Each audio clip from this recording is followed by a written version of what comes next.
Got the number one pick in the NHL draft, but the men they can't seem to stump. Do something dumb, that's an observation. CLT make them need to run. That's Lawrence Taylor. Cut 'em every trash, CMT for short. Wonder if we best once you peep the score. Up at the crack of dawn, top stories of the morning. While you're yawning, grab your coffee, rise and shine with 8:80 a.m. This is Drop Time. We provide highlights from your favorite teams. Got Dave and Rick making plenty of picks. It's Rule 76. All righty. We have made it to Friday, 14th day of August, 2026. It is indeed D&R here on ESPN New York, except today, D is flying solo. Grassa hanging out with you as Rick and Dave get some R&R at 800-919-3776. That is the telephone number. I look inside and I see Harvey Cruz, who is back with us again today. He'll have the stuff you missed once again a little bit later on in the program. I see my buddy Ray Santiago, who has a fresh pair of contacts that he's jamming in those eyeballs of his right now. And he is going to be a part of the program today, a huge part of the program. We'll do maybe a little around the league later on in the show today, because why the heck not? It is a Football Friday, the first one of the season. Technically, right, Ray? We're calling this the first Football Friday of the season? Preseason Football Friday. A preseason Football Friday. That works. Imagine if we did a preseason pick segment. That would be rough. That would be rough. You'd be a sicko. You would be. Yeah, I think they have a word for those type of people. And we don't begrudge. You know, to each his own. Whatever gets you through the day, you do you. But we're not going to be making preseason picks on this show. But nevertheless, Ray's here. It's great to see him. And we're going to have some fun today up until 10 o'clock. Yes, it's Friday. Yes, we're going to do the roast. But I kind of let the cat out of the bag there ever so slightly. Yes, we're also going to do a little around the league. It's not Monday. It's Friday. But you wake up this morning, at least I did, and the air just had a little bit of a different feel to it. You know what I mean? Like, you knew that today is a different day. Because if you're a local football fan, and I know the Giants are going to take the field tomorrow afternoon, but the Jet fan wakes up today as a day and a sign that you hope begins a promising new year, right? And yeah, I know that it's preseason, and I know that in the long run, this ain't going to mean anything. I mean, all you got to do is rewind back to last year, the first preseason game for the Jets in Lambeau Field against the Packers, where Justin Fields and that Jets offense went right down the field, bing, bing, bing, bing, bing, and Fields looked fantastic, and you thought, wow, boy, this offense, Justin Fields, maybe they got something here, and we know ultimately what happened. So we're not going to go that crazy, but still, the first day of preseason football, you can at least start to see this whole thing start to come together, right? And I don't know what type of a crowd is going to be out at MetLife Stadium tonight. I'm sure it's not going to be, to capacity, because it's preseason. It's a summer Friday, and, folks will be just as content watching from home. But you will see the starters. Aaron Glenn's words, not mine. Everyone is playing. Everyone is playing. Now, to what extent, we have no idea. We're going to see starters for a quarter. I don't even know if that will necessarily be the case. But you're going to get a driver, too. And those guys that figure to take the field and figure to at least be seen for the first time in 2026, there is enough excitement that is in the air for this football team. And it's pretty evident, right? Now, a lot of guys, too, that have to go out there and play at a high level if the Jets are going to be any good. And all eyes are squarely on the quarterback position, right? I mean, you can make that case with a lot of teams in and around the NFL. The quarterback position is going to determine what this team does, whether they sink or whether they swim. And it starts with Geno Smith, right? And I understand that in a lot of ways, to the Jet fans and even to, the NFL world, Geno is looked at as a polarizing type of figure. Is he not? Given the fact that his first go-round with this organization did not end the way probably he wanted to, the Jets wanted to, and you probably, 10 years ago, never would have foreseen that there could have ever been a reunion between the two parties. But here we are. You know that where the Jets are right now in their timeline, right? Trying to build this thing back up to a club that will be a playoff participant. They're not quite ready to take that leap just yet, so you don't have a franchise quarterback in tow. You're not quite there yet in terms of seeing if you can take that guy in the draft. You need someone of a stopgap. And they decided that Geno Smith would be the best fit for him, right? And Geno's got a lot to prove, too. He did not have a season last year that he would be proud of, right? And everybody looked at that operation with the Vegas Raiders, and I think everybody got caught up in the trash, right? It led to Pete Carroll, who's a, potential borderline Hall of Fame caliber coach who was a one and done with that franchise. That's how bad it was. Okay, Pete showed you that it was time, right? It was time. The youthful exuberance and all that stuff that Pete Carroll shows on the sidelines, and God bless him. But, last year, that number kind of stood out a little bit more that maybe, he shouldn't be doing this any longer. Not only for the way that the team performed, but the way he built the entire operation around them. Coaching staff, you name it. Okay? It was not up to snuff. And I think that the quarterback got way too much of the blame for just the shoddiness of that entire operation out there with the Vegas Raiders. So Geno's got something to prove. People are writing him off. Geno had that famous line once upon a time when he was a Seahawk, right? They wrote me off, but I never wrote back.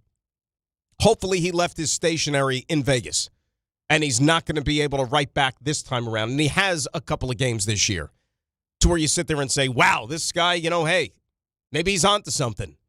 Maybe it is going to be some sort of a rejuvenation, comeback type player or comeback player of the year type of season for Geno Smith. Not coming back from an injury, just coming back from, NFL purgatory like you had out there in Vegas with that Raider team. But then the Jets also did something in the draft, and they went out there and they got you a shiny new toy in the form of Cade Klubnik. Now, granted, he's not a first-round pick. He's not somebody that is being advertised as the savior. They're not printing up pictures of Cade Klubnik on all the marketing and the posters and get your tickets now for the Jets. No, that's not what they're putting on this kid's shoulders. I mean, there's a chance that Cade Klubnik doesn't even start a game this year for the Jets. But what I will tell you is that you're going to see a lot of them tonight. You're going to see a lot of them over the next couple of weeks, too, in the month of August. And if you want to sit there, I always say, if you want to get through the preseason and gain as much as you possibly can from the preseason, like having a rookie quarterback on your squad makes it that much more tolerable when it's all said and done, right? Especially a guy like Klubnik, who is not a first-round pick, so they're not going to necessarily tread with kid gloves. Instead, they're going to go out there and they're going to let this guy play, because one thing that Cade Klubnik is trying to prove is that the Jets don't have to go out there and get themselves a backup quarterback. Right now, he's your guy. But therein lies the problem also with the way this quarterback room is constructed. Do you want Cade Klubnik, a fourth-round pick, guy coming off of a disappointing season last year at Clemson? You want him to be a guy who's just one bullet away, essentially, from having to operate this offense. That is a lot to ask for anybody. A lot to ask. Now, it's going to be fun to watch him play in preseason, right? Fun to see him go out there playing against the Bucs second and third teamers. That's great. But that's still not going to tell you if he's cut out to be the backup quarterback for this football team. I still believe when push comes to shove, you will see the Jets bring in a veteran by the time we kick this thing off on September the 13th. I think that they would be foolish not to, right? There's way, way too much at stake. Way too much at stake. I mean, think about last year. The Jets ended up starting 3 quarterbacks throughout the course of the season. And you felt good, actually, about the backup quarterback. Like, that was the one thing, contrast last year versus this year with the Jets. When 2025 began, you had Tyrod Taylor as the backup quarterback. Like, everybody loves Tyrod Taylor, right? The guy's been a veteran. Guy's been around. You feel good if he has to start games. There was talk that he probably would have been the better alternative to starting games as opposed to even Justin Fields, but the wins didn't follow, right? Therein lies one of the problems. You felt good about the backup quarterback situation last year, but the team as a whole was not equipped to go out there and compete week in and week out. This time around, you upgraded the talent base. You have more players that can go get things done. You expect to win more football games than you did last year, but God forbid something happens to Geno Smith. And your starting quarterback at that, I think if you ask the fan base, is somebody that they're probably split down the middle as to whether or not they have faith that he's going to be able to get the job done for this team. You talk about the quarterback, you also then talk about the head coach. Because I'm not telling any secrets here. This is a big year for Aaron Glenn, right? I know it's only year number 2.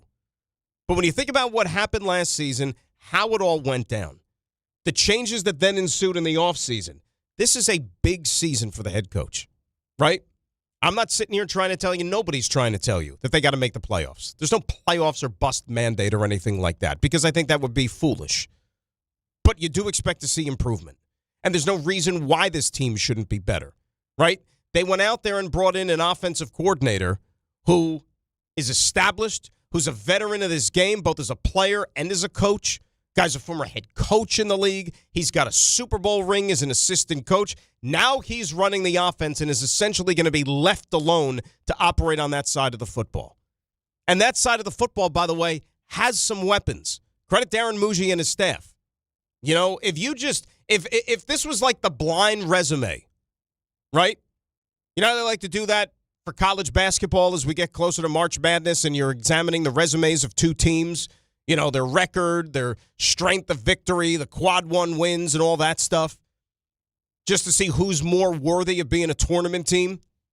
If you did the blind resume for the New York Jets and you looked at the wide receivers that they have, the tight ends that they have, the backfield, the offensive line, if you throw all those things out there for analysis and you just eliminate the quarterback position, you'd feel pretty good about what you have, right? And then you say, okay, now tell me who the quarterback is. And then you go, oh, well, maybe my expectations should be tempered a little bit. And then you throw in the head coach coming off a 3-14 season, right? Still a lot of things to prove. You know, you look at, I've been saying this for a while. You look at the Jets and you look at the Giants. On paper, 1-53, the talent level is extremely comparable. It really and truly is. But the feeling in the air around the Giants is a lot more optimistic. It's a lot more positive than it is surrounding the Jets. And why is that? Because when you look at the two most important positions associated with a football team, the Giants, you at least think have it figured out and are maybe a little bit more of a sure thing in that regard than the Jets are, right? John Harbaugh is a Super Bowl winning coach. John Harbaugh is, as I've said, the most important acquisition that the Giants made all offseason, more so than any player, right? Aaron Glenn's coming off a 3-14 season. Jackson Dart showed you a lot of things in his rookie year.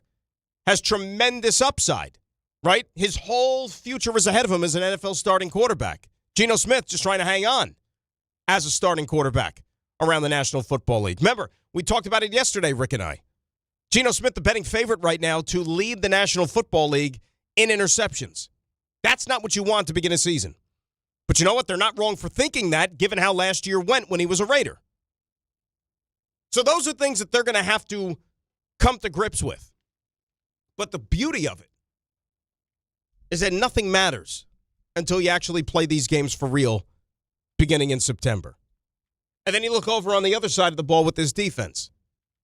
The guy who's turned the most heads during training camp so far is the guy you took with the number 2 overall pick in the draft in David Bailey. And he could be the real deal, right? All indications are right now that maybe they got that one right.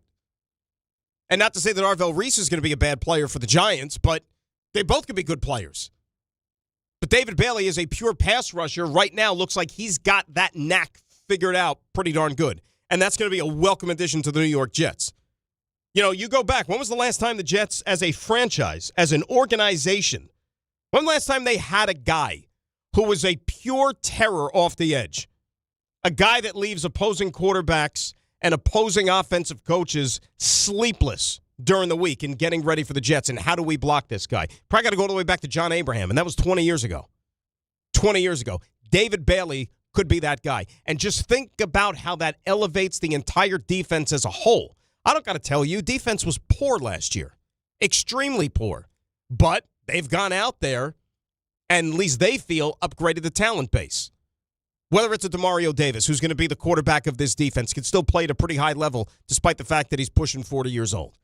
Right? Minka Fitzpatrick, something still to prove at the safety position, the anchor of that secondary, a guy who, you know, is putting together, has already a Hall of Fame-ish type resume as a 3-time first-team All-Pro. You know, he's going to be the chess piece of that defense. They're going to be moving him around up towards the line of scrimmage, have him drop back, seeing if he can make his impact on a variety of fronts for this Jets defense. And it's got to be better because it was so poor last year. Got to be better. But when you've got a pass rusher and a guy who could potentially change the game, that's big. And they have not had that guy for quite some time. So excitement is in the air. Optimism is in the air. Yes, I know it's only preseason, but you got to be pumped. I'm pumped about this, right? We'll be out there tonight, Greg and myself, getting ready for the pregame at 6 over on Q, right? Little Buccaneer football. Baker Mayfield's probably not going to play. You know, sounds like the Jets are going to throw their ones out there a little bit more than Tampa Bay is going to, which is fine. Go out there, play the game, get your experience, and walk off the field in one piece. That's what you want to hope from all these preseason games, and it gets going tonight. Let's hear from you. 800-919-3776. Football is in the air. We'll get to the Giants as well. Don't you worry. I know that it's still preseason, but I'm going to go ahead and anoint this a Football Friday. We're not making picks, but as Ray gave you the caveat there, it's a preseason Football Friday. We had a handful of preseason games last night. You know, not anything really monumental, but it was still cool to turn on the TV and, you know, see some football. And to get a few more tonight as well. Yankees came back to reality yesterday, at least the offense, because they couldn't get anything going again and get shut out by the Seattle Mariners. But still, we're not pushing the panic button. All is right with the world. And now you go up to Toronto, which is not going to be easy this weekend. Never is when you go to Toronto. So we'll do the baseball a little bit later on. Mets back at it as well, home for the Washington Nationals this weekend. We finally got our answers on the Knicks schedule. We got the crumbs. Now we got the entire meal. And let's just say the NBA is not going to skirt on any opportunity this season to showcase the world champions as many opportunities as they possibly can. You want national TV games? You want exclusive window games? We got the New York Knicks for you, as it should be. And I'll tell you this, the NBA didn't do many favors, too, in terms of the schedule in a couple of parts, as far as travel and on the road and back-to-backs. But, hey, price to pay when you lift that trophy. Knicks in 5. Knicks in 5. 800-919-3776. It's a Friday. We have the roast. We'll do an around the league as well, because why the hell not? It is a preseason football Friday. When we come back, your calls. And if you're looking for optimism with the Jets, do I got someone for you who is leading that charge right now, a prominent voice in NFL circles, who really thinks this team can open some eyes and surprise in 2026? It is DNR. Grassa in for the boys, right here on ESPN New York. This is the Michael K. Show. Talking with Alex Rodriguez, what you've seen of Lombard, what do you think? It's amazing when you have a plus defender at short, how it makes your entire team better defensively. Lombard can do for the Yankees defensively and for those great pitchers what Aaron Judge does for the offense. That's how good Lombard can be. The Michael K. Show, weekdays at 1 on ESPN New York and streaming live on YouTube. Presented by the Parisman Firm. When you manage an active facility, disruption is not an option. Tricon Construction specializes in healthcare, commercial, and industrial environments where work needs to happen without shutting operations down. That takes detailed planning, clear communication, and safe, disciplined execution. Because when patients are inside, tenants are working, or production has to keep moving, every decision matters. Tricon understands how to work around your business professionally, safely, and efficiently. For complex work inside active facilities, choose Tricon Construction. Visit TriconBuilds.com.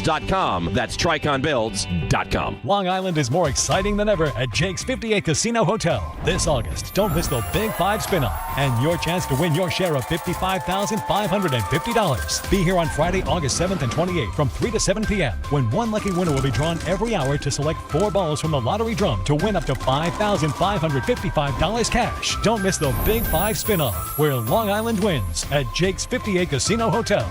If gambling is a problem for you or someone you care about, please call the 24-hour toll-free helpline at 1-877-8-HOPE-NY or text HOPE-NY. Monkey Sports, built by players for players, is your one-stop shop for hockey, baseball, lacrosse, and more. Find top-name equipment and expert in-store services like sharpening, break-ins, and relacing. Shop in-store at Monkey Sports in Farmingdale or Woodbridge or online for all the top brands. Whatever your sports, Monkey Sports gets you game ready fast. Monkey Sports, where athletes shop. Hey, it's Alan Hahn. At Rings End, they're there to help realize your modern design visions. That's why they partner with Marvin. Engineered for big ideas, Marvin modern windows and doors deliver effortless elegance, expansive views, and industry-leading innovation, all in a modular system designed to meet the exacting principles of modern architecture. Experience Marvin Modern at a Rings End showroom today and create something stunning with them. Rings End is a certified Marvin installing retailer. Progressive knows you think the grass is always greener, like maybe you ride a motorcycle. But today, it's raining. So you wish you had an RV, but if you did, you'd have to listen to some guy parked next to you at a campsite plays acoustic guitar.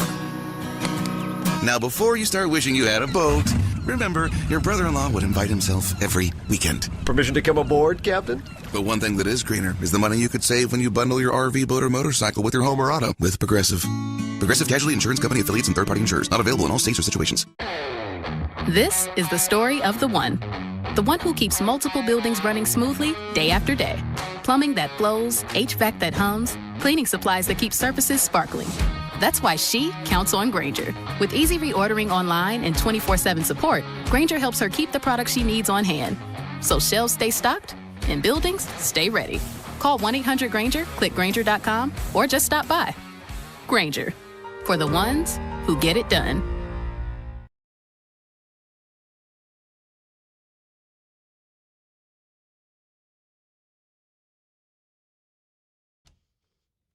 All right, it's DNR on this preseason football Friday. That is right. 800-919-3776. Grass in for the boys. Raymond, how you feeling about this preseason football Friday? I mean, it's preseason football. You're all excited that football is back, and then you turn on the television and you're like, oh, yeah, this is. But I'll watch. But what's your level of excitement? Because your team, they like bury your team to be like the last game of the weekend, pretty much, right? Yeah, but listen, I'll take it because 9 times out of 10 in years past, because they practice out on the West Coast, obviously. Right. Usually they're playing like a 10 o'clock game on a Thursday or Friday or Saturday night out there. This year they're playing at 8 o'clock in Seattle. So whatever. I can watch them and not have to stay up a crazy amount of time. And last year, and I've mentioned this to you off the air several times, like that should have been like the warning signs to how bad that defense was going to be because they had the joint practices with the Rams and Jimmy Garoppolo picked them apart is what everyone had said. And then they got to the actual preseason game, and Sean McVay played Stetson Bennett the entire game. Oh, yeah. And Stetson Bennett looked like freaking Joe Montana against our secondary. Again, backups, but it should have been like a warning sign. This is not a good defense. So I don't know that I'll be watching for a lot of that this year. Yeah, but it'll be against Seattle, so it'll be fun. And Terry and Arnold not going to play in this game for the. I don't believe so. I mean, hey. By the way, I should. If there's something you should be able to put money on, based on the Hard Knocks, you should. Yeah, Terry and Arnold's going to sign with Seattle. Yeah, that's I didn't watch the second episode yet, but you said that's how the second one ended, right? Like with him hugging Mike McDonald on the way out the building. It's like, oh, they're going to sign this guy. Yeah, there's going to be. Well, we'll see how much I could get out of him. Well, he's going to probably be on the exempt list for a season or two. Unfortunately, the arm of the law might have something to say about that. I mean, if he's allowed to play. Who the hell knows? That's even a better point. Suspensions probably come. When are they going to get around to those suspensions, by the way? Not just him, but like what's happening with the Josh Jacobs situation, Puka Nacua. Schefter dropped that bomb earlier in the week that, hey, watch out, these could be pretty significant. I think they're waiting for the court of law to do its job and then go from there. Yeah, but they like to do these type of things on a Friday, right? Like, don't they do the news dump? Like on a summer Friday afternoon, they're going to announce like suspensions for prominent NFL players. Can't you see them doing that? Like 2:30 this afternoon, you find out that so-and-so is missing the first 2-3 games of the season, whoever it might be. I feel like it's too early in that particular process, though, with him. No? With Terry and Arnold? Yeah. I don't know about him. I'm just talking about like in general. Like guys like Puka, Josh Jacobs, those are the ones that Schefter intimated. That's a good point. Because then you'd like to think that the teams know, but I don't think they really do. So when the word gets out, that's when they find out, and then the guys like Adam Schefter get it, and then they report it, and then we all sit there and react to it. But you would like to think that they give them a little bit more heads up, because if, let's say, you're missing anybody, much less a prominent player, you want to go ahead and make plans to not have this guy for first couple of weeks. Yeah, decision's expected before the start of the season. There you go. Well, yeah, you gotta. Might as well knock it out. But I could just easily see them do something like that on Friday. Just kind of bury it, hope it goes away. Speaking of Friday, it is a roast day. Do you have a roast already lined up, Raymond? I do, but I'm wondering if I could come up with something better. Because every time I contemplate these type of roasts, it feels kind of basic, like you're running out of things. But this is a thing that always angers me. So, and it's angered me for much of my adult life, and maybe I'll bring it to the forefront. You know what I have to do? Because truth, yesterday I'm sitting around and I'm thinking about the show today. And I'm like, okay, it's Friday. We got the roast. And I kid you not, for at least the last 2, maybe 3 weeks, I had a bunch of things that I already brought out to the universe. And I said, this is a roast topic. And of course, I don't write them down. And then I completely forget about it. And so I'm sitting there yesterday saying, what were those things that I had stored up that I was going to use in the roast? Well, I had nothing. And then yesterday afternoon, as Lady Luck would have it, I was gifted a roast out of thin air by the roast gods. How about that? Out of nowhere. And I'll give you a hint. It has to do with public transportation. Oh, interesting. Which is, I think, a pretty easy target, right? Because there's a lot of things that you can roast about public transport. So that's my little hint for where I'm going with the roast today. And something that I was looking around to see if it was real life or not. But nevertheless, that's what we have stored up today. And I feel good about it. Nice. Harv, you got a roast yet? I do have a roast. And my little hint, since we're giving out hints here, is, lying and grandma. So it's interesting how this thing developed, but I like my roast today. Lying and grandma. Yeah, fibbing and grandma. So. Is grandma lying? That's what I'm saying. I mean, I put 2 and 2 together. I think that grandma's telling a tall tale or two. We got to tune in. There was another one that hits close to home, but I like this previous one better. Now, did Rick approve this roast? Did you run it by Rick first before you were going to bring this out? Yeah, I think the past couple of days have just indicated that he has no respect for me. He just has nothing to do with me. I mean, it's body suit one day. He doesn't care for the sim. Come on, Raymond. I mean, Harvey's useless. You have that. I'm fighting an uphill battle for this guy. But you don't got to worry about him today. Yeah, thank God. I'm not going to allow any of that to invade your think space. I'm your bully protector today. I'm the Rick bully protector. Has anyone checked up on him since his 10-hour? Yeah, he said he was going to sleep. He said he was going to sleep in today. But how's that possible when he had like 18 cups of coffee yesterday and about 12 5-hour energies? Did he not, Ray? I mean, I'm sitting there looking at the guy. Saw it happen. It's on video. I mean, he's sitting there like you look at him. His eyes were like ready to like a cartoon, like pop out of his face. I told him not to do it. The video is jarring, by the way. He takes one sip of the Boston cream and thinks he can mix it with another sip of the jelly. Yeah. Before reading the ingredients, or not the ingredients, but the warning label on the bottle where it says, don't mix one with the other. That's smart. Really, really smart. So, at least he's got a good day off for a reason, at the very least. 800-919-3776. All right, you want to get some calls up here? I say we get some calls. It is a preseason football Friday, dang it. We've waited all year for this. Let us say hi to our good buddy David and Elizabeth, who's starting us off here on ESPN New York. Dave, how are you, pal? I'm doing good, Gracias. You know what's crazy? You always hit the nail on the head, pause. And what I mean by that is, yes, even though I didn't go to sleep yet, when I do wake up, I'm going to be like, there's football, and I'm going to attend it. And so you're going. There you go. My brother. Nice. Oh, yeah. Little tailgating? What do you think? Yeah, a little tailgating, some adult beverages, some other adult things you're not going to say on the line. But, things of that nature. So I enjoy the game. I can't imagine what those are. Oh, yeah, the Boubons, brother. Yes. You know what's crazy? We should have used that drop. Yay, football! With that voice of yours. Oh, Yay, football! Yep, there it goes. Yeah, man. But as far as the Jets, man, I just want to see what this 26th iteration is going to be like, up close and personal. Like my man Chef was saying, I'm going to see the Cade Brigade live and in person. Hopefully, man, they just trend in the right direction. And the neophytes could, do their thing out there, and we'll see what happens, man. I'm excited for it, and no matter the outcome, I'm delusional, and I love this organization. You're a I'll see you fan, there, Dave. Dan. You're a fan, and that's what we do. We keep coming back, brother, and I appreciate the phone call. Have fun tonight. We'll see you out there, of course. Look, in a perfect world, it's preseason, right? There's only so many takeaways, legitimate takeaways that you're going to get from a preseason game that are actually going to have an impact on the regular season. Like, I think back to even just, I'll just make it last year. And getting ready for the game tonight and doing the work and all that stuff and trying to, nail down some of these names because the roster is just, like, ridiculously large because it's preseason, right? You got, like, how many dudes that are a part of this camp?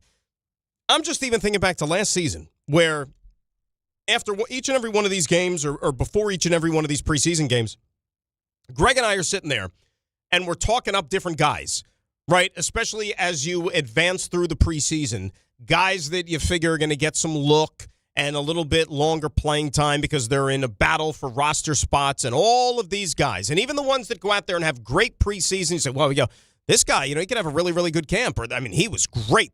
He deserves it. And you know what happens? More often than not, either, one, the guy doesn't even make the team, and he ends up on, like, the practice squad or something like that, and you never hear from him again. Or even the guy that won a roster spot, he'll make the team, and really doesn't make that much of an impact once the season begins. So, again, it's a necessary evil in a sense with this preseason. But if I'm looking at it just tonight in Game 1, with who we figure is going to play for the Jets, you're going to see a lot of Cade Klubnik. He is probably going to be the most talked about guy in this game. If he goes out there and he gets 2 quarters or close to it under his belt, and he spins that ball pretty well, even if it's against the backups, it's going to generate excitement for the fan base. And when we come back on the air on Monday morning, I guarantee you the Jet-related conversation is probably going to go somewhere along the lines of, boy, Cade Klubnik was really good on Friday night. Do you think the Jets have found at least their backup quarterback for the upcoming season, right? And then, the conversation will spread like wildfire about, boy, does this guy, could he step in for Geno here? And does he deserve to play? You know that's where this thing is going if things continue to progress throughout the month of August. 800-919-3776. That is the telephone number. More of your phone calls, and like I said, we will hear from a prominent NFL voice who is extremely, extremely high on this Jets football team. That is next. Grassa, DNR, ESPN New York. Long Island is more exciting than ever at Jake's 58 Casino Hotel. This August, don't miss the Big 5 spin-off and your chance to win your share of $55,550. Be here on Friday, August 7th and 28th from 3 to 7 p.m. when one lucky winner will be drawn every hour to select 4 balls from the lottery drum to win up to $5,555 cash. Don't miss the Big 5 spin-off where Long Island wins at Jake's 58 Casino Hotel. If gambling is a problem for you or someone you care about, please call the 24-hour toll-free helpline at 1-877-8-HOPE-NY or text HOPE-NY. If you've been injured on a construction site, then you need a lawyer who knows New York's unique labor laws. At the Parisman Firm, they have decades of experience handling construction accident cases and a proven track record of delivering huge results. Their team has already recovered nearly $1 billion for hardworking New Yorkers. From scaffold accidents to slip and falls and equipment failures, they've got your back. Call the Parisman Firm now at 718-WORKERS. That's right, 718-WORKERS, because your case is their cause. Get the justice you deserve today. Calling hard seltzer lovers. Searching for the tastiest seltzer? Look no further. Neutral Vodka Seltzer is absolutely delicious. Made with real vodka and real juice, Neutral keeps it tasty with every sip.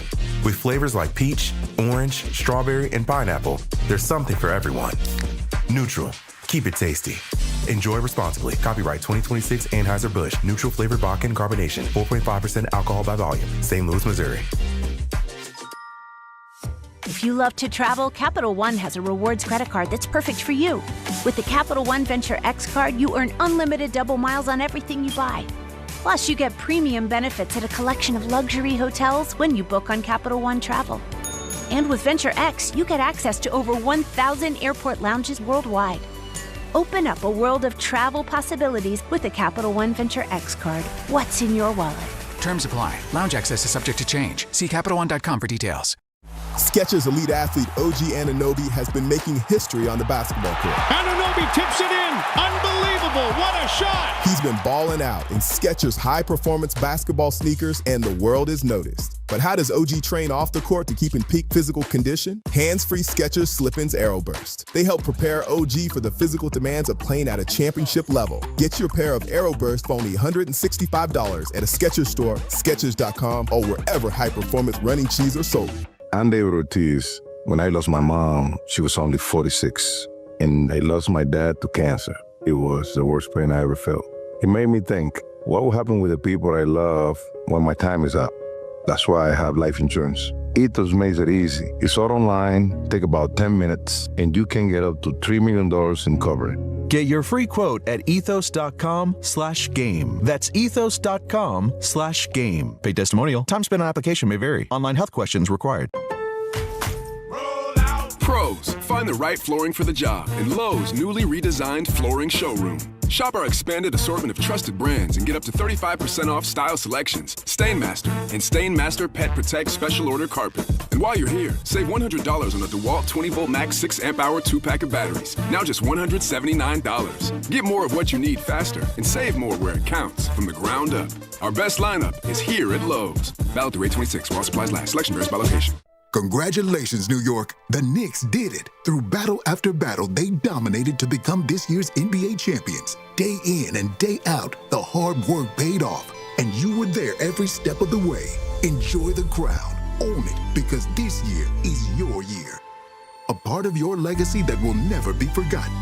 So celebrate this moment, show your pride, and shop the largest selection of official NBA gear at NBAstore.com. A Fanatics experience.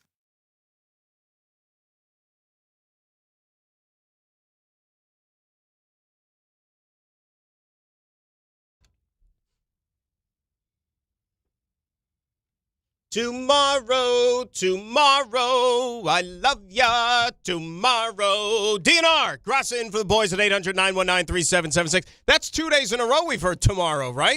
Not 2 days in a row, but twice this week. And you know, ever since... Seems like 2 in a row. And I'm sure you know. Yeah. But this song always resonated with me for hope for football season.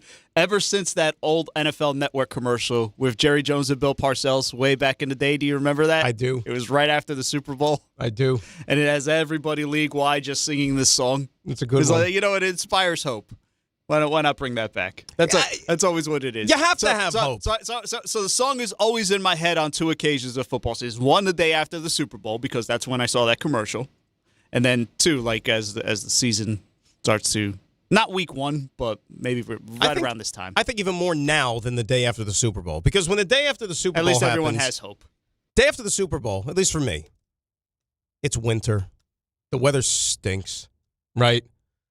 We're in the midst of hockey and basketball season, right, by the time you get to February. And especially like if, you know, your team didn't make the playoffs, your season's been over already for what, like 5 weeks? You know what I mean? Like you've already like that body is already cold. You know what I'm saying? It's like let's just wipe it from the memory bank.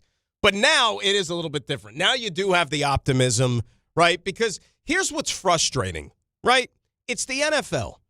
And every year you have a few teams that go from horrible to the playoffs, right? And teams that were really good to maybe not so good. For the Jets standpoint, 2 years ago, the New England Patriots were worse than the Jets. Remember that? They were worse than the Jets. The Gerard Mayo Patriots finished in last place that year. They were terrible to the point where Robert Kraft fired one of his own dudes, like a true patriot, and he fired him after 1 year. And then they hire Mike Vrabel, and they're in the Super Bowl in 1 year. And meantime, the Jet fan is just sitting there saying, like, forget about the Super Bowl. Could we get a winning record?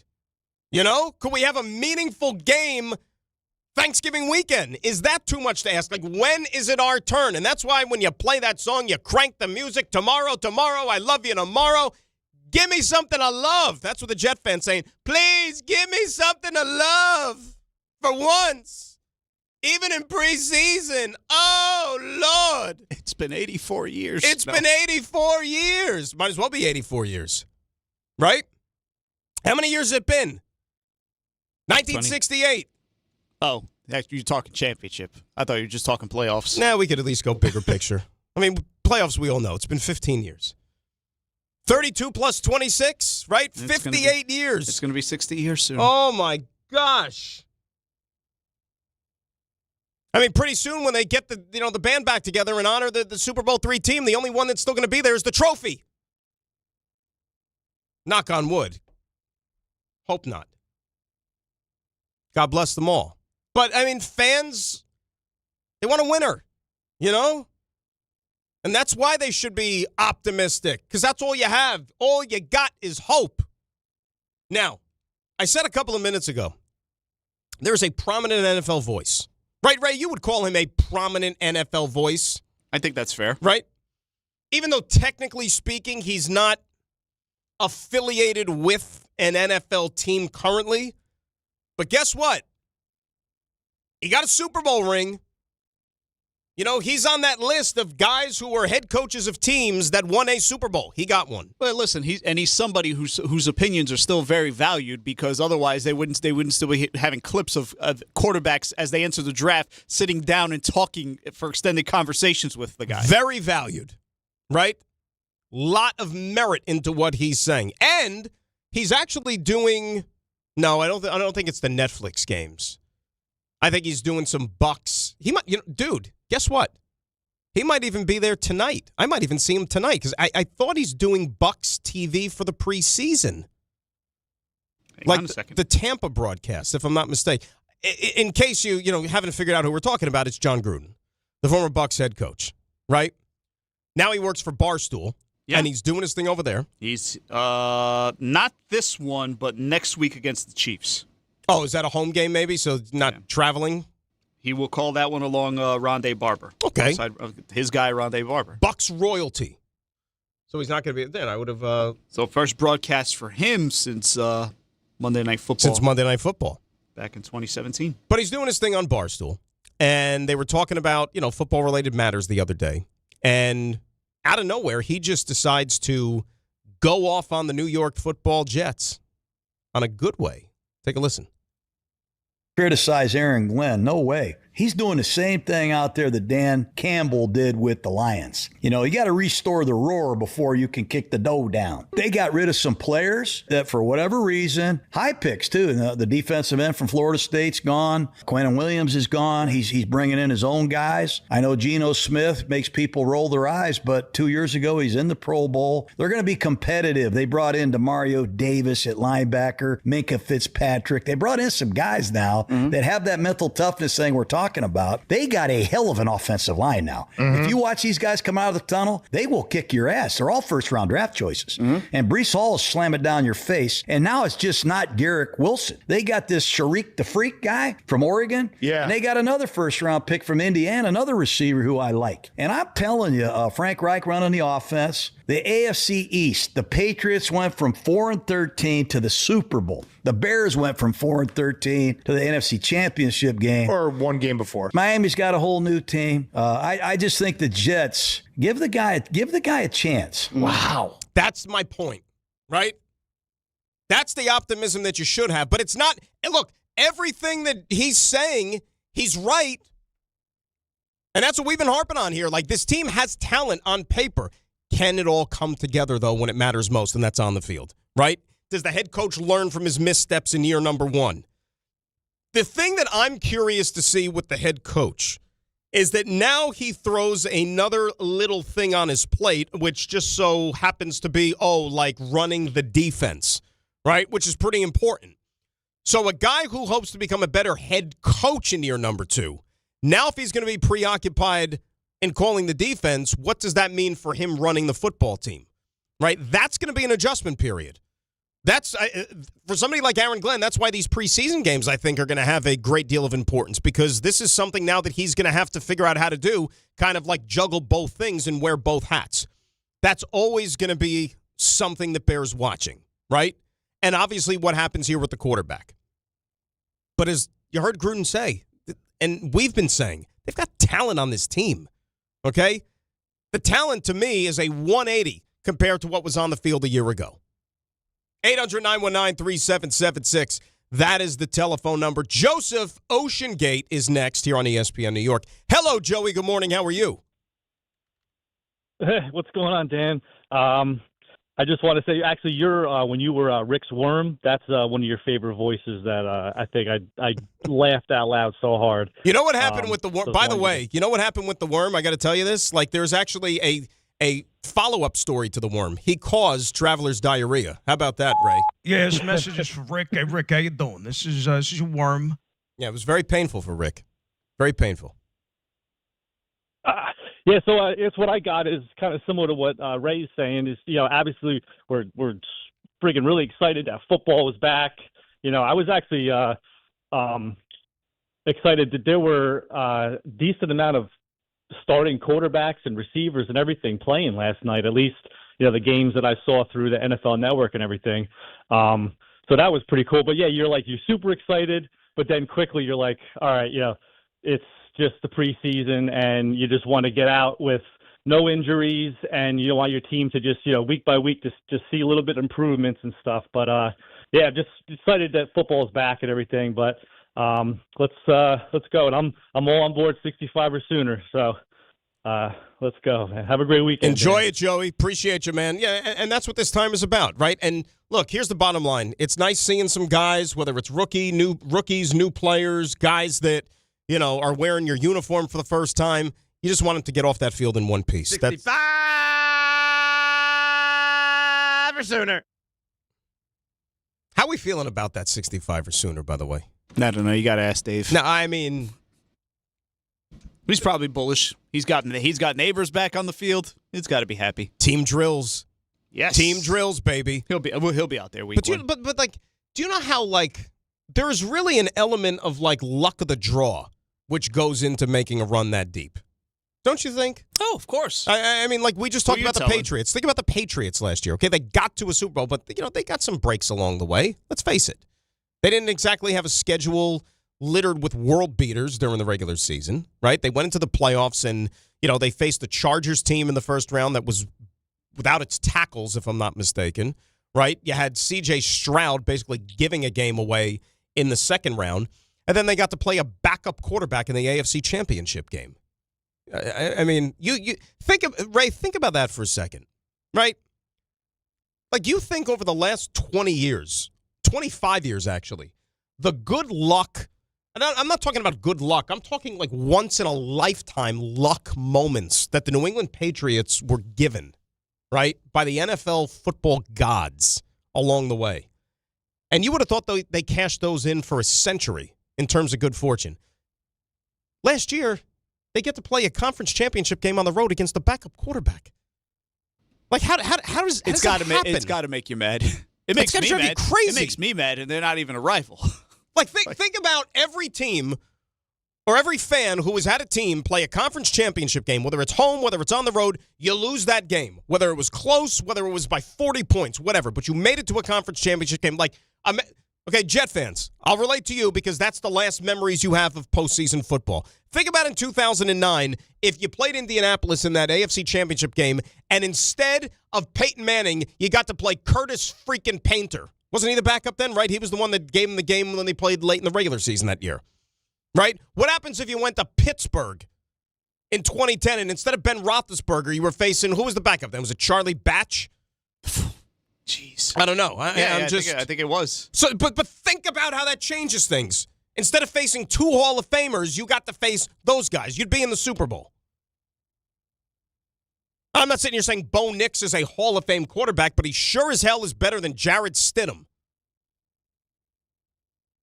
A Bronco team, by the way, which was fortunate to even be in that game because Josh Allen decided to turn the ball over 86 times the round before, which he still thinks about, apparently. Keeps him up nights. You think Josh Allen will be able to see the scoreboard in his new stadium? You think he'll forget maybe what down it is on certain plays because he's going to have to squint and see those tiny scoreboards way up at the top? I got to think that they put a clock somewhere that he can. You think? You think they check that off the boxes, though? I mean, what are we doing? It shows that a lot of things clearly were not thought of. So I'm not going to put it past them. Oh my God! I'll look into that for you. How is this happening? 800-919-3776. That is the telephone number. Giants, on the other hand, we heard Joey talking about it. He's excited about Giants-Vikings tomorrow. That'll be at MetLife Stadium. Quick turnaround for the MetLife folks, as we said. Jets tonight, Giants tomorrow afternoon. Quick little turnaround there. What is John Harbaugh's philosophy about when it comes to playing starters in the preseason? I value first-team reps very much, and you have to measure that against the risk. So there is risk as well, and that's part of it too. And you have to make that decision. You know, in the past 3 or 4 years, we didn't play hardly any starters. Before that, we would play a series or two. We usually went even all 3 games. Way back when we had we kind of brought from Andy, it was the way we worked it, and Andy had the most reps were like in the 3rd preseason game. You know, then the 4th preseason game, those guys only played 1 series. So there's a lot of formulas. People use a lot of different formulas. Our formula was pretty much to spread the reps out evenly through the 3 games for the guys that needed to play, and we have a plan for that right now by guy, and that's what we'll do. What did you say yesterday, Ray, when we were talking about that winning streak the Ravens? It was 24 in a row in preseason? 24 preseason wins in a row. That's insane. Because that's luck of the draw more than anything. I mean, it's preseason. So you now have a head coach, and we're talking about the Giants. You now have a head coach who is used to winning games in the preseason. And it doesn't matter if it's the starters, if it's the 1s, the 2s, the 3s, whoever's out there. He's going to try like hell to win these games. Yes, it's still an evaluation process, and you're trying to find out, okay, who's going to be here, who's not going to be here. But make no mistake about it, he's trying to win games. Just as important for him, maybe even more so than trying to figure out who's going to be here, who's not going to be here. Winning is something that's contagious. That is what the coach believes in. And even if you win games in the month of August, that's going to carry over into the regular season when it starts to count for real. We mentioned the fact that Malik Neighbors starting to do some team drills, which certainly is a step in the right direction. What about getting your stud wide receiver back into the flow at practice, Coach? You know, I feel like the players were excited when we talked about it in the meetings this morning. They were excited. They were giving him a hard time at practice, you know. But everybody was happy that he was out there because it's a big step. It's a big step to get into team drills, you know. So for him to do that was a milestone, I would say, for our team.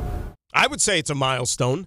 I mean, it goes without saying. And look, this air of optimism around not just the Giants, but with Neighbors specifically, goes back to right before training camp when we got the news that he wasn't going to open up on the PUP list, because that was really the tenor of the conversation involving Malik all throughout, you know, June into July, that, you know, they're going to bring him along slowly. You know, remember there was, Ray, do you remember there was legitimate talk we were having that he might not be ready for the start of the season?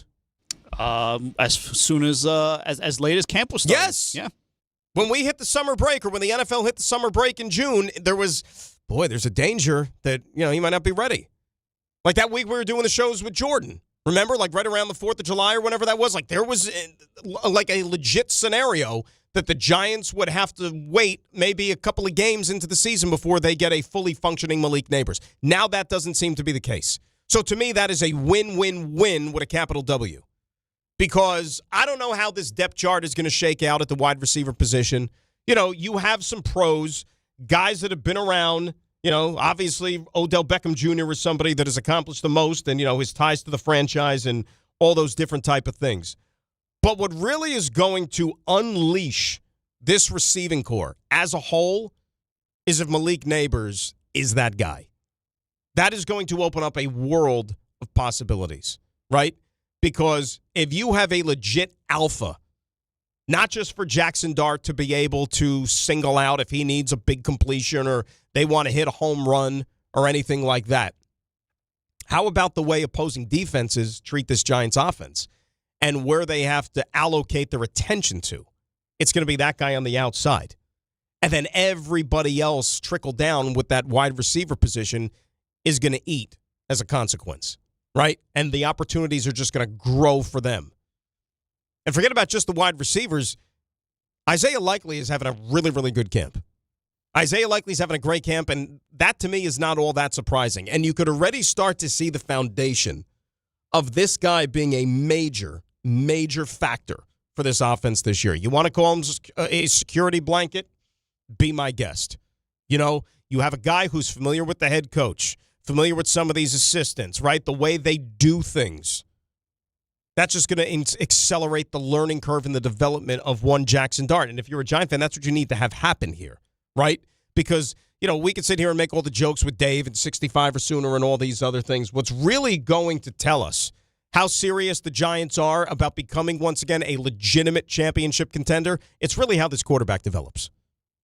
It really and truly is. Because, yeah, you can beef up the other areas of the team. You can be a big, bad bully on defense and that sort of stuff. But if the quarterback does not do his part and the offense is not at the same level as that defense, you're going to have a hard time being successful, right? I mean, we just got done talking about last year, a team that had a shot to go to a Super Bowl, but they couldn't because obviously they had shoddy quarterback play because they were playing a backup, right? You need to play at a high level. Patriots, yeah, they got to a Super Bowl, and the quarterback benefited because he was the runner-up in the MVP last year.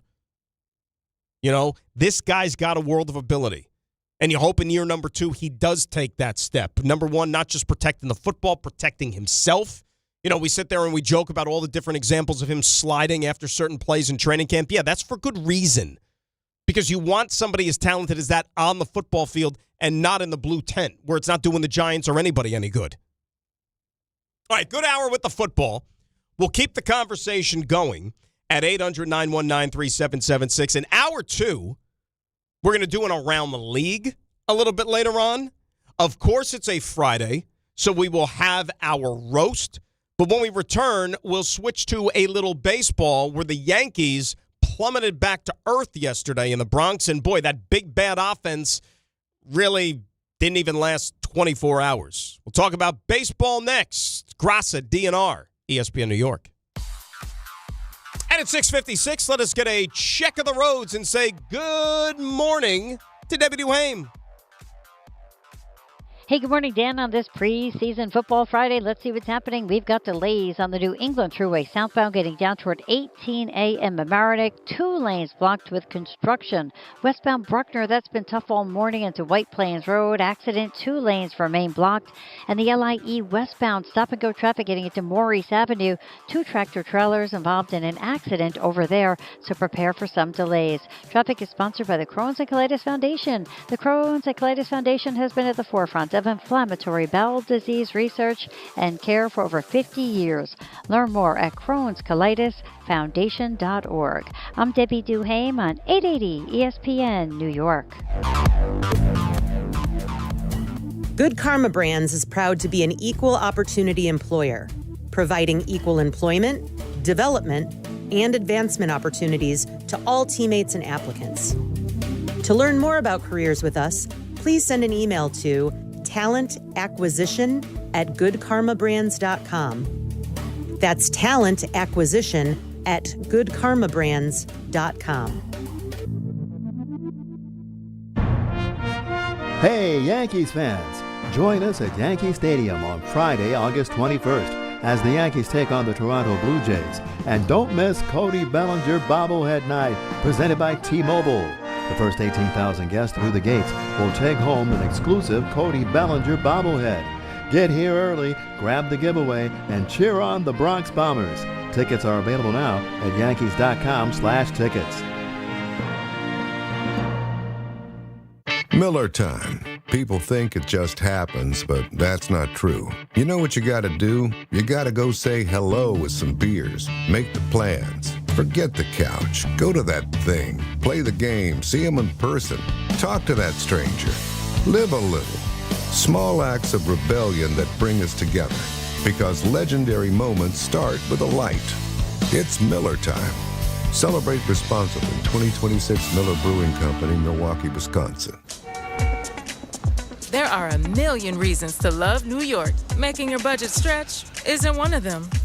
According to an independent study, Amazon prices average 14% lower than other retailers. Get food, fashion, furniture, and more shipped straight to your building. Plus, another study found Amazon Prescription Pass customers pay nearly 1/3 less out of pocket. Learn more at aboutamazon.com. Skechers elite athlete OG Anunoby has been making history on the basketball court. Anunoby tips it in. Unbelievable. What a shot. He's been balling out in Skechers high-performance basketball sneakers, and the world is noticed. But how does OG train off the court to keep in peak physical condition? Hands-free Skechers Slip-ins Aeroburst. They help prepare OG for the physical demands of playing at a championship level. Get your pair of Aeroburst for only $165 at a Skechers store, Skechers.com, or wherever high-performance running shoes are sold. You know the rush when you reach that goal, when something you've worked for pays off. That's success. At University of Maryland Global Campus, we believe you should never stop chasing it. That's why we offer a skills-based education that helps move your career forward. Learn how to apply emerging technologies like AI and data science. Build your leadership and critical thinking skills. Apply by September 1st and save with no application fee. Learn more at umgc.edu. Certified to operate in Virginia by Shell. ESPN New York is your home for the world champion New York Knicks. WHSQ and WCBS-FM HD2, New York.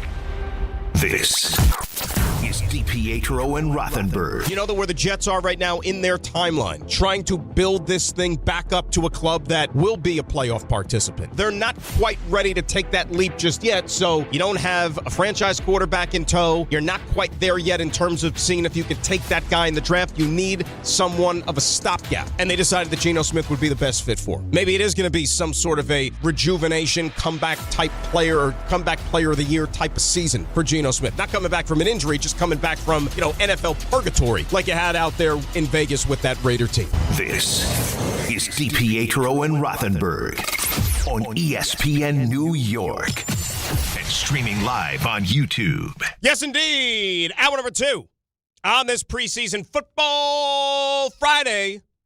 Grassa DNR.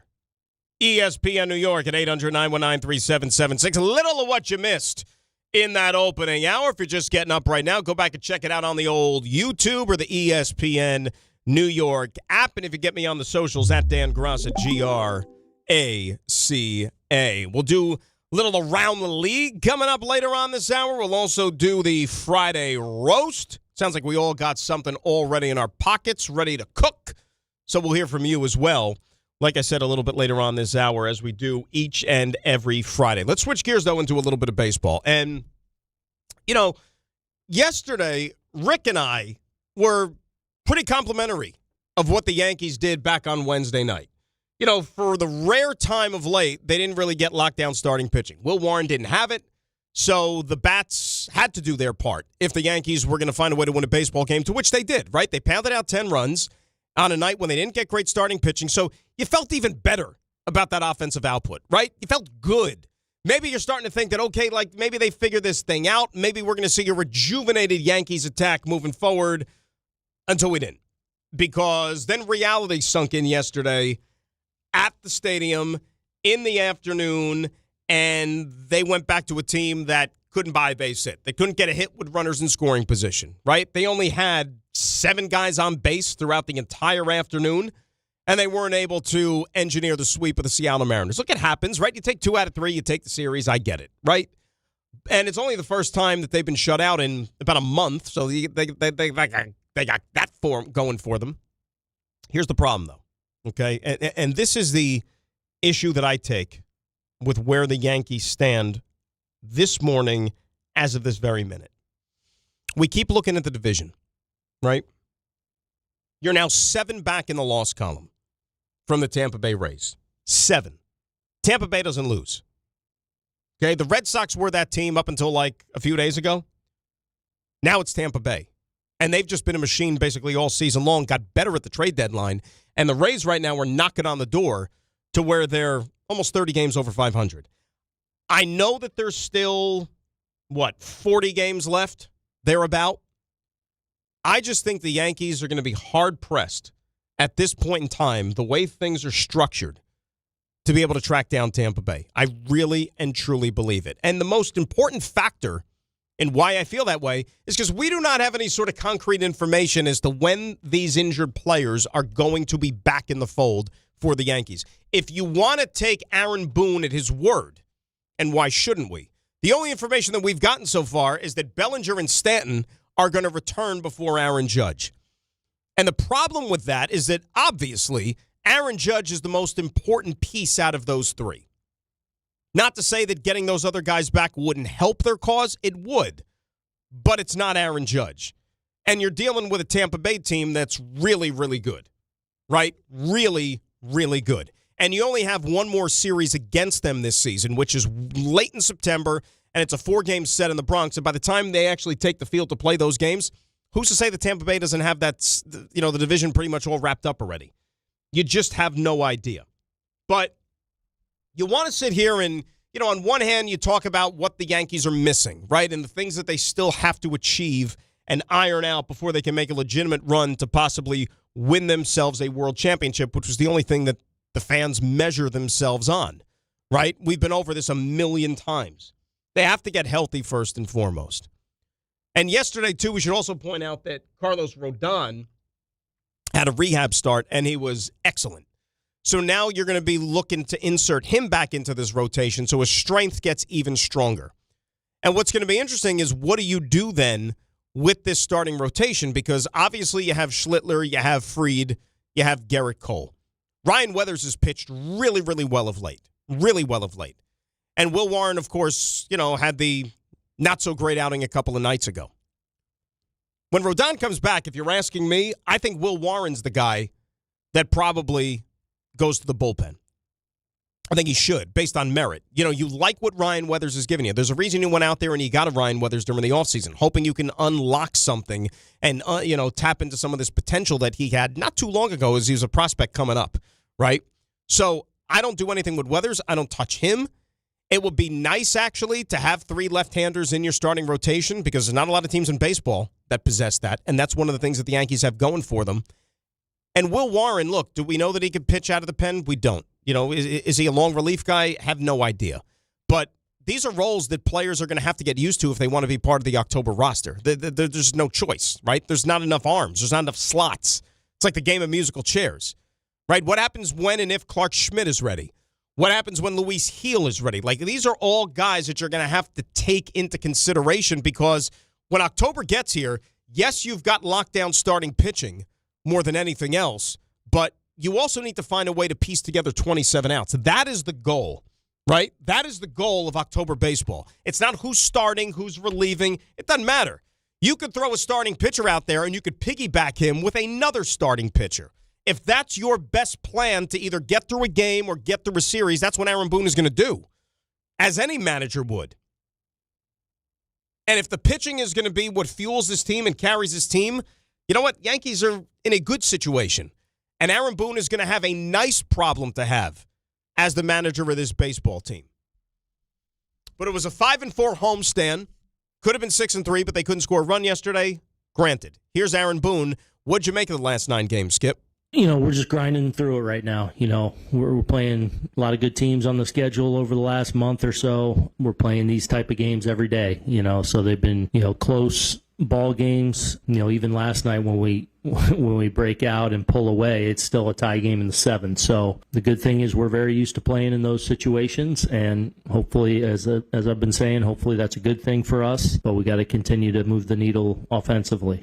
And yesterday, it wasn't a splendid Max Fried performance. It was good enough to win, right? Went 5 innings. He was up to about 88 pitches. They're still in that phase with Fried to where he's not quite 100% stretched out to like where he was before the injury.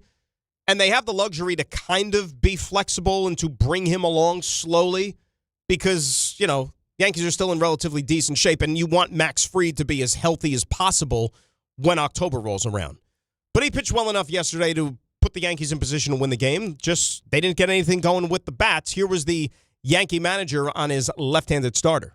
Pretty good. A lot of longer at-bats where I think there were probably a couple of those innings where he had a chance to kind of have a quick inning and they, maybe work their way on or work the foul balls and things like that, so some longer counts, so it made for a longer day out there for him in some put-away situations. But I thought stuff, again, was really good. Got a couple double play balls that helped him, signed me up for one run, getting us into the middle of the game. We just, obviously weren't able to do much offensively, but I thought he threw the ball pretty well overall. Now, obviously, I'm not a Yankee fan. Okay, there's no secret about that one. Even though there's still like morons for some reason on the worldwide internet that for some reason guys like think that I am, which is I don't know whatever indication that I would possibly give to insinuate that. Nevertheless, you guys are. You got to explain to me what Trent Grisham did yesterday, sliding into second base. And even though I hate that the fiber and the bones of the instant replay rule and challenging those like tag plays, those bang-bang plays at second base, like I don't think that that's the spirit of what the rule was intended for. But the fact that when you look back and he slid into second base and he kind of just like popped up into midair like he was some superhero. Like I know that you're angry as a Yankee fan because like how do you not slide the way you're supposed to slide? But I look at it a different way. Like I'm almost impressed that somebody could actually do those type of things. Like he slid, and then like as you slow it down piece by piece, like he just like immediately started just like levitating in the middle of air. Like, wow. How does that happen? So like, it's like the old Anchorman thing. It's like, I'm not even mad. I'm actually like impressed. Like, how did you do that? But how does something like that happen? And why does it seem like it would only be Trent Grisham that would be capable of something like that? 2 nights ago, he doesn't bust it running in to get a pop-up that's in no man's land, the Bermuda Triangle between him and shortstop George Lombard, and it falls in for a base hit. You could see the look on Will Warren's face, like, dude, can you, you're making $20-something million a year. Can you maybe bust it a little bit to try to make a play? And then you have that situation yesterday where he cranks out a double, slides it to second base, you think he's home free, and then they go and they tag him out because he popped up off the bag. Like, Ray, how does that happen? It's not very fundamentally sound, I can tell you that much. But like, seriously, how does that happen from just like human body part movement standpoint? Well, look, he's clearly sliding in legs first and pops himself up. I'm not going to, like, describe the physics of the thing to you. He clearly, like, he's pushing back on the force he creates when he slides into the base, and he just pops off it. What else could I say? Like, but you're taught the exact opposite. You would think you would know what not to do in that sort of situation. I gotta think that that's a fundamental that they teach you as you're growing up playing baseball. Hey, when you're sliding into the base, maybe don't do this. I don't know. It's pretty bad. Maybe I'm being too harsh. Okay, and I'm gonna ask you guys the question because I think you're more qualified to answer the question because you have a vested interest in this team. When everybody returns, Rick and I were kind of getting at this yesterday. The whole like outfield alignment thing. Are you done with Grisham? I'm not done with him. He just kind of is what he is. When I say done, I mean like starting lineup done. Yeah, he's come off the bench type of guy. That's what he always should have been to begin with. Harv, done? Oh, yeah, he's done for me. Done. Yeah, there's more runway with Spencer Jones, who's quicker, more athletic. He's hitting lefties now, so. So Trent Grisham is now on the outside of the circle of trust for the Yankee fan. Is what I'm hearing. You think he shouldn't be? I didn't think he should have got the qualifying offer back when the weather was a lot colder than it is now. But I don't make those decisions. If I did, he wouldn't get the qualifying offer. I'd show a little bit more faith in the guys I have in my organization. Spencer, Yason, guys like that. Probably could have avoided all this if he just signed Juan Soto. It's not like they didn't try. And by the way, like, who cares? Like, look, you're going to the playoffs. The Mets aren't. But it's not even about the Mets thing. A lot of the Yankees' issues wouldn't be better. You'd be a lot better. Be as glaring if they managed to hold on. I agree. Look, I mean, let's face it. If Juan Soto was still wearing Yankee pinstripes, we would not be sitting here talking about an anemic Yankees offense. Which, by the way, if you want to play the old statistical game, you want some numbers? I got some numbers for you. Give me the numbers. Since June 1, which was what June 1? June 1 was the first day of life without Aaron Judge, correct? June 1. Going into yesterday's game, Yankee batting average, 221 collectively. That's dead last in Major League Baseball. But you know what's impressive about it? They still have a winning record. 3 games over 500 during that stretch. So, yes, you're finding ways to win games. You haven't buried yourself, even though you've had one of the most irreplaceable players in baseball miss a significant chunk of the season. It's still not ideally where you'd like to be or where you could possibly be if the guy never got hurt. But more than anything, it just speaks to just how important this guy is. I mean, gosh. So we brought up the division. What does Aaron Boone think about the Yankees' current standing in the American League East? And for those that haven't gotten a look at it lately, they're now 7 back of the front-running Rays in the loss column. Honestly, I really haven't even looked ahead like that. You know, it's been such a, you know, I saw a graphic, we were 18-10 going into today in the last 28, and it's been playoffs every day, it feels like, you know, these games. So, you know, I got people on the street saying, hey, it'll turn around, you know, and I'm like, we're doing all right. So I honestly, I don't even go there. It's like, you know, we're doing a lot of really good things. We're obviously wanting to get the offense jump-started, and we're seeing little crumbs and little signs of that, hopefully. But now it's just kind of on to Toronto and not getting ahead of myself of like, oh, let's go win 10 in a row or 8 in a row. Like, no, you got to go play well, and hopefully that stuff takes care of itself, and we put ourselves in a good position. So on to the road. 6 of the next 9, by the way, are against the Blue Jays because it's 3 in Toronto this weekend. Then they go to Baltimore, and then they come back home next week, beginning with the Blue Jays for 3. And that's an important home stretch there, too, with Toronto, Houston, and then the Red Sox coming in to close out the month of August. So certainly they're going to be pushed over the next couple of weeks here. Yeah, like, I understand. That's the job of the manager. And say what you want about Aaron Boone, and I know that some Yankee fans like him, some Yankee fans don't. I get it. You know, that's what happens when you're on the job as long as he is, and you haven't delivered a World Series championship yet. But and one of the reasons why I think the Yankees and the organization, ownership, they like Aaron Boone is because he handles these situations about as well as you possibly could, right? When you just heard him say there, you know, people ask him, you know, how you dealing with this and this and that. And he says, well, you know, we've won 18 of our last 28. Like, he's trying to look at the positive, which it is. You know, you can't. I understand in New York and in other, like, hotbed markets in, you know, baseball across the country, we treat baseball like 162 one-game seasons. 2 nights ago, we talked about a Yankee team that scored 10 runs, and they're the greatest thing since sliced bread, right? Start planning the parade.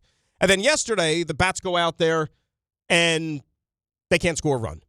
And then it's, oh, here we go again, back to the same old bad habits, right? Yanks are anemic. Can't hit their way out of a phone booth. Forget about it. Done.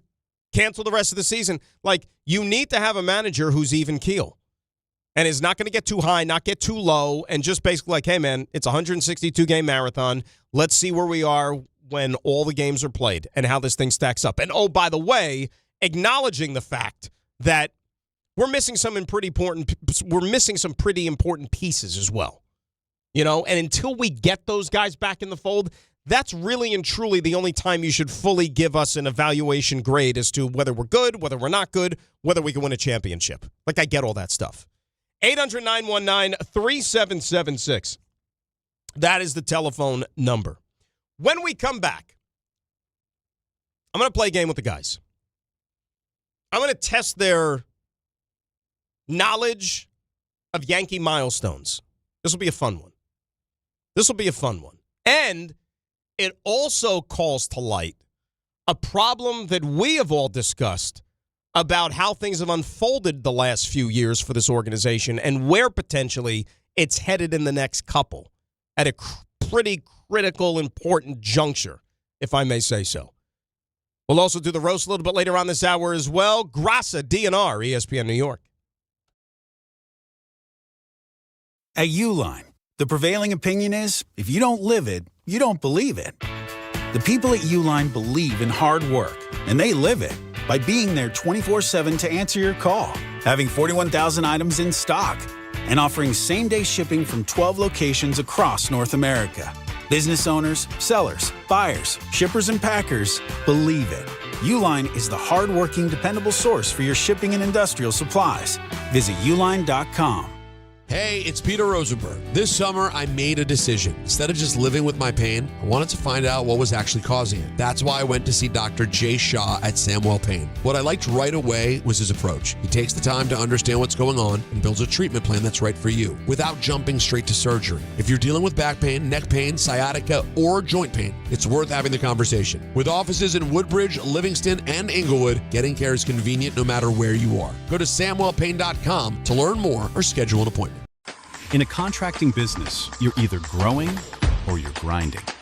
Success is no longer about hard work alone. It's about using AI to accelerate impact. ServiceTitan is the only integrated intelligence that seamlessly automates your entire workflow, from first call to final invoice. Born in the trades, built for visionaries ready to stop operating and start automating. ServiceTitan, AI for the trades. Shop the Sherwin-Williams sale and get 30% off Duration, Superdeck, and Woodscapes products August 14th through the 24th. Whether you're refreshing your interior or exterior, we've got the colors to bring your vision to life. And with delivery, getting everything to your door is easier than ever. Shop online to have it delivered or visit your neighborhood Sherwin-Williams store. Retail sales only. Some exclusions apply. See store for details. Delivery available on qualifying orders. Okay, all signed up. Easy. Now let's run payroll. What the? Hey girl, I'm you with more gusto. Nice. Who's that? New social media manager. Hired and onboarded with gusto. And spoiler, we're kind of famous now. Wait, we're famous? Oh, well, I'm famous. Payroll, benefits, and HR. Designed and built for small businesses. Choose a future with gusto.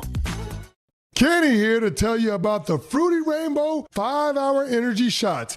It's a fruity candy flavor explosion. A zero sugar treat that's Sweet Tooth approved. These can take care of my candy cravings and provides a tasty caffeine kick without all the sugar. Get candy flavored chaos with Fruity Rainbow 5-Hour Energy Shots. Available online at 5hourenergy.com or Amazon. This is Carlin on ESPN New York. Jeff Passan is with us, WWE guy. Where are you on Danhausen? It's I, Danhausen, here with great news. You're still cursed. Entertaining, annoying. Your thoughts? I think you can be both at the same time. And that's brilliant. And that's how I've made a career. Chris Carlin, weekdays at 10 a.m. on ESPN New York and streaming live on YouTube.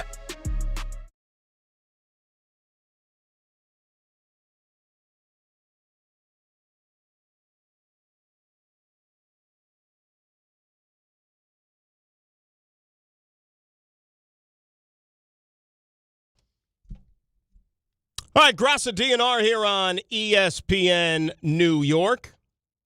It's time now for your weekend weather report, and that is brought to you by our good friends at Neutral. Jersey Shore looking like it's going to be very, very pleasant, very comfortable, sunshine, sunny skies on Saturday. Get a high near 77. Think about that. 77 sunny blue skies at the beach. Low is around 70.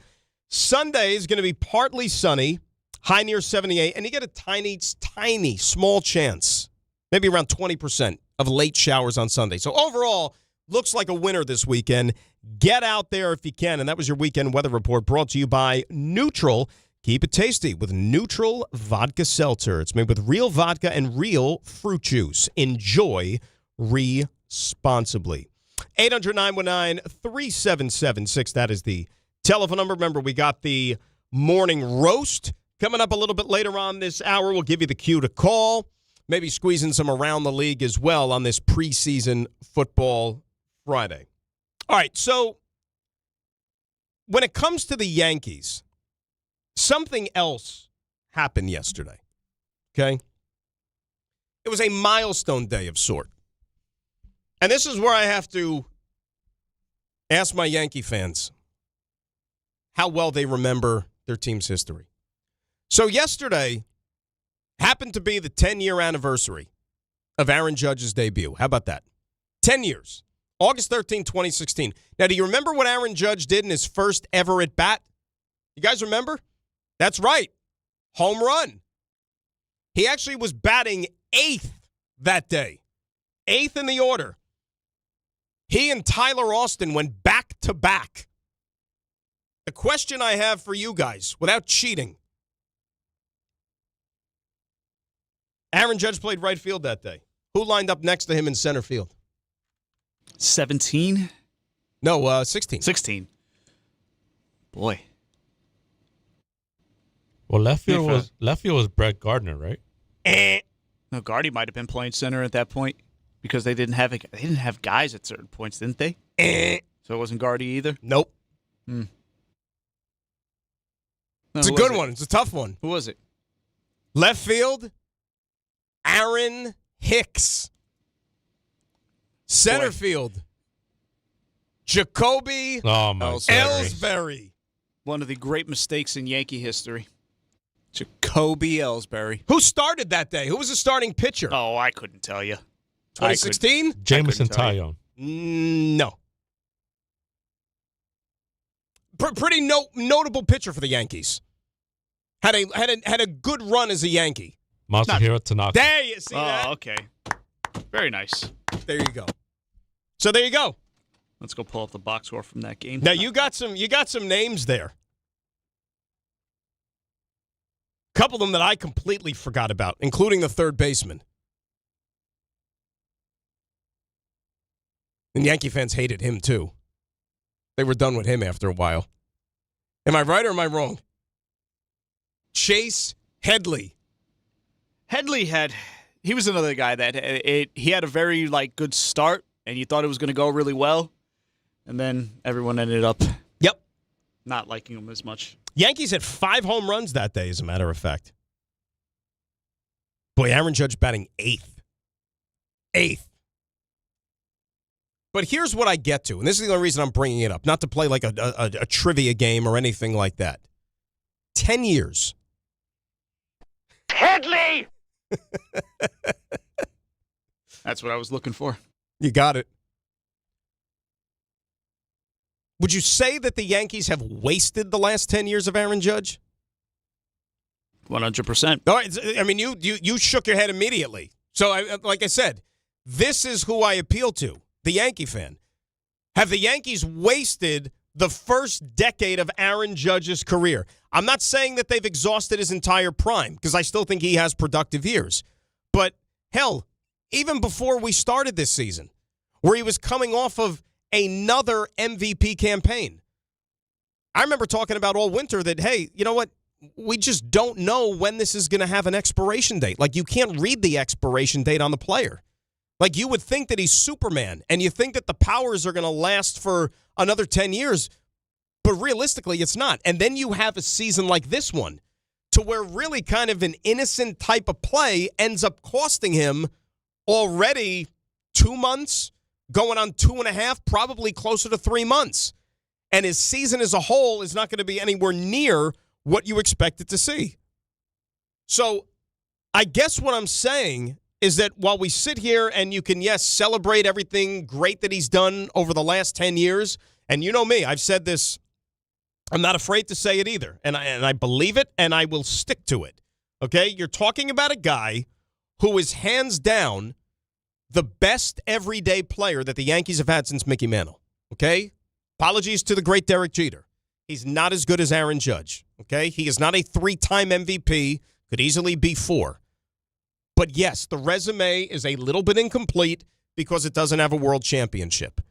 And there was a time where we sat there and stacked up Aaron Judge's career, Garrett Cole's career, as almost coinciding with one another. Both of them in their primes, right? Cole, one of the best pitchers in the game. Judge, of course, one of the best everyday players in the game. You have these guys driving down the highway right next to each other.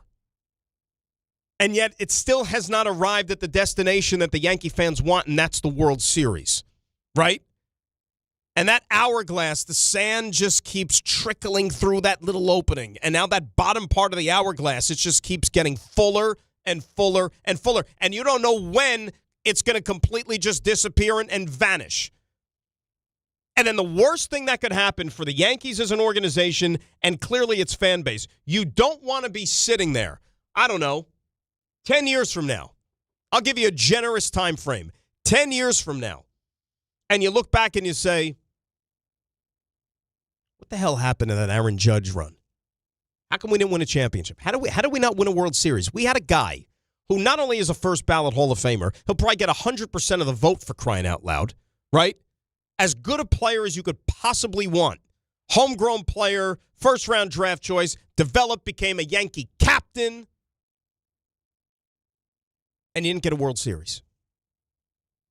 And the one that they did go to, you can't even blame them and say, like, oh, you know what, that was a missed opportunity. It wasn't a missed opportunity because you weren't better than the Dodgers.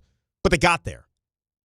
And what stinks about this season, the way that it's been ravaged because of injuries, you are part of an American League, which is no question the more inferior of the two halves in Major League Baseball. You should be able to waltz. I don't want to say that because I'd be discrediting Tampa Bay, and they're a good team, right?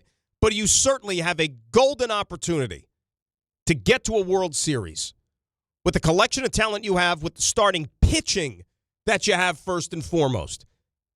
And you might completely let this opportunity slip from your grasp because of injuries and not getting these guys back in time. And forget about not getting them back in time, getting them back to where they're going to be able to work off the rust and start to contribute and perform like you need them to if you're going to win a championship. So I don't want to put any fear in Yankee Nation. That's not what I'm doing. I'm just offering up this opportunity for perspective.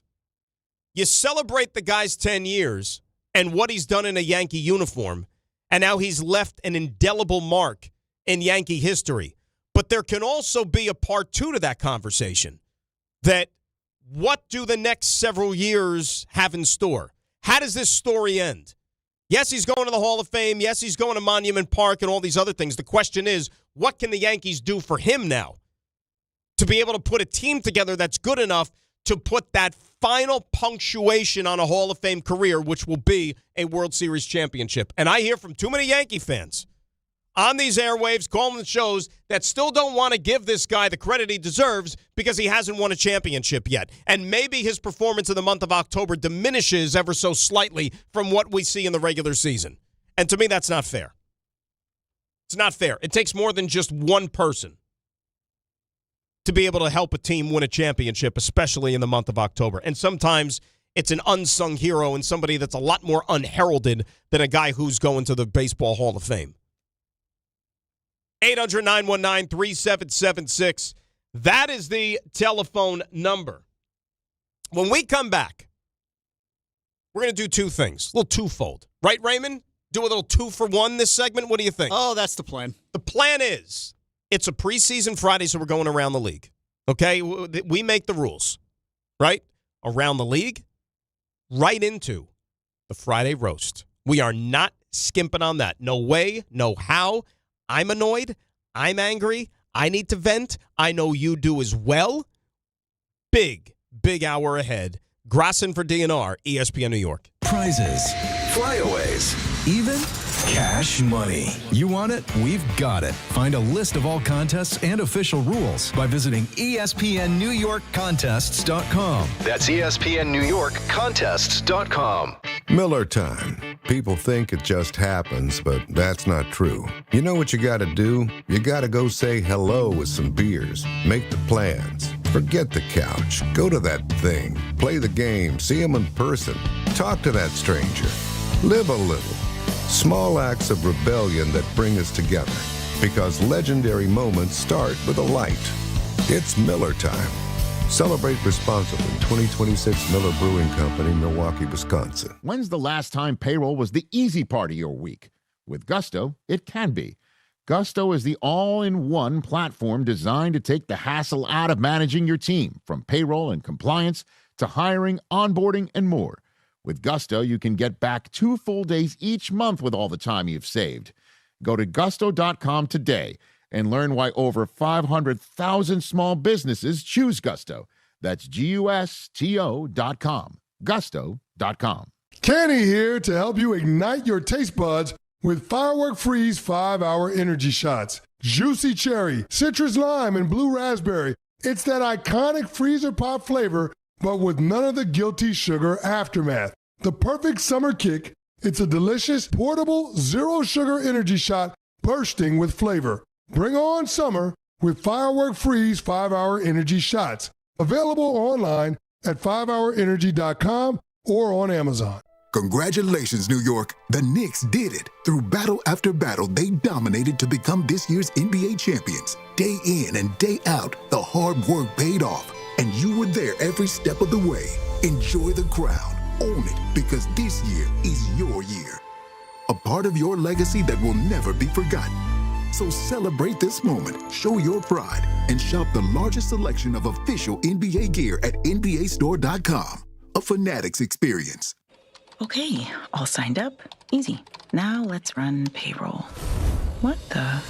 Hey girl, I'm you with more gusto. Nice.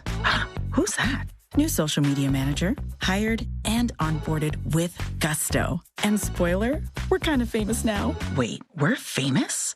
Oh, well, I'm famous. Payroll, benefits, and HR. Designed and built for small businesses. Choose a future with gusto. Kenny here to tell you about the Fruity Rainbow 5-Hour Energy Shots. It's a fruity candy flavor explosion. A zero-sugar treat that's Sweet Tooth approved. These can take care of my candy cravings and provides a tasty caffeine kick without all the sugar. Get candy-flavored chaos with Fruity Rainbow 5-Hour Energy Shots. Available online at 5hourenergy.com.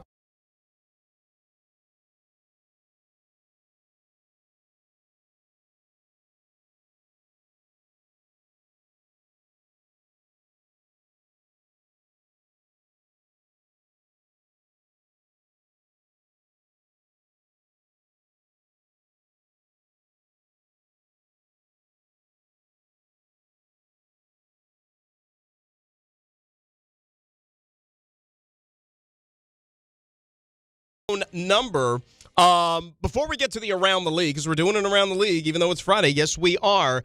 Let's hear from, I mentioned Carlos Rodon. He is somebody who had a rehab start and was outstanding. That was with Harv. That was with Somerset, correct? That's right. Somerset Patriots, of course. That is a New Jersey AA affiliate for the New York Yankees. So what worked so well in this current rehab start, Carlos? You know, honestly, fairly crisp. I was happy, made some quick adjustments with the changeup early on. So I was happy to get the changeup, strike the ball or in zone. Fastball was good. I think it'll be a tick up whenever, I show back up in the big leagues.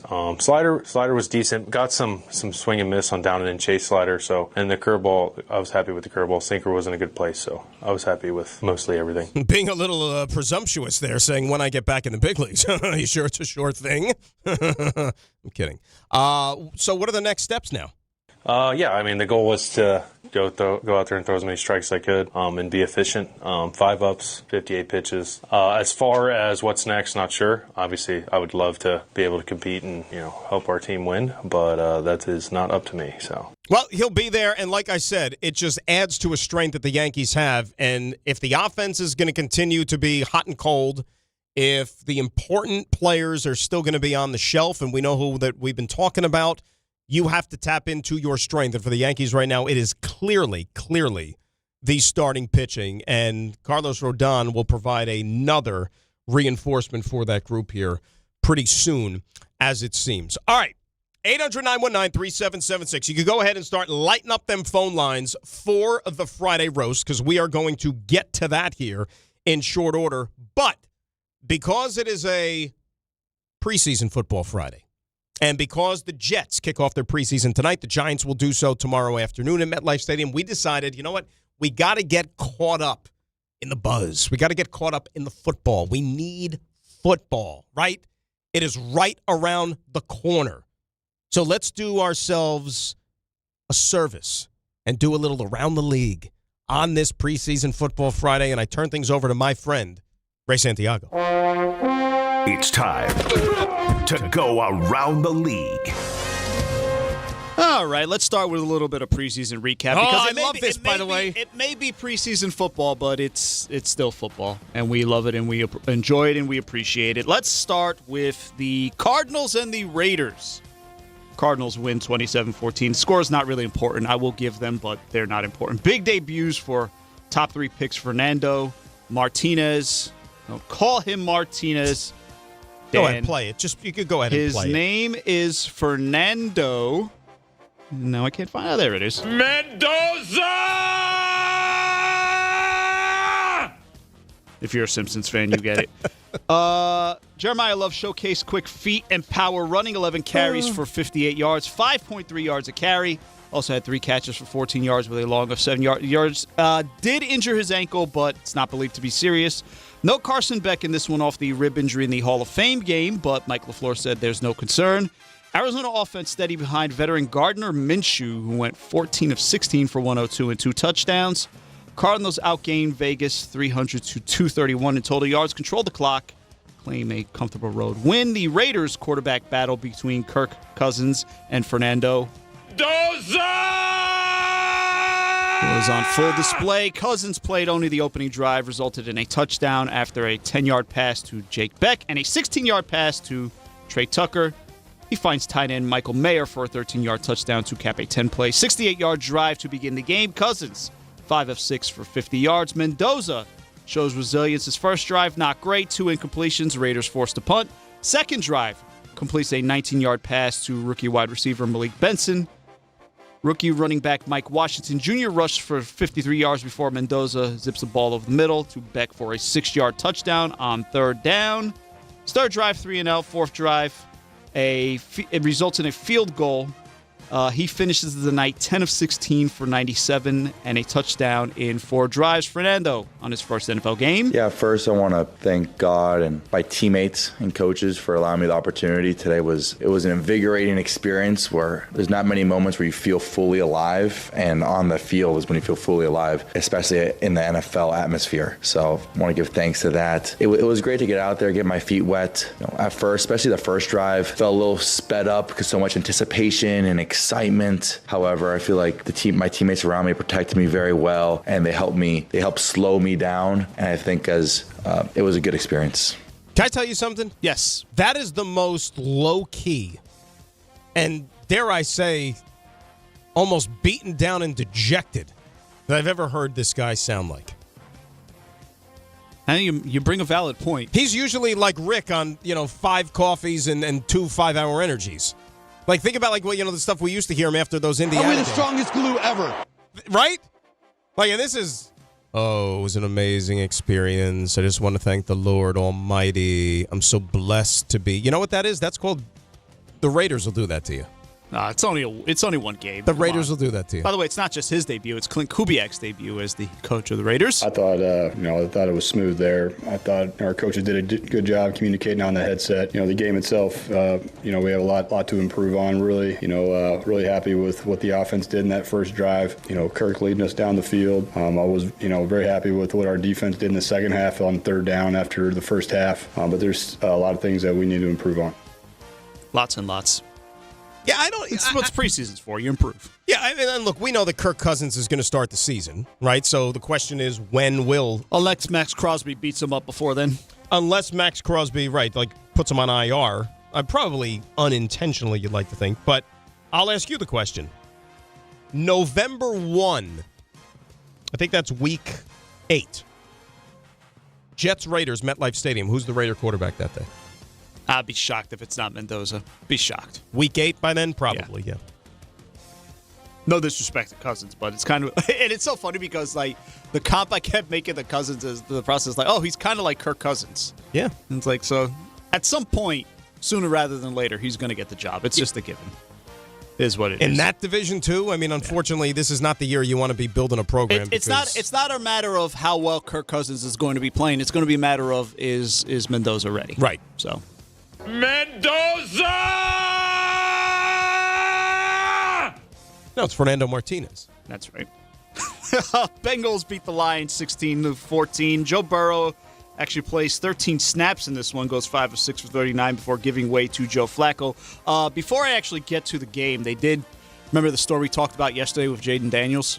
Yeah. And, part of the issue there at LSU is that I guess the family feels that he didn't get the same treatment as Joe Burrow, which I think – so looking deeper into it, it looked like Brian Kelly did, initially promise the kid Pickett you could wear number 5, and then it was kind of like, well, wait a minute. I don't know that I can let this happen. He doesn't seem to be happy with it. That's why he wore number 3 last year. Brian Kelly's not there anymore, so he switches to 5, and it's Lane Kiffin's job now, so he doesn't have that same commitment. So I guess this is what it stems from. Anyway, Brian Kelly's still angering people at LSU, even though he's not there anymore. I think Brian Kelly just angers people in general. Can we hear the Brian? You have Brian Kelly for me? You know what I'm talking about, right? Yeah, I got to hear it. Sometimes you just have to. Cue him up. I'm here with my family. He's just one of those people. Anyway, they did ask Joe Burrow because the issue is nobody's worn number 9 since Joe Burrow at LSU, so they asked him about that. Yeah, they told me that they wouldn't use it again, but you never know. You never know what happens. You never know what happens. So that's his way of saying, guys, it doesn't involve me. I don't know. Leave me be. I mean, I guess, like I said, I'm not an athlete, so I can't get into all this, he's got my number, he doesn't have my number. Especially like the college thing, it's a little different. And especially nowadays, like with the moving around that all these players do in college, right? Like, isn't that going to be hard now going forward? Like, so what? You want nobody to retire your number even though you're just passing through there and played one season? Wasn't Joe Burrow at LSU for 1 year only, too? Yeah. Right? Joe he won Burrow a championship. was an Ohio State guy, and Jaden Daniels was an Arizona State guy. So, yeah, this is what college football is now. Jaden Daniels didn't win a national championship, though, either, but not for nothing. He won a Heisman. He won the Heisman, right, but that Joe Burrow team, by the way, think about it. How stacked was that group? You and I could have quarterbacked that team to a championship. Yeah, well, Joe Burrow did, so, Anyway, back to the actual game. Detroit. That's why we're here doing this, and Joe Burrow's doing whatever he's doing. Yeah. Exactly. Detroit rested most of their starters. Reserve edge rusher Ahmed Hassanein, I hope I'm saying his name correctly, shines with 2 sacks and a forced fumble. After the sudden retirement of Teddy Bridgewater during camp, all eyes turned to rookie Luke Altmaier. You may remember him from Illinois. Yeah. He got the start as an undrafted free agent. 13 of 21 for 130 with a touchdown, 2 interceptions. Lions also signed Josh Dobbs back to a 1-year deal. So he entered the game in the second quarter, split reps with Altmaier in the first half, ended with 32 yards, 4 of 8. He'll compete with Altmaier for the number 2 job behind Jared Goff. Lions cut the lead to 2 late in the fourth quarter, but Bengals recover an onside kick and seal the win with a Russ Yeast interception on Detroit's final drive. It was an interesting game, right? Those two teams should be better this year. I think Cincinnati's going to win that division. I'm kind of worried about Detroit, to be honest with you. I'm thinking Detroit, they've got injury issues. They've lost some guys. Let them in the secondary especially. Let them figure it out starting in week 4. They've got a last place schedule too, right? Yeah, Penei Sewell switching to the left side after playing on the right side. So, remember how controversial a pick that was? You really want to draft a guy and put him at right tackle? Well, I don't think that's worked ever out. It's not quite like the safeties and running backs argument, but I don't think what side of the line the tackle plays on. Is the guy dominant at it? Just pick him. Right. Just pick him. Patriots and Colts tied at 13. Only draw of the night. Both teams trading defensive stops and field goals. No starting lineups seeing much action there. Backup quarterbacks struggle to break open the gate. I don't know if there's much to get into with the Patriots and the Colts here. No, not need to. Did you see Mike Vrabel, though, fire that challenge flag as viciously as he did? Was he holding a puppy as he did it? I'm sorry. That's going to be a thing all year. You know that, right? You know that. What did I say? I was like, and what? And the only thing I was surprised of in the crisis management manual handbook, usually the puppy is the first few pages a lot earlier than when the puppy was actually brought out months later. Chargers beat the Texans 27-7. Undrafted rookie running back Amar Johnson starts for the Chargers, runs for 2 touchdowns, a 55-yard reception, and converts a 2-point attempt. Justin Herbert and C.J. Stroud rested, so Trey Lance and DJ Uiagalelei lead the Chargers offense to pull away easily in Houston. That McDaniel-Harbaugh dynamic this year is going to be fascinating to watch. You see how happy McDaniel is to have a good quarterback. It's incredible. It's incredible. But see, here's the thing, though. I'm curious to see how the marriage works because, look, there's still a lot of flair and finesse to that scheme. You agree? Creativity, sure. But it's more about, like, speed, guys in space, stuff like that. That's not Jim Harbaugh. That's not a Jim Harbaugh Jim Harbaugh is freaking, like, buckle your chin strap, punch the dude in the mouth in front of you like he wants to play ground and pound. They've got a lot of guys on their offensive coaching staff. I'm sure you've seen one of them at least. Of course.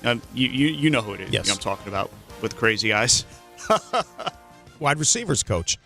Yeah, so they got a lot of different, like, opinions and guys in there. But ultimately, he's the chief decision maker. He's going to tell him this is what I want. Like, McDaniel's like, I got this great play. It's a gadget play. We're going to run like a triple, quadruple reverse, and guys are going to be running all around the field. And Harbaugh's like, let's run the ball up the middle, right up the gut for 3 yards. You know what I mean?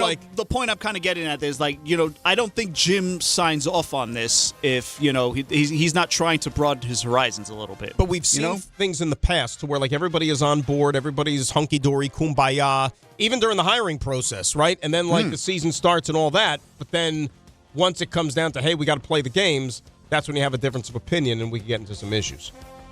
I understand. But they're talented. Like, I think the Chargers are going to be good. Well, they kind of have to be. I mean, not for nothing. That team is loaded. If they're loaded, they've got a great coach. They've got a defense. What's it going to say about your boy? They literally have everything. What's it going to say about your boy if they're not good? They literally have everything, and you know how I feel about it. I think and there's people that think that I think that Justin Herbert's not a good quarterback. That's not true. I think he's one of the better quarterbacks in the league. I just wonder why certain criticism for postseason success is only reserved for certain quarterbacks. You think he's literally done jack in the postseason, and in fact, he has two of the worst losses I've ever seen in the postseason. But the criticism is not there. Too much celebrated, given the output. I forget who said this. It may have been. See, I'm not even sure. It may have been Nick Wright back in the day, but, like, somebody called him, like, the social media quarterback, and that's who he is. Oh, he has the look. He has the arm. He has the. We love this guy. All right. At some point, like, the same criticism for postseason success has to count for certain other people. First and foremost, though, remember what kind of got the Herbert train going is what?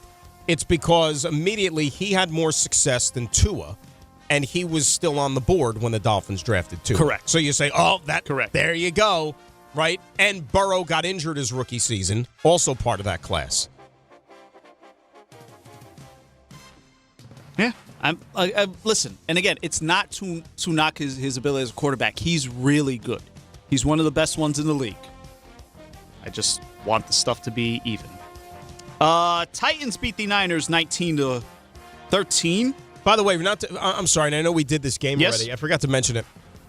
Did you see in Arizona, the Arizona Raider game last night too? Like the Cardinals guard, second-round pick. Basantis? Yeah, fell into his freaking knee. He's probably done.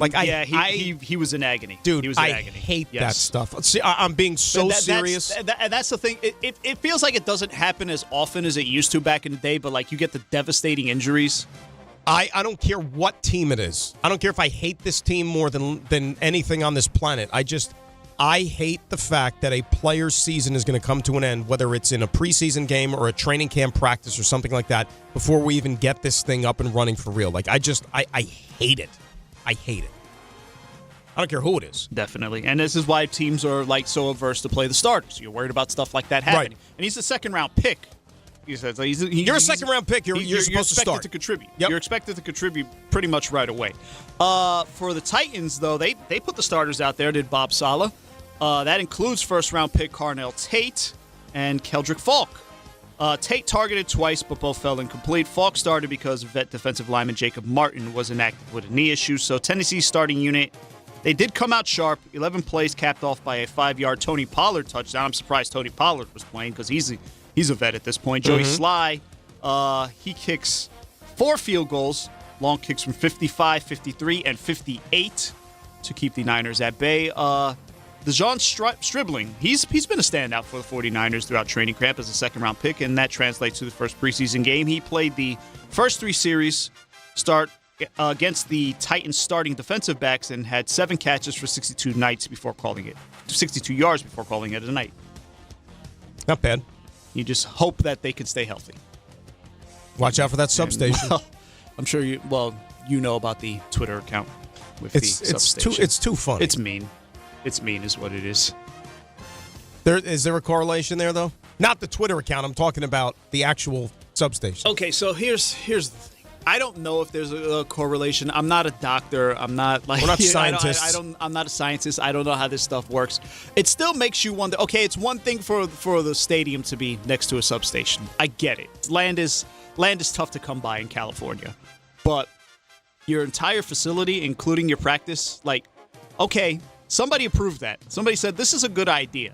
I love the optics of all the 49ers practice photos that come out, and here's Christian McCaffrey, running through something, and there's a substation, this giant substation looming in the background behind him. Should it really be that difficult, though? Like you said, California, it's one of the biggest states that there is. They couldn't have found someplace.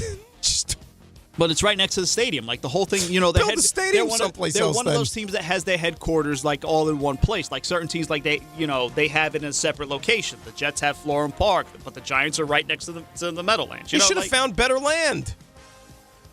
Well, clearly they had problems finding better land there because they're in Santa Clara, which is what, 30 miles away from San Francisco?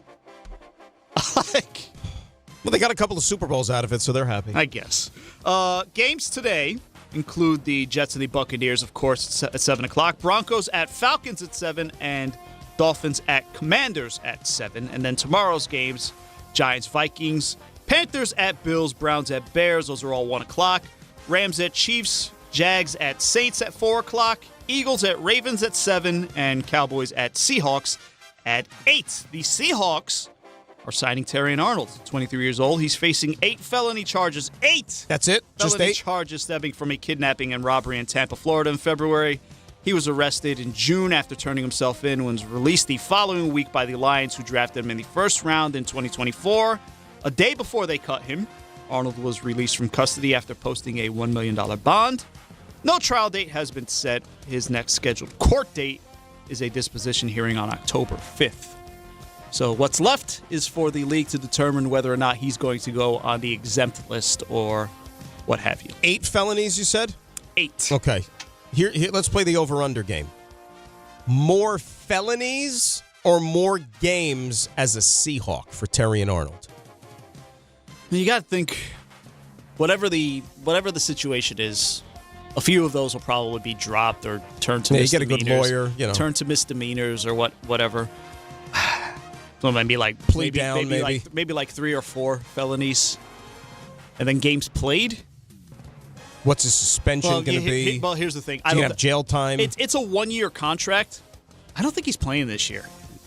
I really don't. Because even if, again, that first disposition is October 5th, you think this is going to get resolved between now and then? No.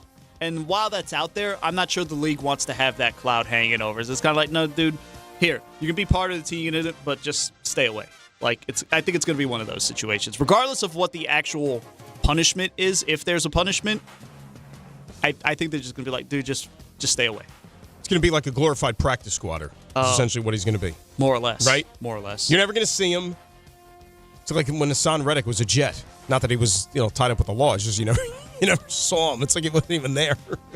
Well, that's a different thing entirely because he was just willingly staying away. But even when he was there, he wasn't there. It was like they were trying to get him to the facility. Woody Johnson. I remember that. I mean, we'd like to have Assam here. So Assam, get in your car, drive down 95, and come to the New York Jets. I've down 95 and come to the New York Jets. Yeah, thank goodness he did, huh? Yeah. Magic. Traveling, that's something Bears fans could have to face in the future. But you'll be happy to know during his annual address at training camp Thursday, chairman of the team, George McCaskey, said the team will not be renamed the Hammond Bears if they break ground on a fixed-roof stadium some 30 minutes southeast of Soldier Field. No, we will be the Chicago Bears, whether we're in Arlington or whether we're in Hammond. Our focus is on Hammond. That's where we're advancing our efforts, and that's where the bulk of our time, attention, and resources are being devoted. That's kind of in the no-duh thing. Like, why would they ever change their name? They're the Chicago Bears, for crying out loud. What are we talking about timeline-wise with this? Like, if this goes down, like, what are we like? So they're still like, they have one viable site for the stadium, Northwest Indiana, and they're examining a second location. They're still trying to figure that out. They announced in June they were moving forward with the stadium developed in, as I said, Hammond, which is in the state of Indiana, by the way. They have completed their review of what they're calling the Lost Marsh site, and they're doing due diligence on the Wolf Lake Terminal site. They could merge the two options together in some way, is what they're saying. They also had been considering Arlington Heights, which is what he said. That's about 30 miles northwest of Chicago as a potential location for a stadium. But you'll be happy to know wherever they end up, name changes off the table. Like, how could they not get this thing figured out? Like, this has been a long time. And again, by the way, it's going to be a closed roof stadium, which wherever is it is. Ridiculous.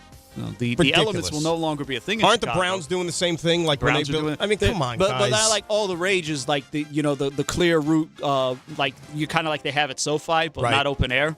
Like, so the Brown Stadium's going to look like, the perfect example is what they have in Vegas, like a roof like that. It's just a flat, like. You know what concerns me? Mm-hmm. There's going to be a generation of people, young people that grow up, that know cold weather football, develop an affinity for the National Football League, and think that the only version of it is just like warm weather and closed stadiums. They'll that never type of know. stuff. Well, listen, as long as Lambeau Field exists, you should be okay. But there should be more. And we're giving away two of them. If Chicago and Cleveland, like Chicago and Cleveland are two bad weather. Kansas City too. Kansas City, same thing. Mm-hmm. Like, come on, man. Thank God Buffalo didn't do it. I mean, Buffalo screwed up the stadium in a number of ways. That's the one thing they got it right. But that's another screw up that they had, though, because they said that they were going to protect fans from the elements with the canopies, and the canopies don't do anything. Well, I mean, not for nothing. There's going to be wind too, so eventually it'll blow into your face. But you know what? Hey, it's Buffalo. You're used to this. That's football, man. They screwed up. Here's my point. So, like, what's the concept of home field advantage anymore? Right? Like, what? Just because, like, you're going to have your fans loud in at the game? But, like, what about elements, weather? Like, that should play a role. You know, like, if the Miami Dolphins ever made the playoffs again and they show up to, some cold weather site in a playoff game, like, you are supposed to have a distinct advantage, as we've seen when Miami goes on the road. Yeah, remember that thing, like, such and such team has never won a playoff game under 40 degrees. Like, Miami went to Kansas City. Remember that for that Saturday night game, and there was literally, like, people in the stands getting hypothermia. That is actually what was happening. That legit happened. There were people shirtless because they're animals. But, hey, listen, my team's got a closed stadium, and they've got an advantage. They'll shine the light right in your eyes. Thanks, Jerry. But where does that stand? Because Jerry closed that up for the World Cup. Jerry didn't have a choice. It wasn't like that was FIFA's call, right? As you learned here with MetLife, I'm sorry, New York New Jersey Stadium. Right. The NFL and the teams that or the people that own the stadiums, they didn't have any say in it. It was all FIFA. So this is going to be the name of the stadium. It's New York New Jersey Stadium. It's Boston Stadium in Foxborough. That's right. It's Dallas Stadium in Arlington. Oh, and by the way, we're using these curtains. I think Jerry should have taken a little bit of a cue from FIFA. By the way, you're listening to DiPietro and Rothenberg on WHSQ, WCBS FM, HD2, New York. One last bit of news for you. J.J. McCarthy, he does not want to leave Minnesota after losing the Vikings job. 9 was asked after losing out to Kyler Murray if he does have a future with the Vikings. Like I said before, this is a place I want to be. And I love every single person in this building. I love this state. I love the fan base. And I'm going to continue to just do whatever I can for this team and this organization. Yeah. Poor 9. 2 questions I have for you. Mm-hmm. Okay? It's a two-prong here. Number 1. Let's just say it's all right, Kyler Murray won the job. Kyler Murray's going to keep the job. Number 1, how aggressive do you think Minnesota could possibly be to listening to offers for J.J. McCarthy? And number 2, how aggressive do you think other teams will be picking up the phone, calling Minnesota to see if they can get J.J. McCarthy? That's the more pressing question. Like, does he have does he have a market? That's what I mean. Like, has he shown you enough? Or something? Like, let's put it this way. What general manager is going to put his job on the line to go trade for J.J. McCarthy? I wouldn't. Give me one. I wouldn't. Find me one. And then what? let me phrase this.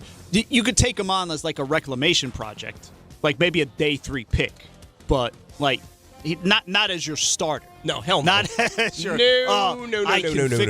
It's like, no, I'll take a flyer, but we'll see if there's anything there. But isn't it amazing? The J.J. McCarthy conversation has not graduated past the J.J. McCarthy conversation leading up to the draft. But Isn't can I that be funny? honest? But can I be honest with you? Like, a lot of people threw out the Sam Darnold comp out there.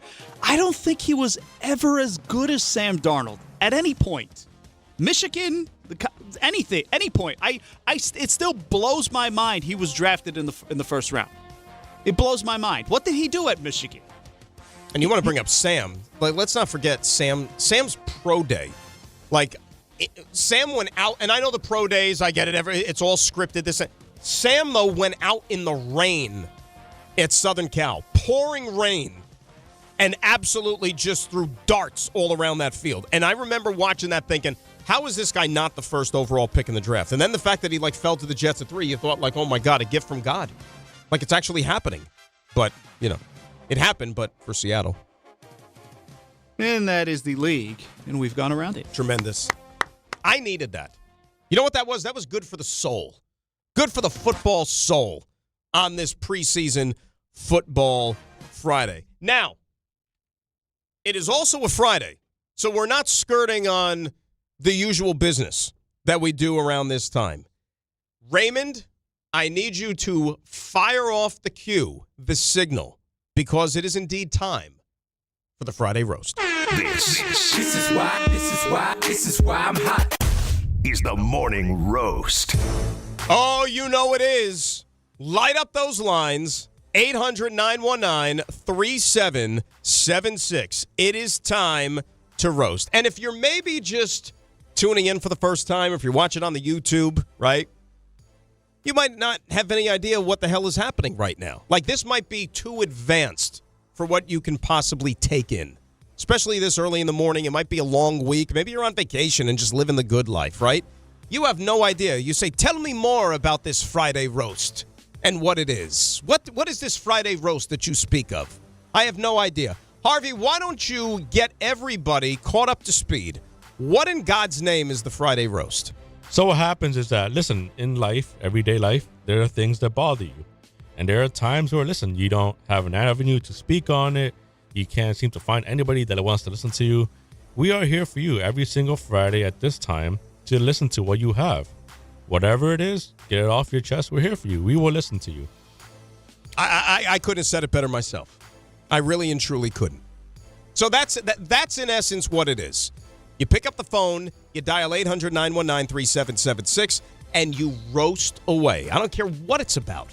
All right? If it's bothering you, I want to hear about it. We want to hear about it. I don't care if it's the person that lives next door to you, the person who's sitting next to you right now, maybe on the bus or the train or whatever. They smell bad. Let's hear about it now. This is what the opportunity is for. Let's get right to it. Let us start it off with Colt in Elizabeth, who is first up here on the Friday roast. Colt, good morning, my friend. How are you? Good. How you guys doing? What's up, Colt?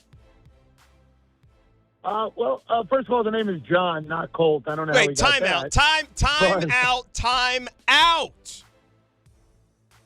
out. How do you get Colt from John? That is a stench in Mamaroneck right there. Harv? Yeah. Okay, boys. How do we get Colt from John? I thought he told me he was Colt. You know what? Listen, I'll apologize. I will take the L. You can roast me as well as whatever you're roasting. I think I'm saying this right, Peter. Stench in Mamaroneck. You're on ESPN New York. How are you, sir? John, let me... Oh, hey, no, it's Bennett. Yeah, it's right there. John, let's do a quick exercise before you roast, okay? Do me a favor. I want you to say your name for me. Go ahead. John. Okay. Now say the word Colt for me. Colt. Those two do not sound alike at all. At all. Not even close. And I could have like 800 adult beverages in me, and they still will not sound alike at all. So, John, I apologize to you. On behalf of the entire operation here, I extend my sincere apologies, and I want to welcome you to the roast, and I know you're going to deliver here. So, John and Elizabeth, please go ahead and roast away. Okay, here's my roast. My wife and I occasionally we go down to New Hope, Pennsylvania. Cute little town, lots of shops, restaurants. I'm familiar, So, yeah. Cool place. Great little town. So we go to this restaurant that we've been before. It's called the Logan Inn. And we go there. We're walking around shopping. We go there. We get lunch. We sit down. I'm getting a burger. My wife's getting chicken sandwich or something. And nothing's cheap at this place. So I get an iced tea, and my wife gets like a Diet Coke. When we get the bill, there's $4 added for ice. So we asked the waitress, "What's this?" She goes, "Well, it's $2 per glass."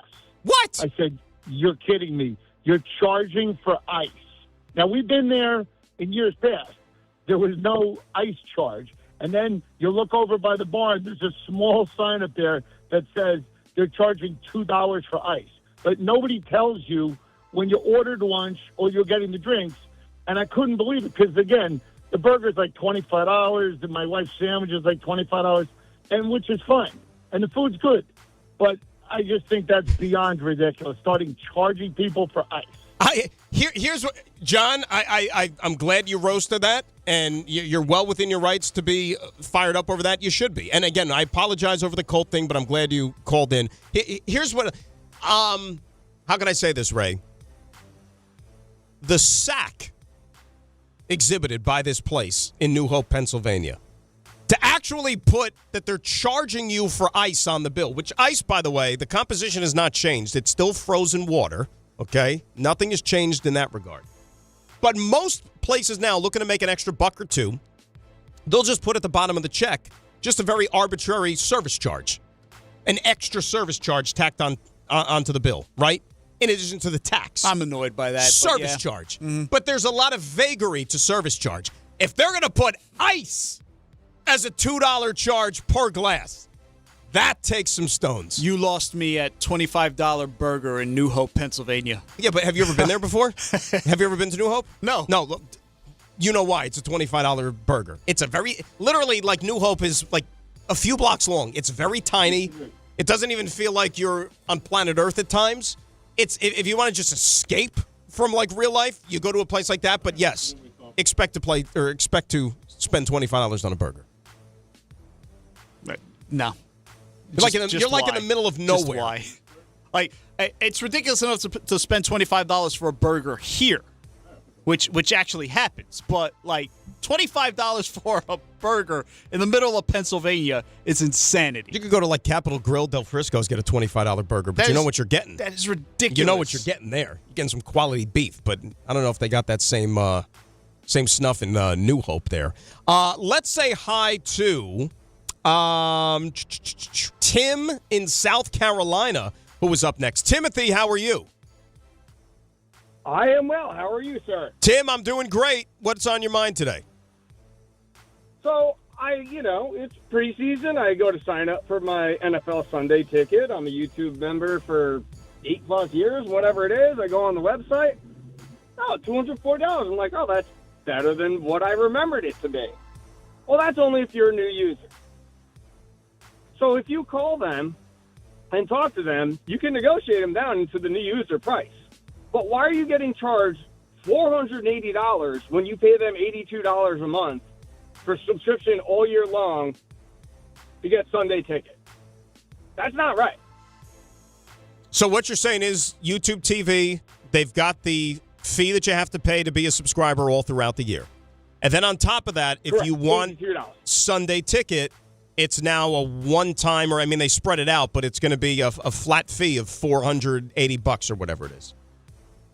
If you're already a subscriber. If you're new to them, it's $240. So where's the benefit for the loyalty of actually paying for it for the year? There is none. And I hate to say, I hate to tell you, Tim, you know why that is? Because the NFL and the powers that be with Sunday Ticket, they know they got you. They got you right in the you-know-what. That's why. I'm in the same boat with you, Tim, so I get it. I'm right there with you. I tell you what, though, don't pay that $480. Call them up. I got it for $240. I got it for $234. They gave me $6 off. All right. You know what? Let's go. So don't do it. Tim, you know what? Do it. Fight the powers, man. I knew this would be right up your alley, Ray, because that's just not right to me. No, it's not. But here's the thing. And Tim, thanks a lot for the phone call. What's the difference in price you get if you're a subscriber versus if you're not a subscriber? It's well over $100. $100. Yeah. So that's it hurts at the beginning of the football season. It really does, because I always just pay the chunk out of it. Now, I'm trying to remember when it was on DirecTV. It probably wasn't that much. No, it wasn't that much. But I mean, look. So here's the thing. I'm a DirecTV customer, so I'm paying a monthly DirecTV bill to get the service for all the other stuff that they have to offer. If I then want to add on at the time Sunday ticket, now with the baseball package, the hockey package, like, you're going to pay extra money, but they don't jack it up anymore based on the conditions. Like, it's still the same fee regardless. It is a little bit shady. I do agree with it. But like we said, they're a superpower, and they got you. And they know that if you're not going to pay it, other people will. Lots of other people will. Everyday Edgar wants to roast here. Edgar, how we doing?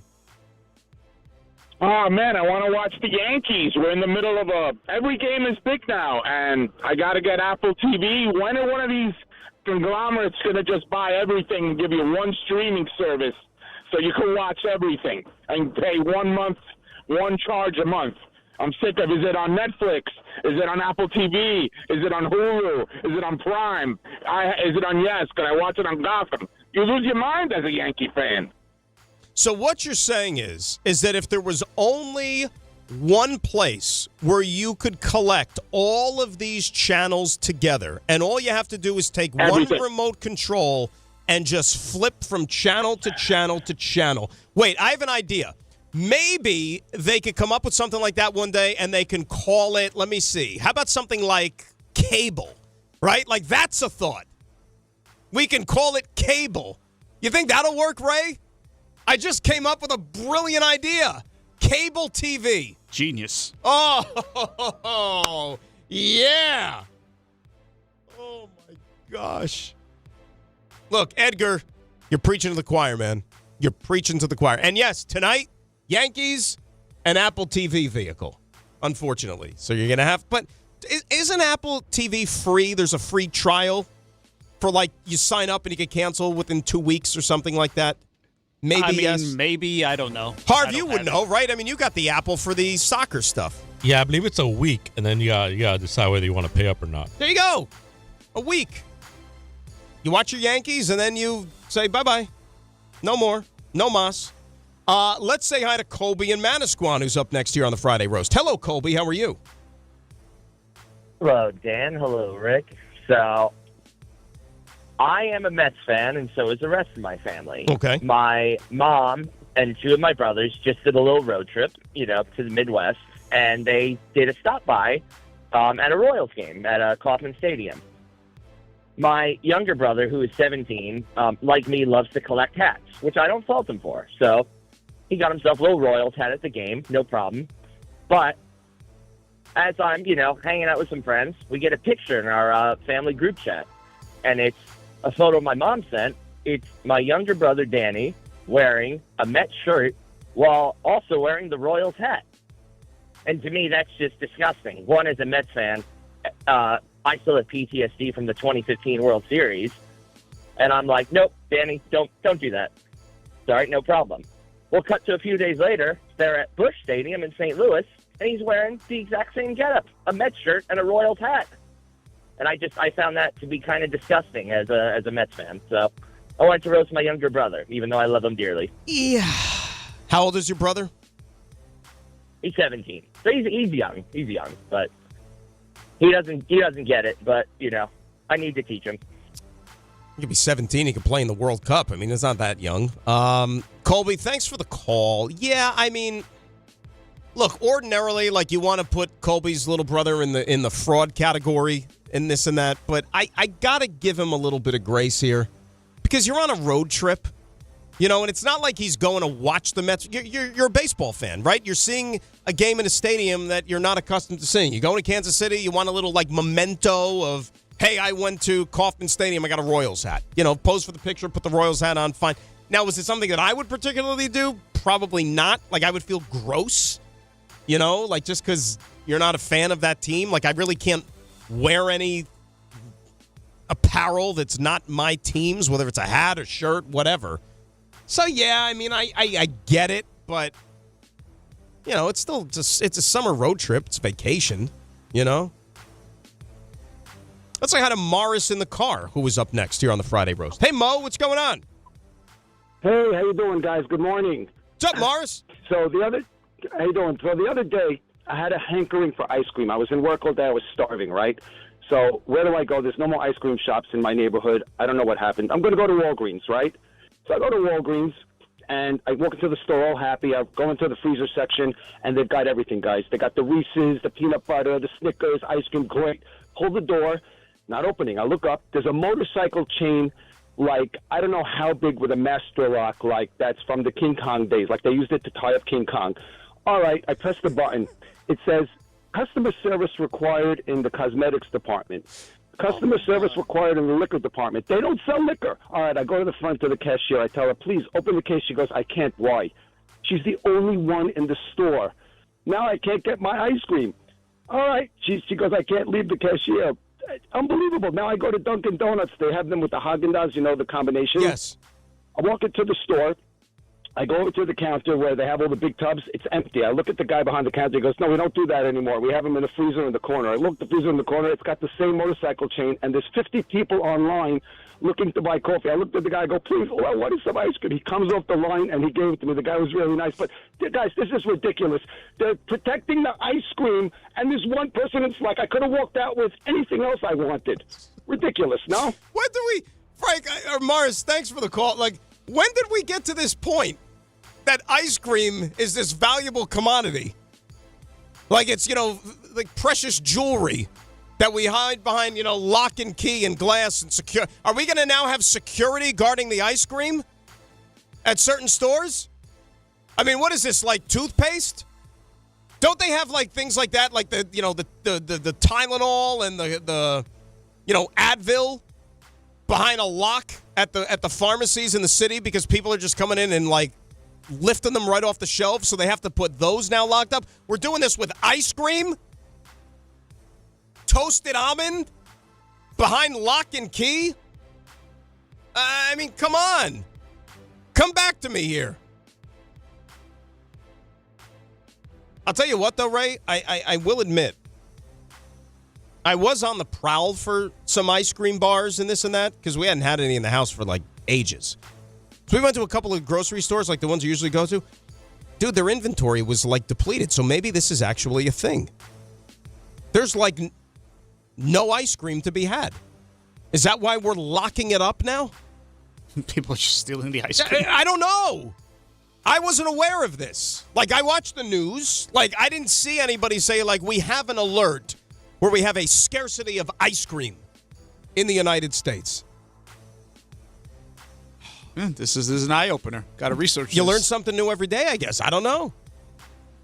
Harv, you got a roast? Poor people can't get their ice cream.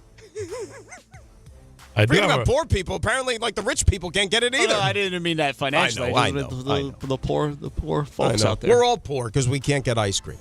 Harv, what do you got? So I'm going to roast a golfer by the name of Zach Carlin. So Zach Carlin is a golfer in St. Louis. He's a 2 handicap. He's pretty good. He used to play college golf as well. So he's playing at the Wing Haven Country Club in Missouri. He's one of 4 people. And so it's a big deal. It's a member club. And the big scoop is that if you get a hole-in-one, you get money that's in the pot for the hole-in-one. So we're 3 holes in. And Zach takes it upon himself to tell the guys that he's going to hit his 4th hole early. It's a par 3 hole, the 4th hole. So he tells the guys that I'm going to hit it early. And they all go, okay, we'll let you have it and whatnot. So when it comes time to the 4th hole, they ask Zach, how did you hit your shot? And he says that he thinned it and that it created a divot on the green. So, okay. They take his word for it, and they all go up to the hole, and they see that there's a ball in the hole. Apparently, Zach hits a hole-in-one. So everybody's celebrating. Everybody's all congratulating him, saying, hey, good job, man. You got a hole-in-one and whatnot. Minutes later, though, because there's money on the line, everybody's skeptical. They don't know. They didn't see Zach hit the hole-in-one, so they start wondering how it happened. Apparently, there's cameras aplenty for this golf course because, of course, there should be. So they asked the superintendent of the golf course, hey, we want to know how this ball came into the hole. We didn't see Zach hit the shot. Now, it's early morning tee times, of course, for this sort of golf course. But the security camera captures the footage of how it happened.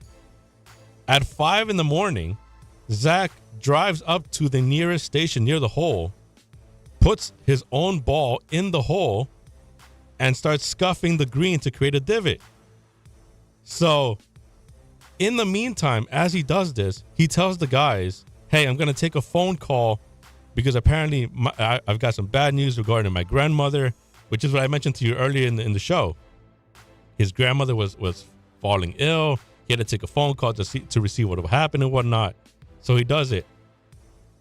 And as this is all happening, he puts the ball in the hole and creates a divot. And he fakes a hole-in-one. So he fakes a hole-in-one. He fakes the phone call to his grandmother. None of this happens. So he essentially admits to cheating on the hole-in-one. And he lies about his ailing grandmother and lies about the phone call as well. And because we here at ESPN are good investigative reporters, here is Zach Carlin with ESPN 101 in St. Louis admitting to being a cheater and was asked what the motivation was for cheating. I don't really know. There really is no motivation. It's just complete stupidity and we were giving 2 shots back to the field, and that's not an excuse. There's no excuse for what happened. But just to answer your question, we were giving 2 shots back to the field. I went about it just completely and utterly the wrong way. And like the worst part is the downfall that it has and the trust of my family. His family's getting it on social media. And, of course, you say you feel bad about your family. You didn't care about your family when you lied about your grandmother and you cheated. So a lesson to all the kids out there. Play honest and earn your winnings instead of cheating for it. That I mean, I love you to death, man. That might have been the longest roast in roast history. Oh, boy. No, you know what it took me back to? It took me back to school. When either with the teacher, we did like the read-in class thing, and I would just like zone out because it was just like going on and on and on and on. And Harv, you lost me. Like I said, I love you like a brother. You know what? I think it's time for me, and that, Ray, was that the first ever roast with sound as well? Like with an actuality? We've roasted with sound. I mean, I could have played before. 18 holes by the time it took to get through that roast. So here's what we clearly need to work on, and this can be developed.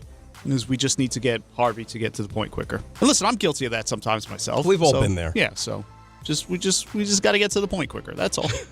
Listen, time calls for everybody. Apparently, it's my time now.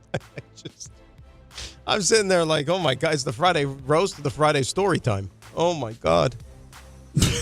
Now, what if something is his grandmother okay? Yeah, she's fine. Okay. Everybody's Usually your good. grandma as a prop. All right, Jesus. Oh, Raymond, you got one? Yeah, sure. I'll keep this one shorter. Yeah, thank you. Sweeter. Play again, 9 holes, Ray. And again, it's kind of like a generality. I think everyone's experienced this, and we've done variations of it on the roast before. I don't know that we've done this particular one, so I feel comfortable in doing so.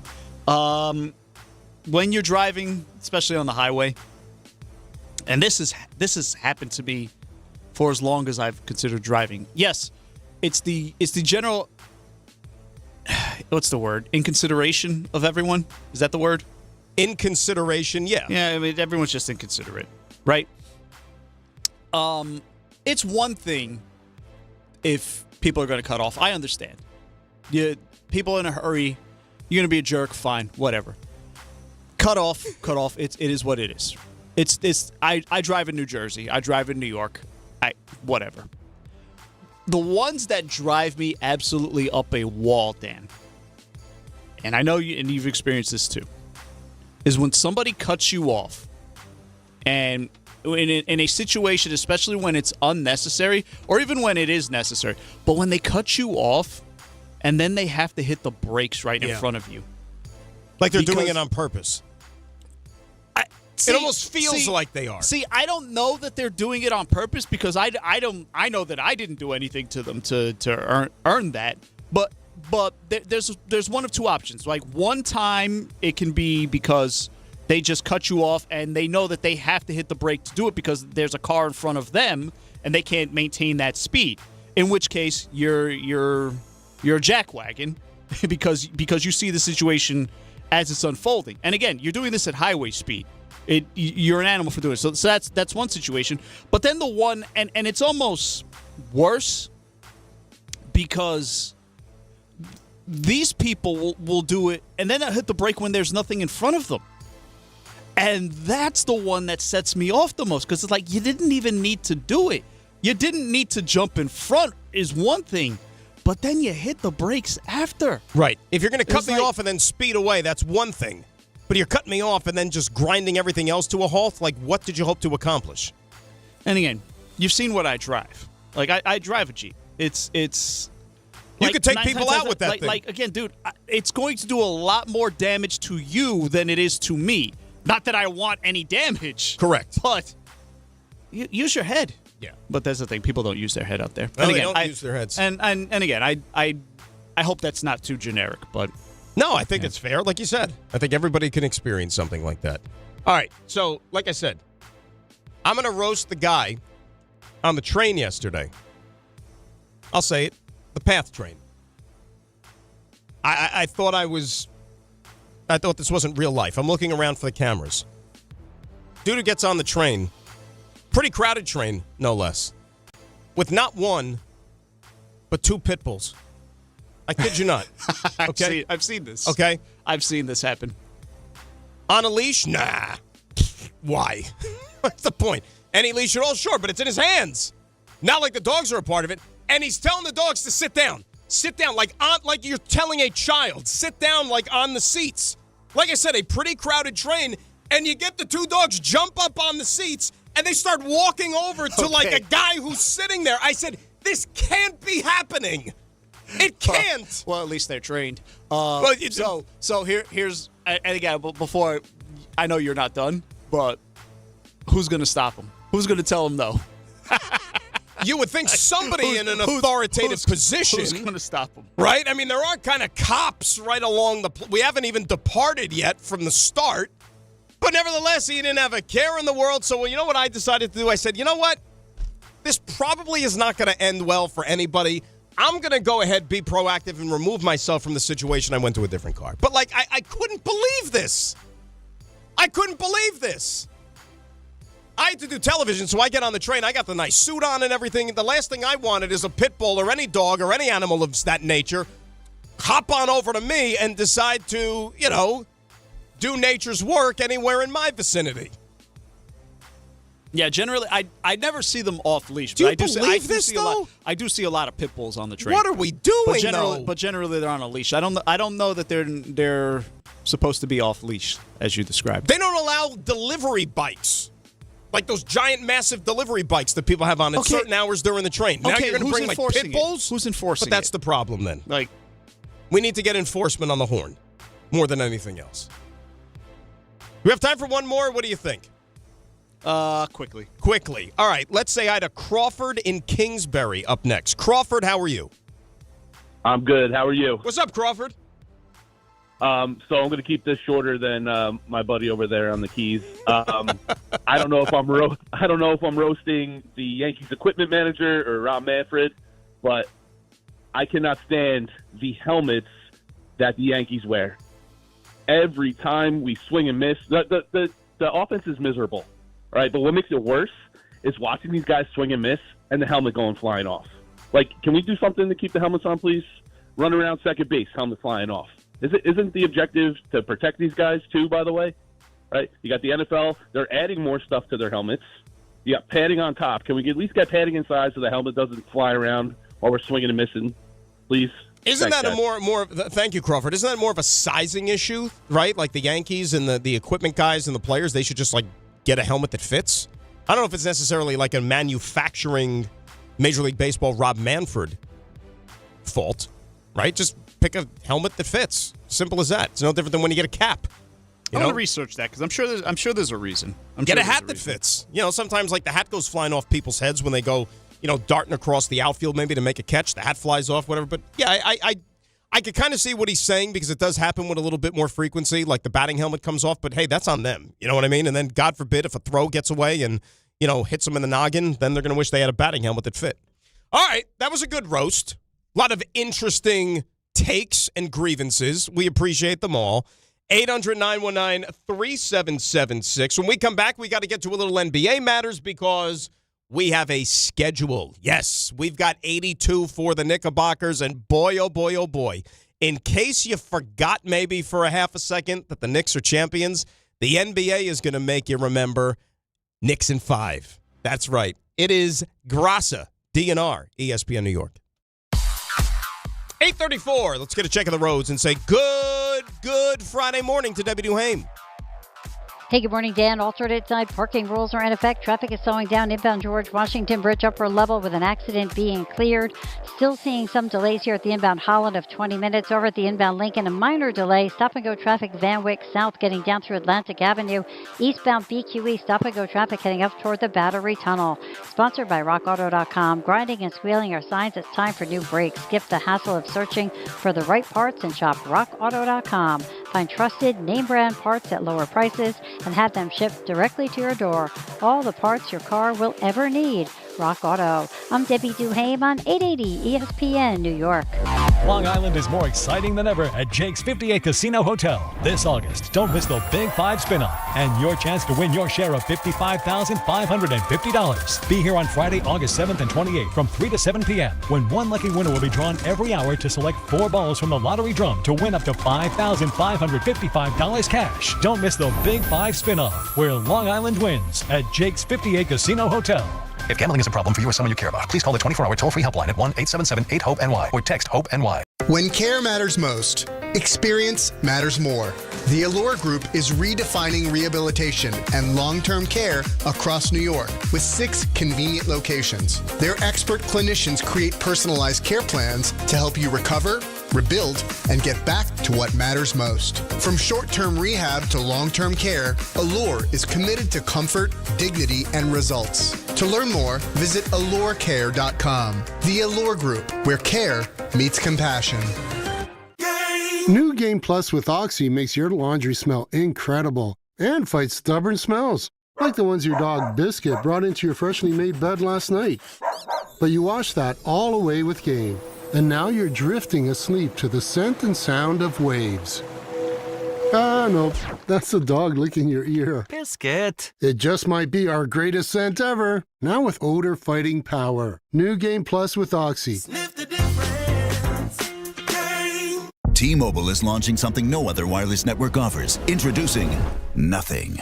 Pay nothing today and walk out of the store with a new phone. What did he say? Nothing. You definitely said something about nothing. Exactly. Go to T-Mobile, pay nothing up front, and leave with a new phone. Wait, nothing rules. She gets it. Hey, thanks for nothing. For the first time ever, switch to T-Mobile, pay nothing. No taxes, no fees, no money down. And walk out with a new phone. There are 250 reasons to choose T-Mobile, and now nothing is holding you back. On eligible devices with qualifying credit plan and 36-month finance agreement. Download to see if you qualify. Not all customers will qualify. Transfer fees may apply. No Albert subscription required. Albert is not a bank. Albert Instant Loans are issued by FinWise Bank, member FDIC. Not an actual client. Terms apply. Kylie, what's wrong? I just got hit with a car repair bill. I'm behind on rent, and I feel like I can never save any money. Have you tried the Albert app? Albert is your financial assistant, helping you find ways to save and create custom budgets to actually grow your money. Plus, you can get up to $10,000 for big expenses or advance up to $1,000 fast when you need cash right away. Albert can get me up to $10,000? Exactly. Albert spots you in a pinch and helps you grow your money in the long run. I'm downloading Albert right now. Download the Albert app and use promo code CASH to borrow up to $10,000 for whatever you need. The Albert app helps you budget better and save more money so you reach your financial goals faster. Download the Albert app right now and use promo code CASH to borrow up to $10,000. Use code CASH to borrow up to $10,000. This is the Michael K. Show. Talking with Alex Rodriguez, what you've seen of Lombard, what do you think? It's amazing when you have a plus defender at short, how it makes your entire team better defensively. Lombard can do for the Yankees defensively and for those great pitchers what Aaron Judge does for the offense. That's how good Lombard can be. The Michael K. Show, weekdays at 1 on ESPN New York and streaming live on YouTube. Presented by the Parisman Firm.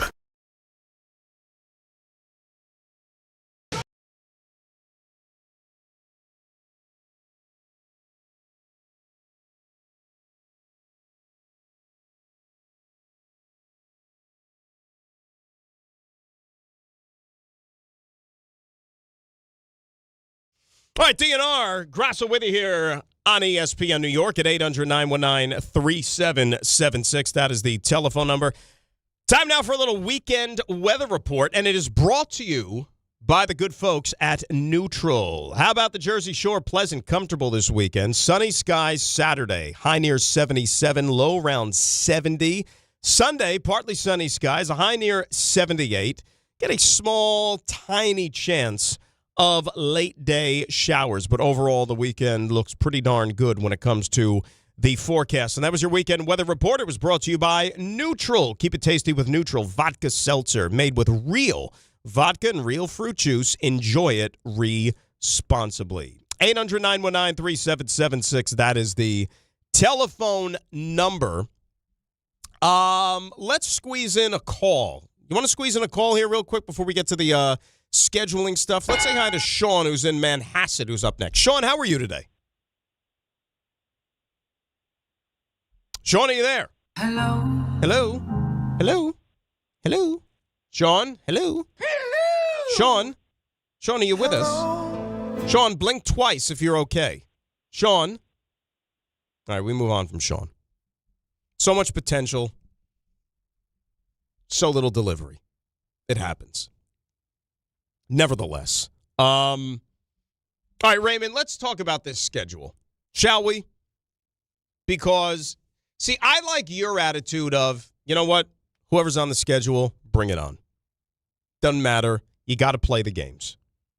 But I do think that it's cool because Knicks fans have been waiting, their whole lives for something like this, to get the royal treatment from the NBA, in the fact that you look at the national TV assignments, which are 34, which is tied for the most in the NBA, along with Philadelphia, San Antonio, and the Lakers. You get 13 back-to-back games. Now, that's actually helpful for the Knicks, right? Because there were 14 last year. So one less is not the worst thing in the world, because nobody wants to play those. But you look at other aspects of this schedule, they didn't do the Knicks a lot of favors either, right? Like, I'm looking at the end of the calendar year. We know that they play on Christmas against San Antonio. But following that game, going into the new year, I mean, like, they barely have a day off, which means in turn, we who broadcast the games are not going to have a day off. So Monday the 21st against Cleveland on the road. You play on the 23rd at home against the Utah Jazz. Christmas Day afternoon at home against the San Antonio Spurs. 27th at home against Brooklyn. Then you hop on an airplane. You go all the way out west at Utah on the 30th. And then another back-to-backer, New Year's Eve, 9 o'clock at night in Phoenix, followed by Denver on the 2nd, Portland on the 4th, Golden State on the 6th, Sacramento on the 8th. I mean, have you ever seen them stack that many opponents on a West Coast trip like that? Normally nowadays they space them out, don't they? Yeah, December's a rough month, man. I mean, that is hell. I don't care if you're the best team in the league or not. Like, look, that is a gauntlet. Normally, like, think about how the NHL does it. I know that the NHL has the holiday break and the NBA plays on Christmas. I get it. But you would think that they'd throw them a bone saying, well, you play on Christmas Day. We're going to take it a little easier on you, like leading into Christmas, coming out of the Christmas. Like, that is insane, man. That's 1, 2, 3, 4, 5, 6, 7, 8, 9, 10 games with a lot of travel going to the West Coast in 2 weeks? Like, I'm not saying that's going to sink their season by any stretch, but if you remember last year When did they go through their dip and their rough stretch? It was in January. January and February. Right? Yeah. So, like, you can't tell me that something like this could have possibly, like, a carryover effect. But a lot of that was NBA Cup carryover, too. Oh, by the way. Yeah. Oh, by the way. Yeah.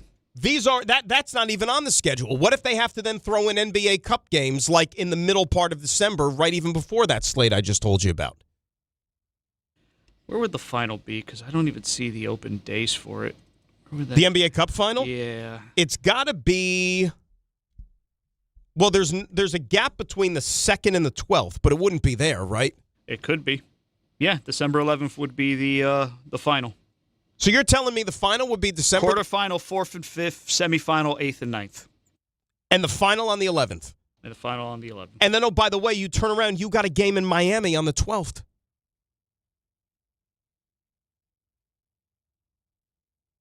And the NBA Cup final is in Hinkle this year, right? Butler. That's correct. No more Vegas stuff. Hoosiers. Hoosiers, baby. And did you notice, as far as drama is concerned, you got to wait a while for Mitch to get his ring. Right. The Celtics are not here until March 14th. That's late.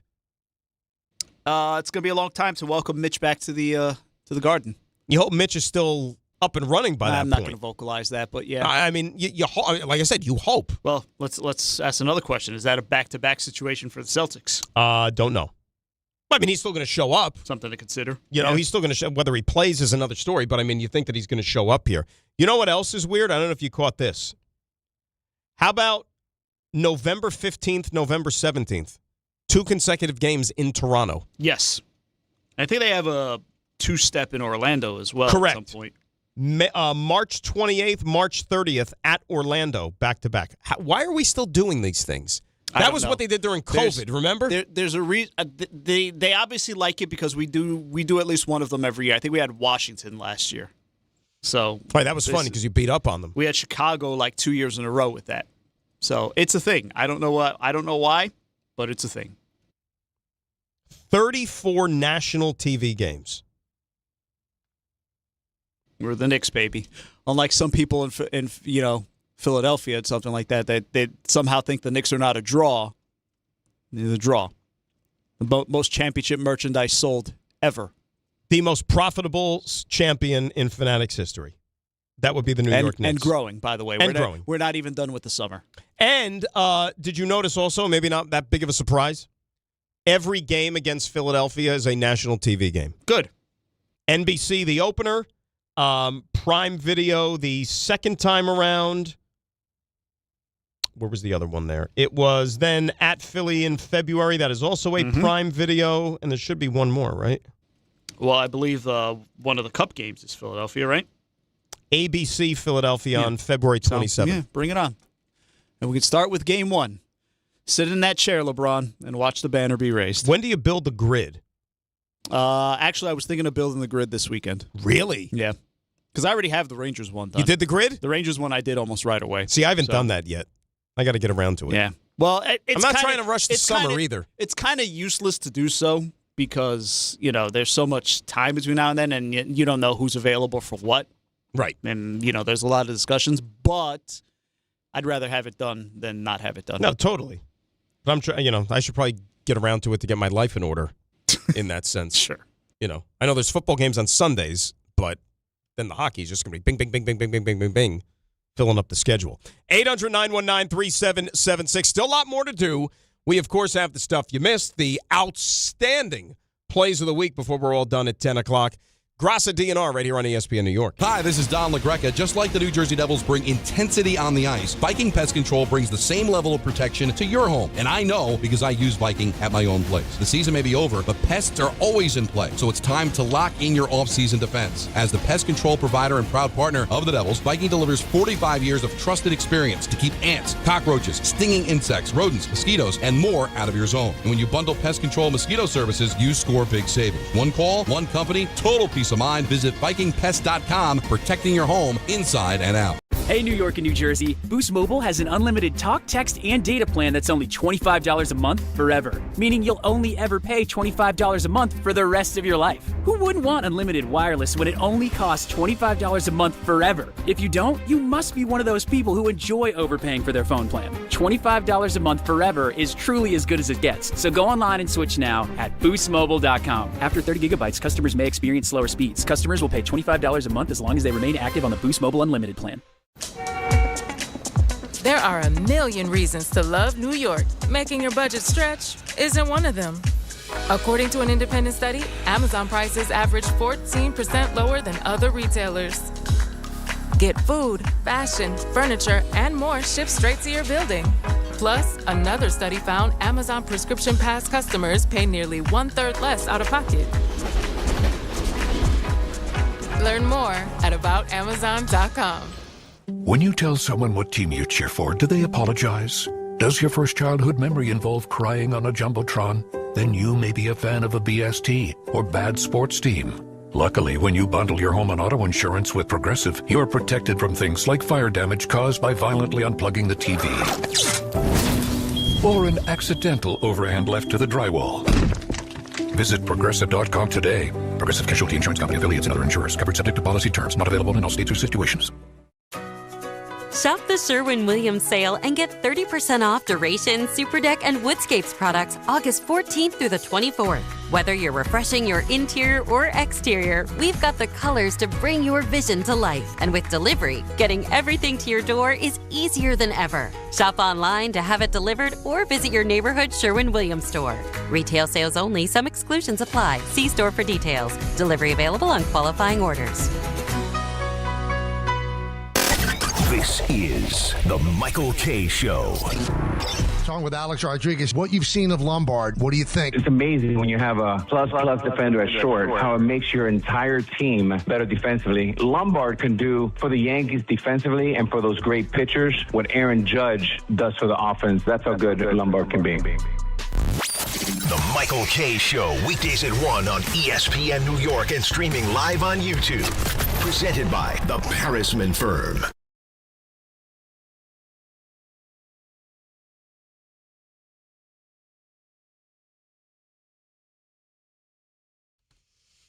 All right, DNR Grasso with you here on this preseason Football Friday. That is right. We'll reset and get into the Jets, the Giants, to begin the 9 o'clock hour at 800-919-3776. I think you know me well enough, right? I'm not what we would term as a petty individual. That's not me. You know, I like to tell you exactly how it is. I don't play favorites. I don't take cheap shots. So I'm not trying to be petty when I decide to talk about this. But I figure I would bring it to your attention because otherwise I wouldn't be doing my job as a talk show host. In this city, at this time of the day, it is my obligation to provide you with as much information as humanly possible. Now, last night, you might have heard of this team called the LA Dodgers, right? They're the team that's won the last couple of World Series, and everybody expects them to win it again. They got a high payroll.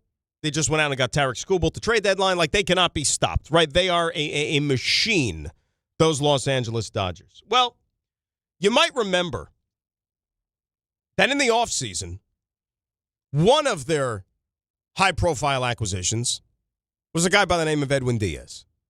You might be familiar with his work, right? Was here with the Mets. Timmy Trumpet, remember?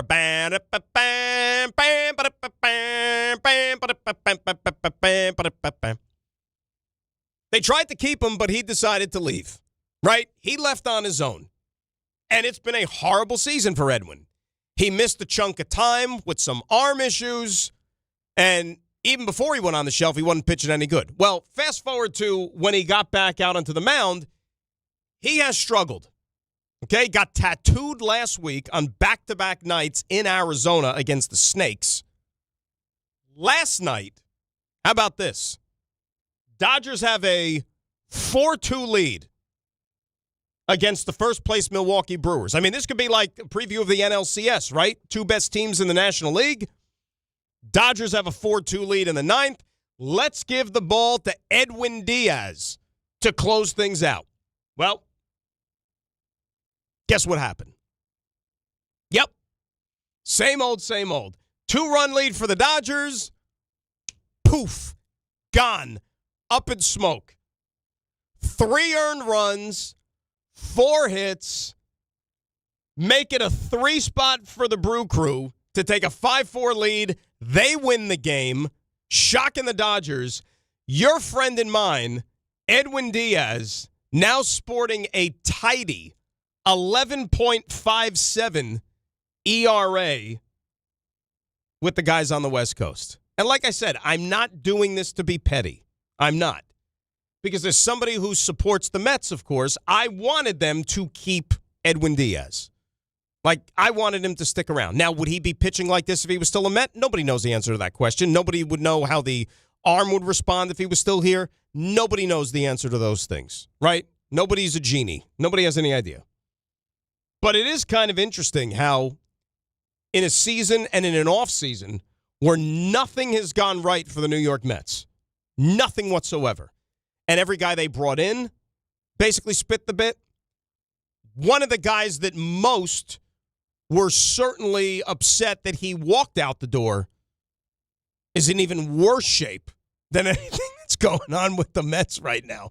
Like, oh my gosh. And Dave Roberts, who was the skipper of the Dodgers, after the game last night, you know, when he had to stand up there or sit there at the podium and then field question after question after question about, you know, Edwin Diaz and why can't he get anybody out, and are you thinking about replacing him in the closer's role? He just fired right back and said, what are my options? What are my options? What do you want me to do? Right? Like, enough's enough. And then somebody wanted to, you know, somebody was getting about, well, what about, is he rusty? You know, is he not back yet? And give Doc credit. He basically said, like, no. Like, we can't keep using rust as an excuse. Like, enough time has passed. You know, it's the middle of August right now. This guy hasn't been good all year. Early in the season, forget about the injury. After he came back onto the mound, it's the same old, same old. So, look, I don't know what's going on. I don't know if there is a bigger problem, like he's not 100% healthy and he's got to, you know, work through some stuff, or else maybe this is going to require a longer shutdown when the season is over. Like, maybe they got to go in there and, you know, do some work, clean some things out. If it happens, it happens. You know, it ain't the Mets' problem anymore. It's a Dodger problem. But here's what I will say. If you think that the fact that Edwin Diaz has been a complete nothing for them, right, in the closer's role, and that's going to potentially cost them in a big spot, like in the month of October, have no fear. I don't think that's going to be the case. Because think about what happened last year in the playoffs and in the World Series for the Dodgers, right? They went to their bullpen. Or, excuse me, they went to the rotation to close games out, and Yamamoto was the one that was coming in and saving their day. So they'll be fine. But needless to say, they are not batting 1,000 as far as acquisitions. I mean, hell, Kyle Tucker hasn't had a great year for them either, and that was their most high-profile bat that they brought in. Here was Dave Roberts, Dodger skipper, on if Diaz is still going to be his closer. Give me another option. I mean, I think that I can't just say change and low leverage. I have to have other options. And, you know, to be quite honest, none of those guys really are throwing the baseball great. So, you know, I mean, that's just kind of the way it is. Unbelievable. Diaz couldn't get me out right now, the way that he's pitching. I'm sure him and Timmy Trumpet probably wants nothing to do with him at this stage of the game. All right. Final hour coming up. When we come back, we circle back to the NFL.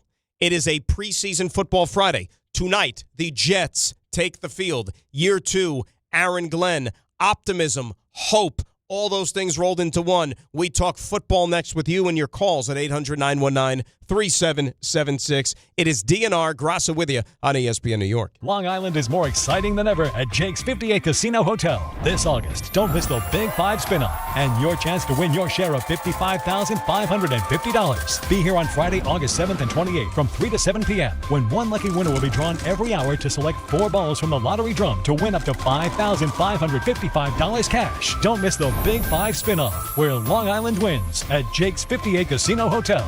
If gambling is a problem for you or someone you care about, please call the 24-hour toll-free helpline at 1-877-8-HOPE-NY or text HOPE-NY. Miller Time. People think it just happens, but that's not true. You know what you gotta do? You gotta go say hello with some beers. Make the plans. Forget the couch. Go to that thing. Play the game. See them in person. Talk to that stranger. Live a little. Small acts of rebellion that bring us together. Because legendary moments start with a light. It's Miller time. Celebrate responsibly. 2026 Miller Brewing Company, Milwaukee, Wisconsin. Orgavada Zona? Is that a word? In the 2026 Kia Sportage Turbo Hybrid, it might as well be, because it can be one road trip. It's all about turbocharged power and hybrid efficiency working together, so you get the thrill of quick acceleration and the satisfaction of fuel efficiency. Book a test drive and keep the adventure going. Kia, movement that inspires. Call 800-3334-KIA for details. Always drive safely. At City Harvest, we believe no New Yorker has to go hungry. With your help, we're on the road 365 days a year, rescuing over 77 million pounds of nutritious food and delivering it free to millions of New Yorkers, transforming surplus food into sustenance, sustainability, and smiles, rallying thousands of New Yorkers to power a network of nourishment across our city. One day, one meal, and one New Yorker at a time. That's how we feed good. Donate at cityharvest.org. Rich Eisen here with some advice. If high-interest credit card debt is grinding you down, it might be time to call an audible with a SoFi personal loan. It consolidates your debt into one low monthly payment with no fees required. And with as soon as the same-day funding, you can make the right play fast. Call an audible on your debt today at SoFi.com/debtplay. Loans originated by SoFi Bank N.A., member FDIC. Terms and conditions apply. NMLS 696891. Fast funds terms apply at SoFi.com/debtplay. Shohei Ohtani's interpreter was fired today. Ippei Mitsuhara ran up gambling debts to a Southern California bookmaking operation. The inside story of the biggest scandal in modern baseball. He was absolutely bananas, the amount of bets he was making. I've never seen anything like it. From 30 for 30 podcasts, this is The Betrayal of Shohei Ohtani. Presented by Gusto. New episodes available now. Listen wherever you get your podcasts. ESPN New York is your home for the world champion New York Knicks. WHSQ and WCBS-FM HD2, New York. This is DiPietro and Rothenberg.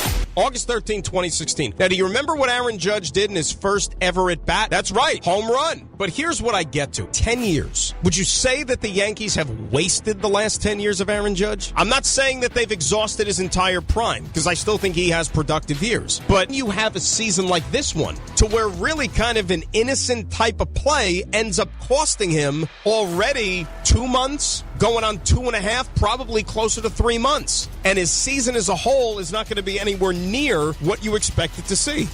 This is DiPietro and Rothenberg on ESPN New York and streaming live on YouTube.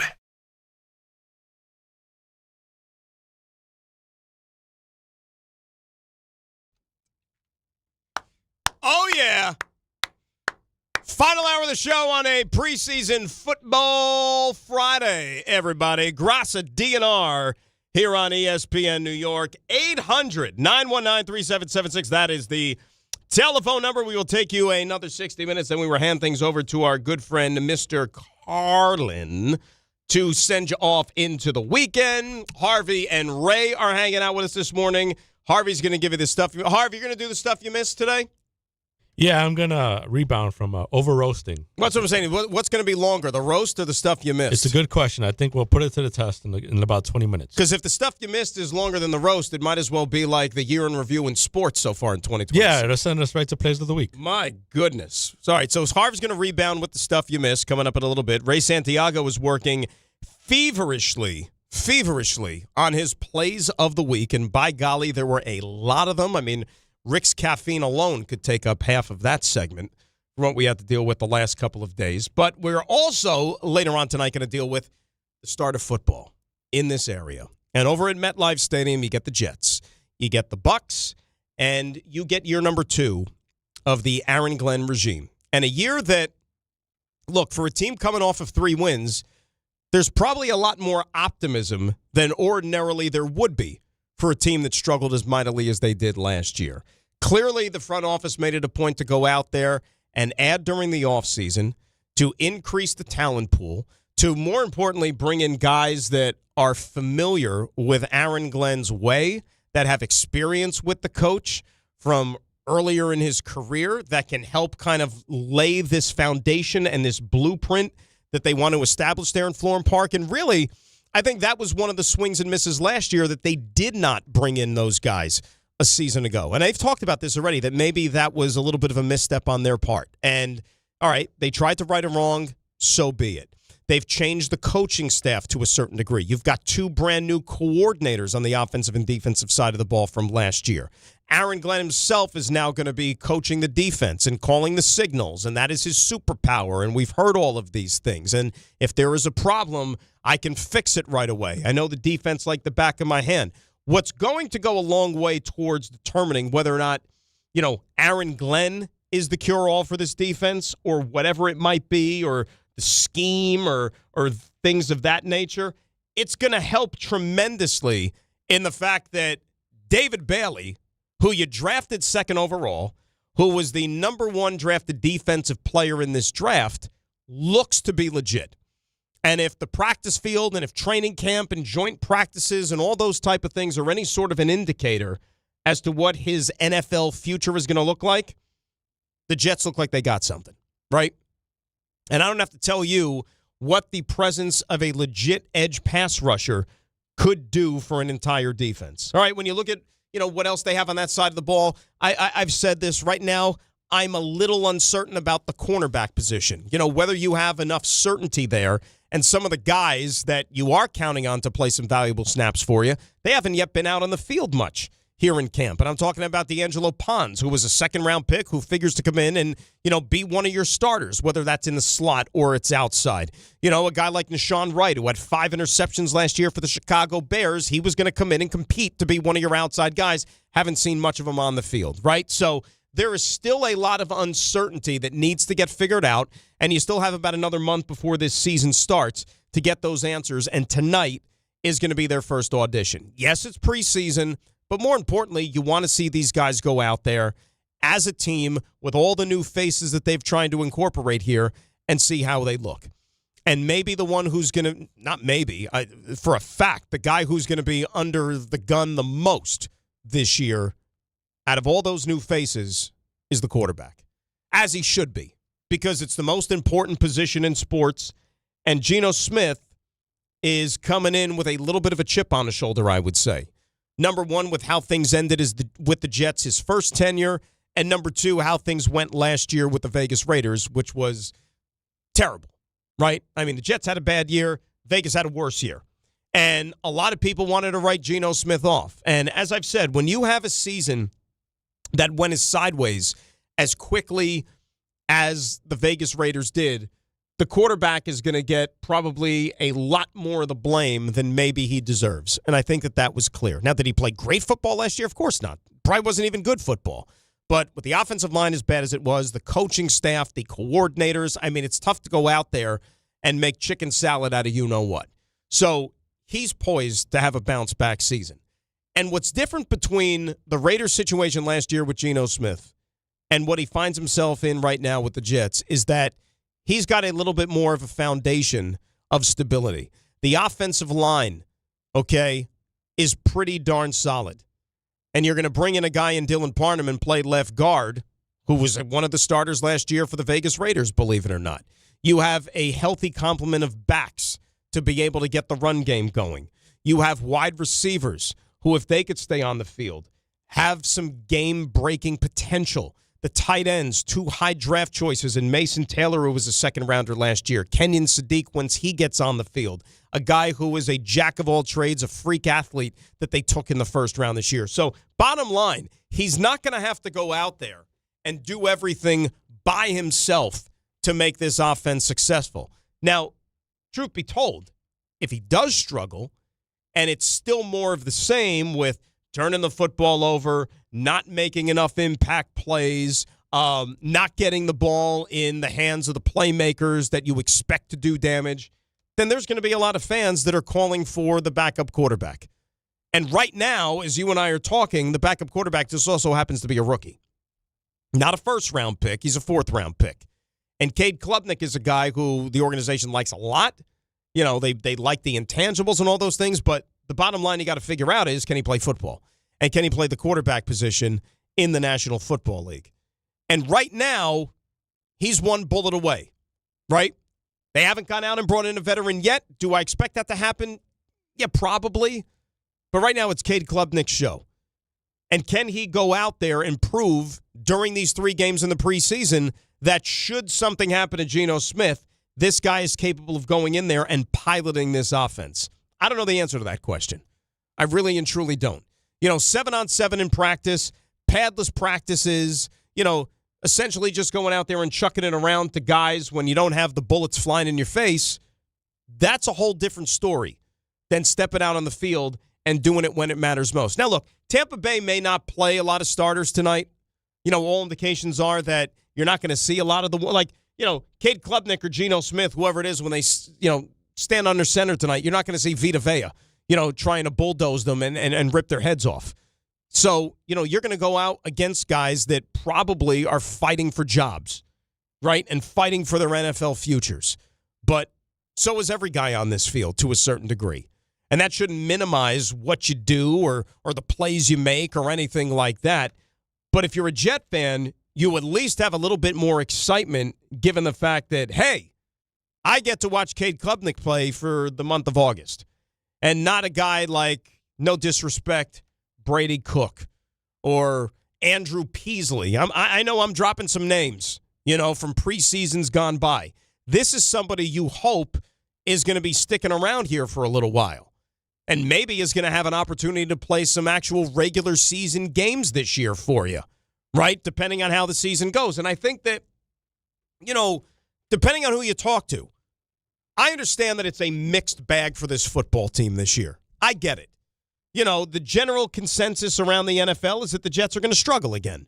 And, they're going to get the same old Geno Smith that struggled last year with the Vegas Raiders. And that, the head coach has not necessarily learned anything from year number 1, right? I understand that. Ray, what's the over-under for them this year? Is it still 5.5? Is that what we're looking at for the Jets? Let's check that. I mean, the last I heard, I thought it was 5.5. Okay, so that tells you all you need to know. The general consensus and the expectations are not very good for this football team. 5.5. 5.5. All right? So that just tells you what everybody seems to think about this team and where they are headed.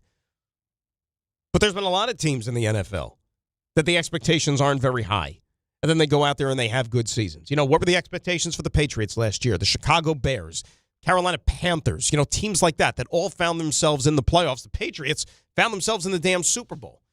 And don't misconstrue what I'm saying. I'm not sitting here trying to tell you that, the Jets are headed for bigger and better here in 2026. Chances are, they're looking at 2027 at the earliest as the year this thing could potentially pop, right? This is still about building a foundation, and that's the key word. Because unless something drastic changes, we all kind of expect that 2027 is the draft where, with those 3 first-round picks, you're going to nail down your quarterback of the future. At least you hope so, right? And if that's the case, whoever that guy may be, whether it's Dante Moore, whether it's Arch Manning, whether it's Rocco Becht, whoever it is, right? He's going to walk into Florham Park, and he's going to have a football team that when he looks around him, at least on that side of the football, he's going to notice a lot of good players here, right? Pretty good foundation already in place. I just don't have to screw it up. That's my job. Just don't drive the bus off the road. That's what you're going to ask from your rookie quarterback, because that is a stark contrast to the last 2 guys that the Jets used high draft choices on at that position with Sam Darnold and Zach Wilson. Sam Darnold came in 2018. Jets were a bad football team, right? Zach Wilson came in 2021. They were a bad football team. They had a rookie coach, rookie play caller, not a lot of talent at all on that field. And they were swimming upstream in a big, big way. Now, Sam finally figured it out. It took him a few stops along the way before he reached glory.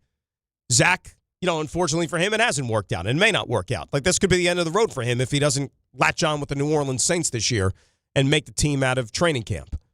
But those guys were asked to do probably a little bit more than a young quarterback should have to do, right?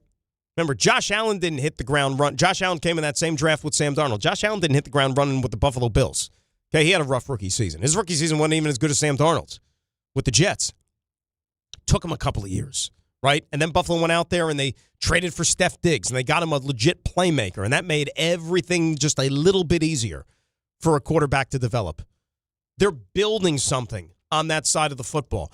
The weapons are going to be pretty consistent for whoever this guy is going to be. But in the meantime, you got to show that this thing is headed in the right direction in 2026. And the operation begins tonight. Even though it's preseason, you still want to see guys go out there and look as if, you know what, maybe this thing is buttoned up a little bit more solid than what we saw last year. 800-919-3776. That is the telephone number. So we're looking forward to it. Even though it's preseason, we'll be out there tonight. Greg and I, we got pregame for you coming up at 6. A little 1-hour special for the preseason over on Q. Let's say hi to Javier in Queens, who is up next here on ESPN New York. Hello, Javi. How are you, buddy? I'm great, Dan. Good morning. Shout out to my brothers over there, Latino Heat, Ray and Harvey. Is that what they're called now? Latino Heat? Is that a thing? Yeah, or the LWO, whatever you choose to call them by. Ray, are we signing off on this? Latino Heat? I steal. I lie, I cheat, I steal. You don't know Eddie Guerrero? Win, baby. You're not familiar with Eddie Guerrero? Not familiar with his exploits. Oh, well. Yeah, I'll teach you some things. I'm busy. I'm busy. When have I got time for this? Anyway, go ahead, Javi. Dan, a full Friday morning Dan Graca vehicle? What did we do to deserve this? You know what? It's God's work. That's all I could say. This is the best lead into the weekend. It's like you're shooting me out of a cannon this morning. Thank you, Dan. So just two quick thoughts. One, the Knicks on their schedule, I thought it was kind of boring that they picked the Spurs on Christmas. They played the Spurs on Christmas like 2 seasons ago. So I go to every Christmas game. I would have rather have seen another team in there on Christmas Day. Well, I mean, think about what happened since, though, Javi. They played for the NBA championship last year. That's why they're getting this thing together on a big stage. That's why. You know what? I'd rather see them on a big Saturday night game or like a Sunday afternoon game. Christmas Day, I don't know. I don't want to see like a heated rivalry game. I want to see a fun game where the Knicks just take someone's teeth in. Well, remember they're only going to play. They're going to play good team, or they're only going to show good teams on Christmas. We talked about it a couple of days ago. The thing that surprises me about the Christmas thing is that the Knicks are still playing the 12:00 game. I thought that they were maybe going to get more of a prime time slot. No, that's tradition. It's been the Knicks for the first game like every Christmas for. Yeah, but the Knicks weren't anything close to a championship team then, too, Hav. That's the difference. Well, you know what? My brother's in LWO. I'm a Latin family. We celebrate midnight the night before, so I love the 12:00 game the next day. It does not interrupt my gifts or nothing like that. So that's why I like it, right? Ray likes it. You like just getting it over with, right? I'm just used to it. Even if I didn't have like the job where I'd have to be at the Garden by a certain time, like I just enjoy like the fact that it's early. Yeah. To me, the game being early is just part of the deal. I think they played the one time they played the Lakers was like 3:00, but that was as late as it got. I'm perfectly fine with them having the earlier game. Was that one in L.A., by the way, that one? It might have been. I can't recall. It was a bad orange. I think they wore the really terrible orange jerseys for that. Yeah, one. That was those crummy ones. That was when the NBA was experimenting with those ugly Christmas jerseys, and they, they experimented and they lost. Yeah. All right. Last thing with the Jets, Dan. Obviously, very excited to hear your calls before the games and after. But listen, people getting excited about potentially seeing Klubnik tonight and him playing well and them that lighting a fire. Listen, if I remember correctly, Zach Wilson had a very good preseason before his rookie year. We all know how that went. So I want to put zero stock into the preseason. My prediction, I don't think the Jets will win more than 5 games, which is improvement from last year, but it's still not where we want to be. So, I guess the hope is that, the David Bailey is the goods. And if he is, I think you move forward from there. But unfortunately, I think we're looking at a tough one. That's why I'm going to that Cleveland game, Dan. Remember my tailgate, so I'm doing it. Absolutely. Hav, thanks for the phone call. Look, I mean, I don't even honestly remember Zach Wilson's preseason, to be quite honest with you. I really and truly don't. But here's the difference, though. Zach Wilson was drafted to be the franchise quarterback. Cade Klubnik not drafted to be the savior. What you want to see in the preseason is, does the guy have enough of a command of the offense and the huddle to where you could say, all right, I'm comfortable potentially going into the season with him as my backup quarterback. That's all you're asking with Cade Klubnik. Now, you could also sit there and play devil's advocate and go, well, but he is doing this probably against a lot of backups. So how do I know that if he has to ever step in for a real sequence in the regular season and he's going up against ones, is he going to be able to have the same type of success? You know, they see him every single day. We don't.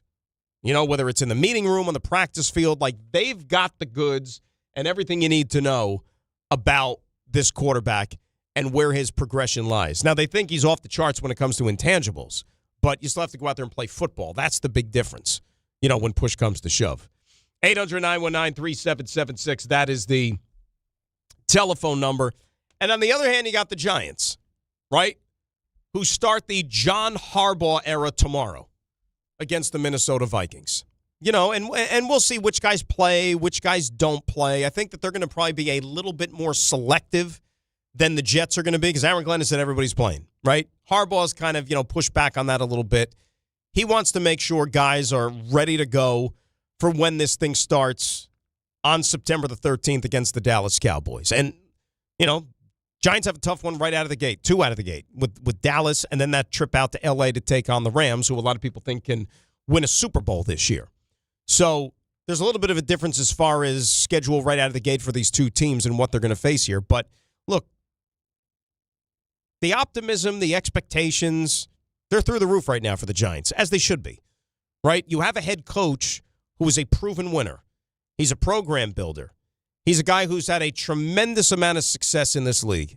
And now all of a sudden you got him to run your entire operation. You go back and think to the negotiation that the Giants and the coach went through before this thing all became final, and the control issues that Harbaugh wanted to make sure that he was granted. My way or the highway. Even though him and Joe Shane are all warm and fuzzy now and they sing Kumbaya and Shane got himself an extension, it's still John Harbaugh's program. You know, he's the one that's laying down the ground rules. And if you're a Giant fan, you should be pumped about that, because you haven't had a guy like this in a very, very long time. Now, I don't know how long it's going to take. You know, is there going to be one of those trial years where, you know, everybody's kind of trying to get in line with what he wants to do, system, scheme, culture, all those different type of things, right? Before it really takes shape in 2027? Maybe. Or is this going to be a situation with the Giants where they're going to be one of those teams that goes from worst to first? And they're going to be one of these teams that finds themselves in the postseason in 2026. It's possible, right? I mean, there are things that are challenges against this club and what they want to do. I mean, look at the schedule that the Giants have. It's not going to be easy. You know, we told you the first two right out of the gate there, and then look at what the Giants have on paper after Thanksgiving to close out the season. You know, you better stockpile some wins in the first half of the campaign, because if you're looking to kind of play catch-up later in the year, it's going to be hard with some of those teams that you have ahead of you. But there still is enough excitement on this football team, right?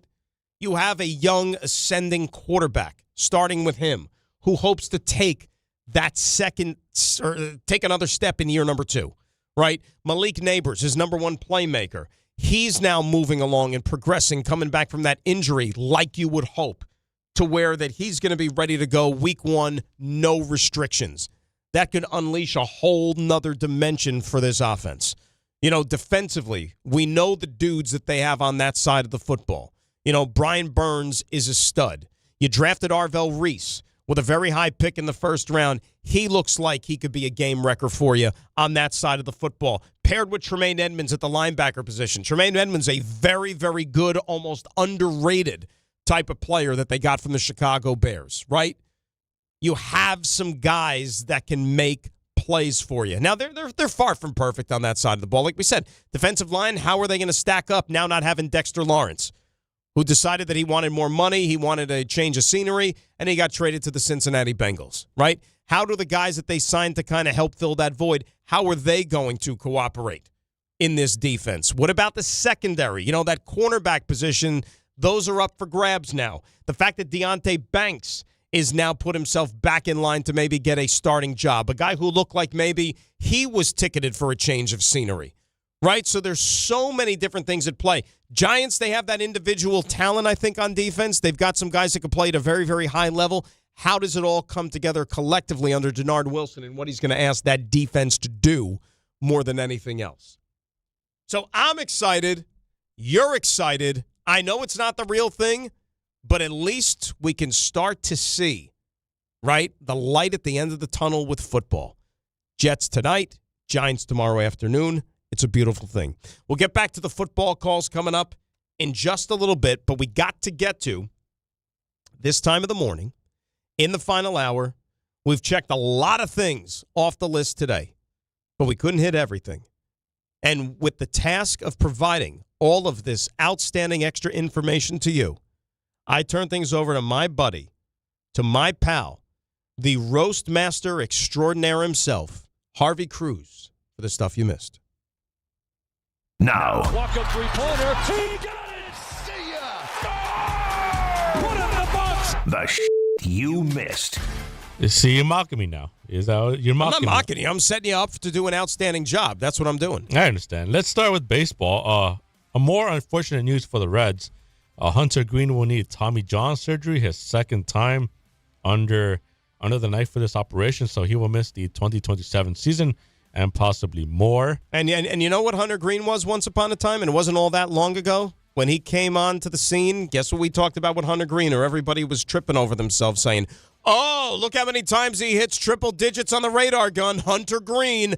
How many 100-mile-an-hour plus pitches did he have tonight? That was Hunter Green.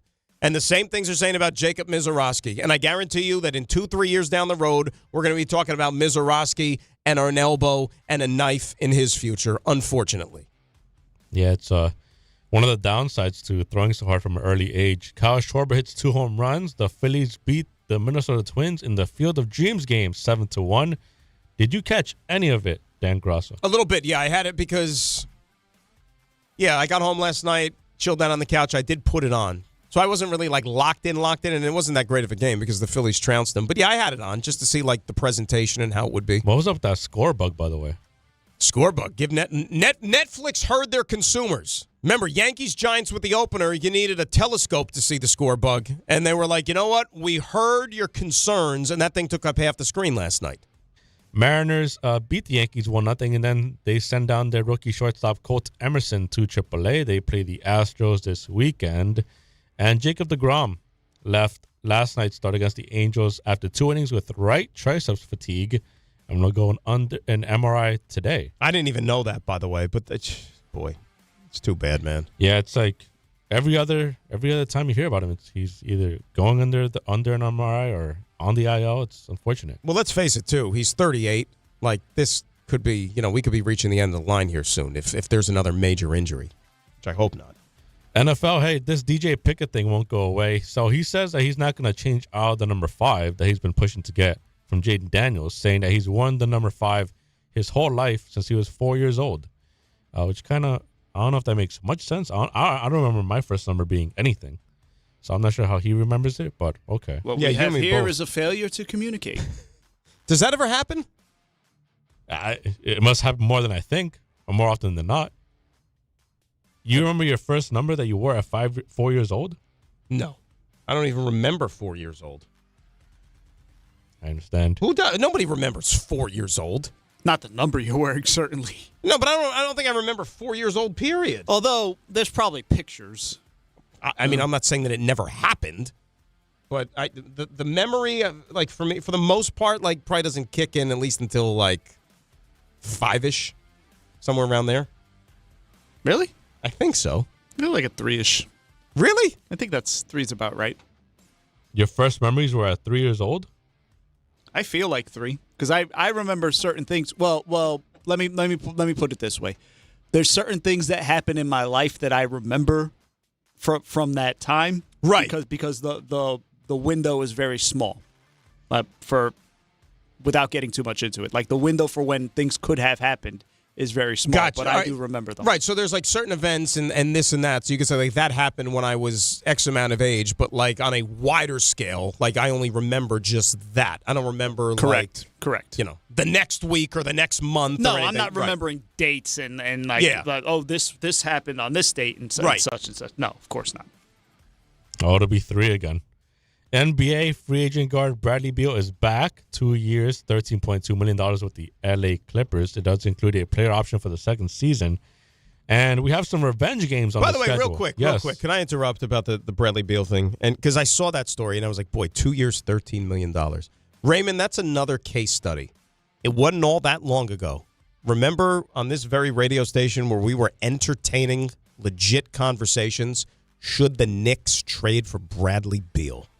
You remember that? And I remember saying, no, hell no.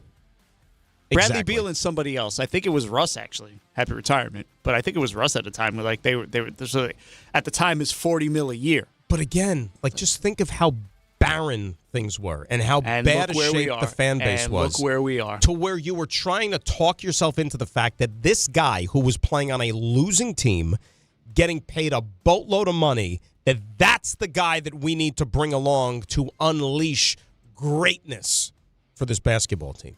But see, he was never going to unleash greatness. And I know, like, I saw, like, KD talking like it was revisionist history that they were calling the Suns a super team. Oh, my gosh. As it happened.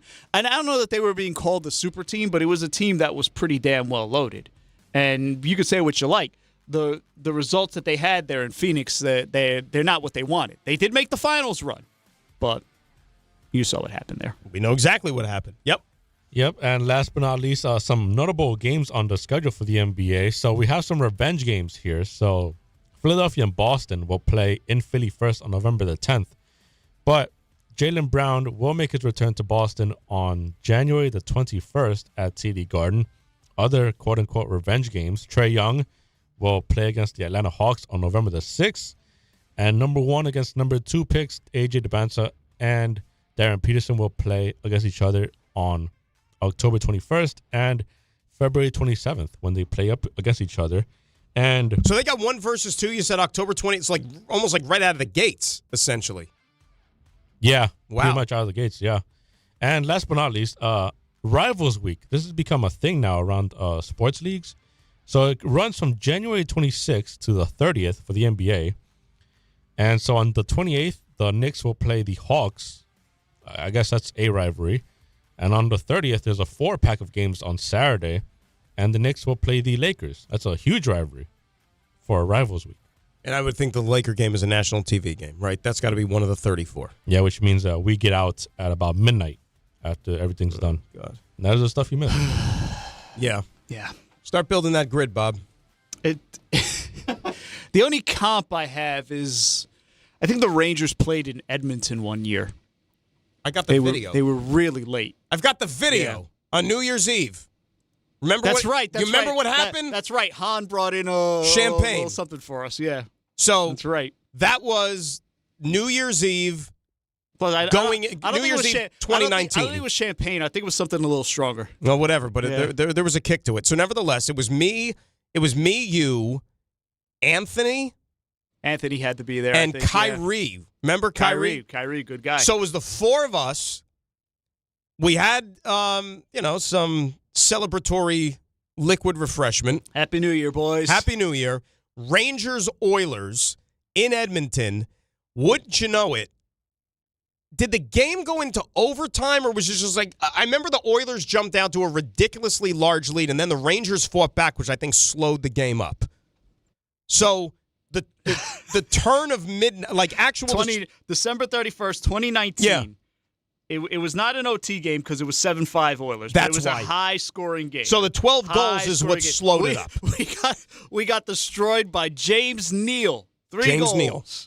Penguin legend James Neal. Rangers scored 5 goals in the third period. There you go. Correct. 1 from Artemi, 1 from Stromer. They came back, but empty netter sealed the deal. So we celebrated New Year's, the stroke of midnight, I think while the game was still going on. It was, it was. I think. So if I pull the box score for this game, I should know like when the actual puck drop and the finish were. I want to say that it was third period. Game was still going on. Yep. Okay. Got it. So Mountain Time is 2 hours? 2 hours. Okay. So Mountain Time game ended 9:44. So 11:44. So shortly before midnight, the game itself. All right, so we were in post game. So we had just started post game. We were in post game because Kenny and Dave would wrap it up. Correct. So then I guess it would have been Don and Dave because if you were doing the game, right, it would have been Don and Dave. And this was at the old studios. Mm-hmm. Dude, this was West End still. Yes. It was West End. Correct. I got the video. Mm-hmm. I'm going to call up the video during the break. I'll show you the video. So we popped the champagne or whatever during a break in the or did we wait till the post game was over? First or second break. Something like that. Yeah. We popped the champagne. Or we may have even waited past there just to get through the post game show. I don't remember, but I remember we joked like that. We were on the air at midnight. And that's what led to the disastrous 2020 season. It was like the curse. Not the 2020 season, the year 2020. That was like the jinx. You know what I mean? That's where it all started. That's Maybe where it it's all our fault. started. That's where it all started. All right. Let's get some calls up here at 800-919-3776. Could be anything. I know football's been the big topic of conversation today, but football, if you want to get into the Yankees offense and the struggles that they're going to take with them going into Toronto this weekend, it is all up for discussion. Remember, Ray's got his outstanding plays of the week coming up, too, before we're done. It's DNR Grasso with you here on ESPN New York. And at 9:33, let's get a check of the roads and say good morning, Debbie Duhame.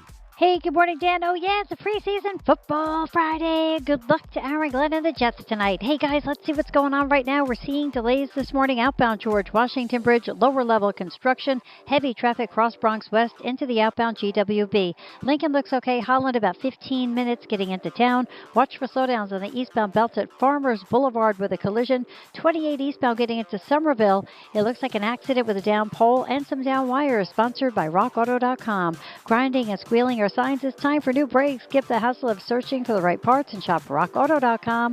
Find trusted name brand parts at lower prices and have them shipped directly to your door. All the parts your car will ever need. Rock Auto. I'm Debbie Duhame, 880 ESPN New York. If you've been injured in an accident that wasn't your fault, then you need a lawyer who knows New York's unique personal injury and workers' compensation laws. At the Parisman Firm, they have decades of experience handling all types of accident cases and a proven track record of delivering huge results. Their team has already recovered nearly $1 billion for injured New Yorkers. From construction to car accidents and slips and falls, they've got you covered. Call the Parisman Firm now at 718-WORKERS, where your case is their cause. Get the justice you deserve today. Calling hard seltzer lovers. Searching for the tastiest seltzer? Look no further.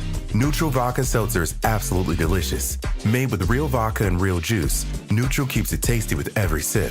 With flavors like peach, orange, strawberry, and pineapple, there's something for everyone. Neutral. Keep it tasty. Enjoy responsibly. Copyright 2026 Anheuser-Busch. Neutral flavored vodka and carbonation. 4.5% alcohol by volume. St. Louis, Missouri.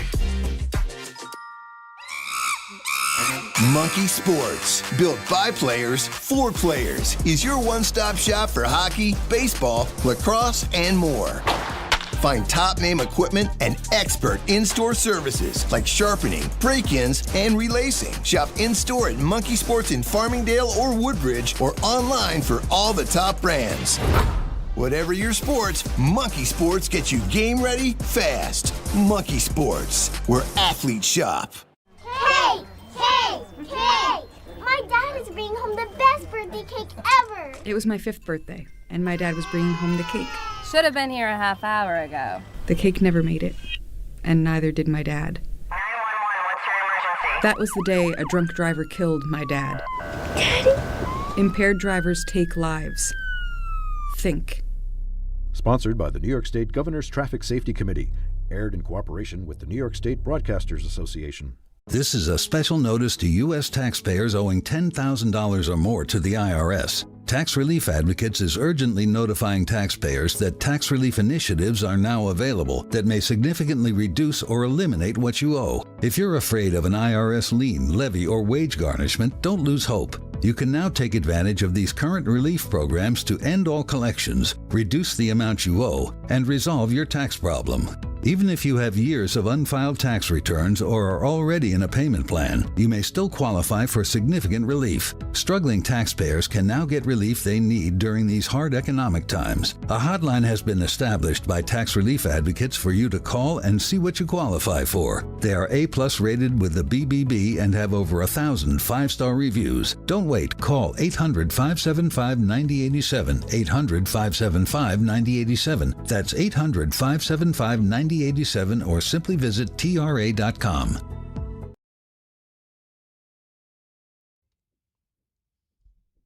DNR Grasso with you here till 10. 800-919-3776. We went to the videotape, by the way. I had the video. We didn't pop the champagne until 12:23. So we waited till the post-game show was over.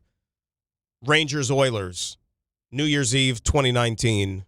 And that's how we celebrated the new year. So the fact that we were 23 minutes late, it sent 2020 into just complete chaos. So we'll take the hit for that one. You know, can't cry over spilled milk. 800-919-3776. That is the number. Let us say hi to Frankie in Woodbridge up next here on ESPN New York. Hello, Frank. How are you? Hey, good morning, guys. Here, when it comes to the New York Giants season this year, now history will show us it doesn't take 4 years to rebuild a team. You could definitely go from worst to first in no time whatsoever. However, over the last 4 years, I always learned, being a Giants fan, you don't set your expectations so high. You expect disappointment, and you never get disappointed. But going forward, what I expect to see from John Harbaugh is a professional football team out there. I expect to see a coach that doesn't have, for 2 years in a row, make it 3 years in a row, doesn't have a problem finding a place kicker, doesn't have a place kicker that literally Charlie Brown the heck out of a football when he went for a field goal attempt. What I expect to see is players showing up to team meetings, players that don't fall asleep in the sauna or what have you. What I expect to see is a team showing you that they got potential and there's progression going on the field. That's what I expect to see. I expect to see a well-balanced team, not more concentrated on offense and not more concentrated on defense. Just a balanced team. And if that only translates to 7 wins, I'm okay with that.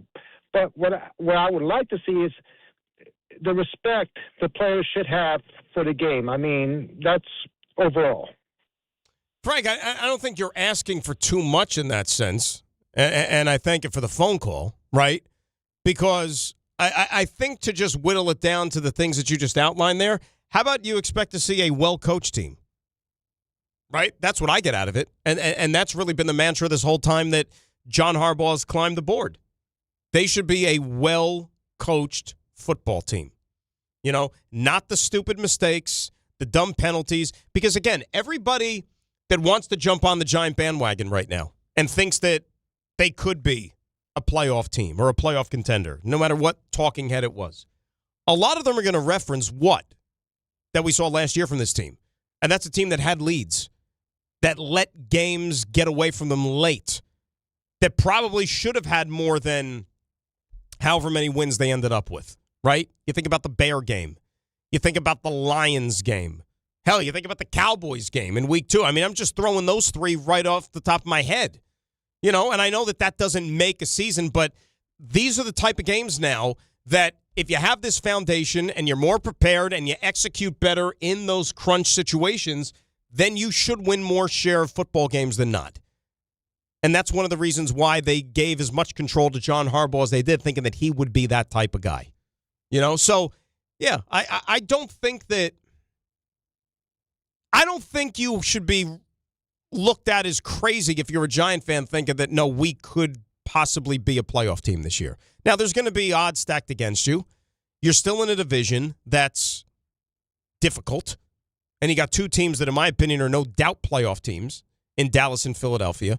Your schedule is not exactly conducive to getting off to a hot start with the 2 that you have right out of the gate. And, oh, by the way, a strong finish. Because, as I said a few minutes ago, after Thanksgiving, I mean, this team's got some tough games on that paper. But if you win 7-8 games this year, is that really looked at as a failure if you're a Giant fan? No way. You can't look at it that way. Because you could win 7-8 games and you could feel good about where this thing is headed, knowing that Coach ain't going anywhere. Quarterback's not going anywhere. Now, you have to see how you got to the 7-8, but if you won the games you were supposed to win, you gave a couple of other teams legit challenges that were better than you, and you can easily see that, we're a year away, then I think you accomplished what you set out to in year one under John Harbaugh. And I think that the Giants could get to that point. I really and truly do. Case in point, like if you rewind last year, given the deficiencies that the Jets saw when Robert Sala's teams, despite having some talent, but yet fundamentally they still made their share of mistakes on Sundays and penalties and all those type of things. People thought that Aaron Glenn was going to come in here and button a lot of that stuff up. They might not be the most talented team, but you thought that they would be at least a more soundly coached football team, except it was the complete opposite, right? And that's why you have that doubt that carries over into year number 2. Hopefully it'll be better. Hopefully they'll learn from their mistakes last year. But Harbaugh comes into the Giants as a proven commodity with a proven track record. And that's what they're still trying to build over with the Jets. And you at least get like a small glimpse of that starting here this weekend with the Jets tonight and the Giants tomorrow, both at MetLife Stadium. All right, we got to take a quick timeout. When we return, my pal Ray Santiago has been working feverishly, and I mean feverishly, at compiling his award-winning Plays of the Week. That is next. Grassa and DNR, ESPN New York. Hey Yankees fans, gather a group of 10 or more and take advantage of our 2026 Yankees group ticket specials. Whether you're getting together with family and friends, organizing a fundraiser, or entertaining clients, your group will love bonding over the Bronx Bombers. Start planning your 2026 group outings today. Log on to Yankees.com/groups. Call 212-YANKEES or email us at groups@Yankees.com. That's 2026 group tickets. Call 212-YANKEES or visit Yankees.com/groups today. Hey, it's Alan Hahn. At Rings End, they're there to help realize your modern design visions. That's why they partner with Marvin. Engineered for big ideas, Marvin Modern Windows and Doors deliver effortless elegance, expansive views, and industry-leading innovation, all in a modular system designed to meet the exacting principles of modern architecture. Experience Marvin Modern at a Rings End showroom today and create something stunning with them. Rings End is a certified Marvin installing retailer. If you're living with neck pain, back pain, sciatica, migraines, nerve pain, or chronic joint pain, you don't have to just live with it. I'm Michael Kay, and I want to introduce you to Dr. Jay Shah at Sandwell Pain. Dr. Shah is Ivy League trained, double board certified, and specializes in non-surgical, image-guided treatments that help get to the source of your pain. With convenient offices in Woodbridge, Livingston, and Englewood, expert care is never far away. So if pain is keeping you from doing the things that you love this summer, take the first step toward relief. Visit SamwellPain.com to book your appointment online. It's Rich Eisen for Pella Windows and Doors. Sometimes teams take a timeout to regroup and call the right play. When it comes to your home, Pella Windows and Doors always has the winning game plan. They do it every day, and that's why your neighbors trust them. Visit Pella.com/Eisen today. Right now, Pella Windows and Doors of New Jersey is offering buy one, get one, 40% off windows and doors, and no payments, no interest for 24 months. Some restrictions may apply. See local showroom for details. Offer ends August 31st, 2026. In sports, the tape never tells the whole story. Hiring is no different. AI can make candidates look like an MVP on paper, so knowing the person and the skills behind the resume matters. That's where Robert Half changes the game. Our recruiters combine their expertise with award-winning AI to evaluate skills and fit quickly. Learn how we can find you specialized talent in finance, accounting, technology, and more. At Robert Half, we know talent. Visit roberthalf.com/talent today. Congratulations, New York. The Knicks did it. Through battle after battle, they dominated to become this year's NBA champions. Day in and day out, the hard work paid off, and you were there every step of the way. Enjoy the crown. Own it, because this year is your year. A part of your legacy that will never be forgotten. So celebrate this moment, show your pride, and shop the largest selection of official NBA gear at NBAstore.com. A Fanatics experience. This is the Michael K. Show. Talking with Alex Rodriguez, what you've seen of Lombard, what do you think? It's amazing when you have a plus defender at short, how it makes your entire team better defensively. Lombard can do for the Yankees defensively and for those great pitchers what Aaron Judge does for the offense. That's how good Lombard can be. The Michael K. Show, weekdays at 1 on ESPN New York and streaming live on YouTube. Presented by the Parisman Firm.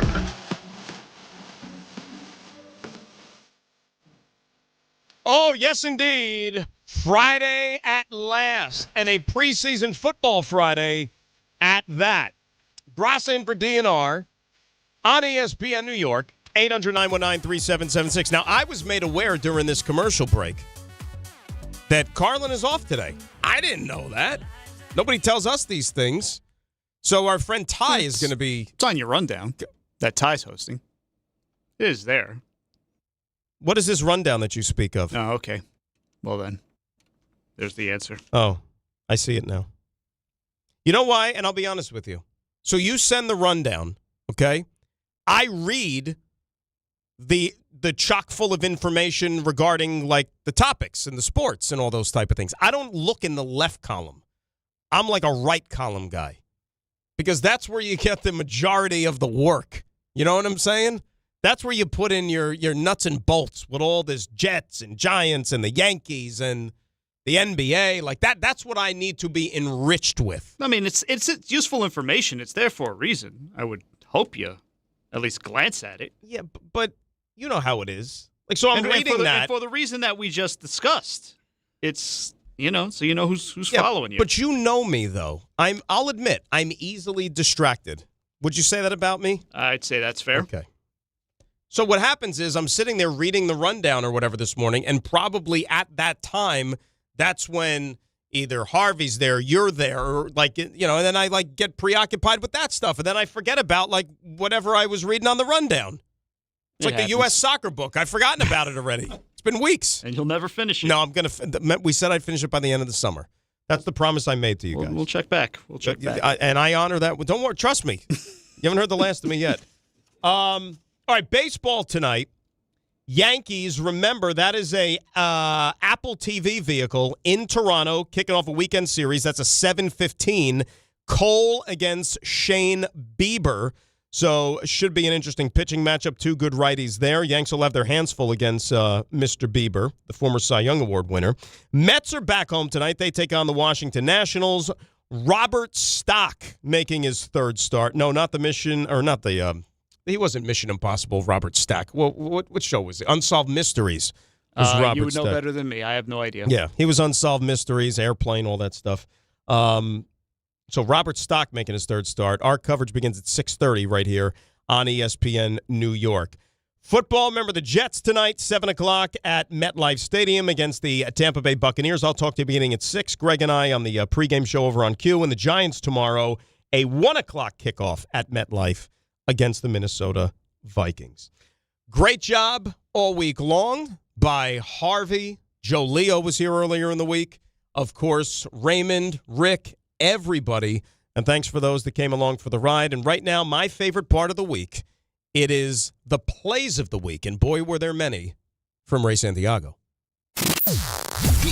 Raymond, guess what we're going to get into on the other side? Are the plays. I want you to guess. And specifically the Knicks of the week. That's right. You're good. You win a prize today.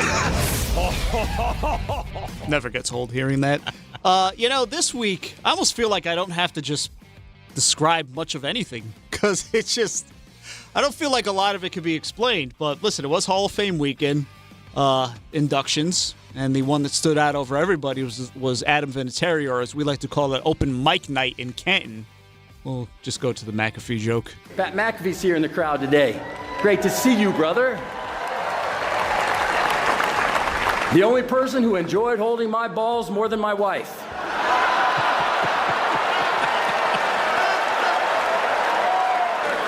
She held for me in the off season when everyone else was gone. Get that right. Yeah, it's an important distinction, you bunch of sickos. Joe Leo filled in on the early portion of the week, and you got some clarification on dates. Was the Blessed Virgin Mother Mary's birthday this week. It's Mary's birthday, but other than that. On Wednesday? Yeah. Who's Mary? Yeah. Who's Mary? August 12th. Mother Mary? Mother of Christ. Mother of Jesus? I don't know why, but I just found hey, you're so smug about it. Is her birthday the same day every single year? That's how birthdays work. And come to find out, it's not actually her birthday, but the Assumption of Mary. And what She I was ascended getting into at, heaven. Easter's not the same day every year. That's what I meant. Right, it floats around. Yes. But Christmas is the same day. Christmas every year. is, yes. But there's a lot of back and forth with that. Eventually, Joe Leo was proven wrong and had to take his medicine, so that happens. Yep. Medicine. You were wandering the hallways, as you've done a lot of this week. You found Carlin out there. So what was the stuff around like 9/11, that the white powder stuff? And then all of a sudden, Carlin, who's in the next room behind me, you hear this voice from afar, and he's like, anthrax! It's interesting. See, we help each other out with useless knowledge in this place. There's a classic drop that lives here.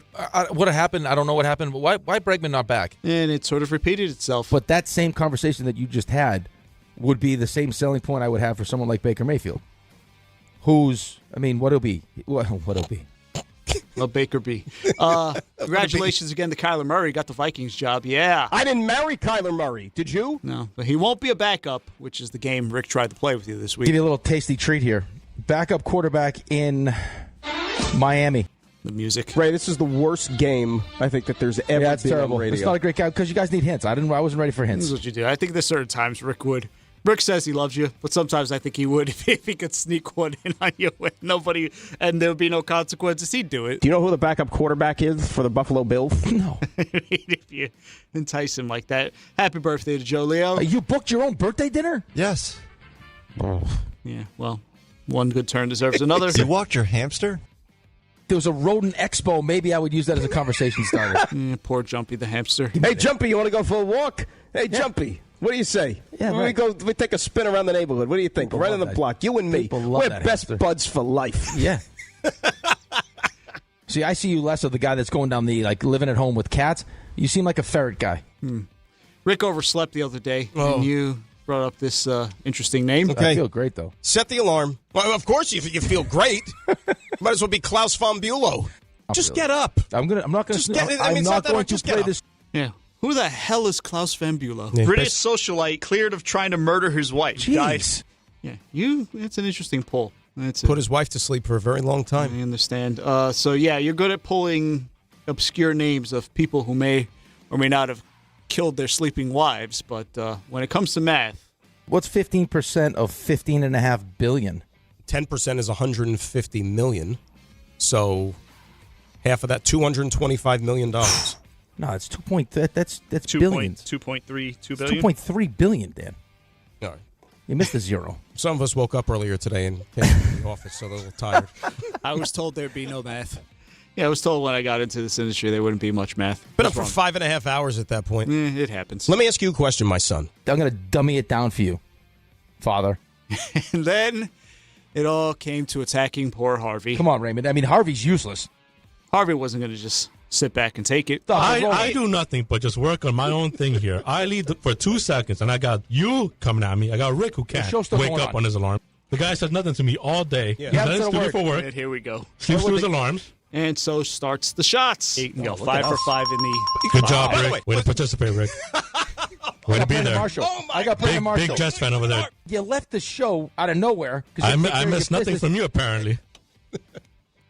Interesting. Yesterday, Rick was pounding 5-hour energy shots. Well, you were the one that jumped down my throat. I didn't. Ray jumped initially down your throat, and I added to your throat. It's easier to swallow the cream than it is the jelly. And he's talking about the 5-hour energy shot flavors, first of all. We'd ask Harvey to do it, but would be in the system. But his bodysuit is so there it is. He can't really move his arms. There it is. Yeah, it's tough. That was a conversation about beignets and restaurants. Yes. Yeah. Cafe Beignet. I think it's called Cafe Beignet, though.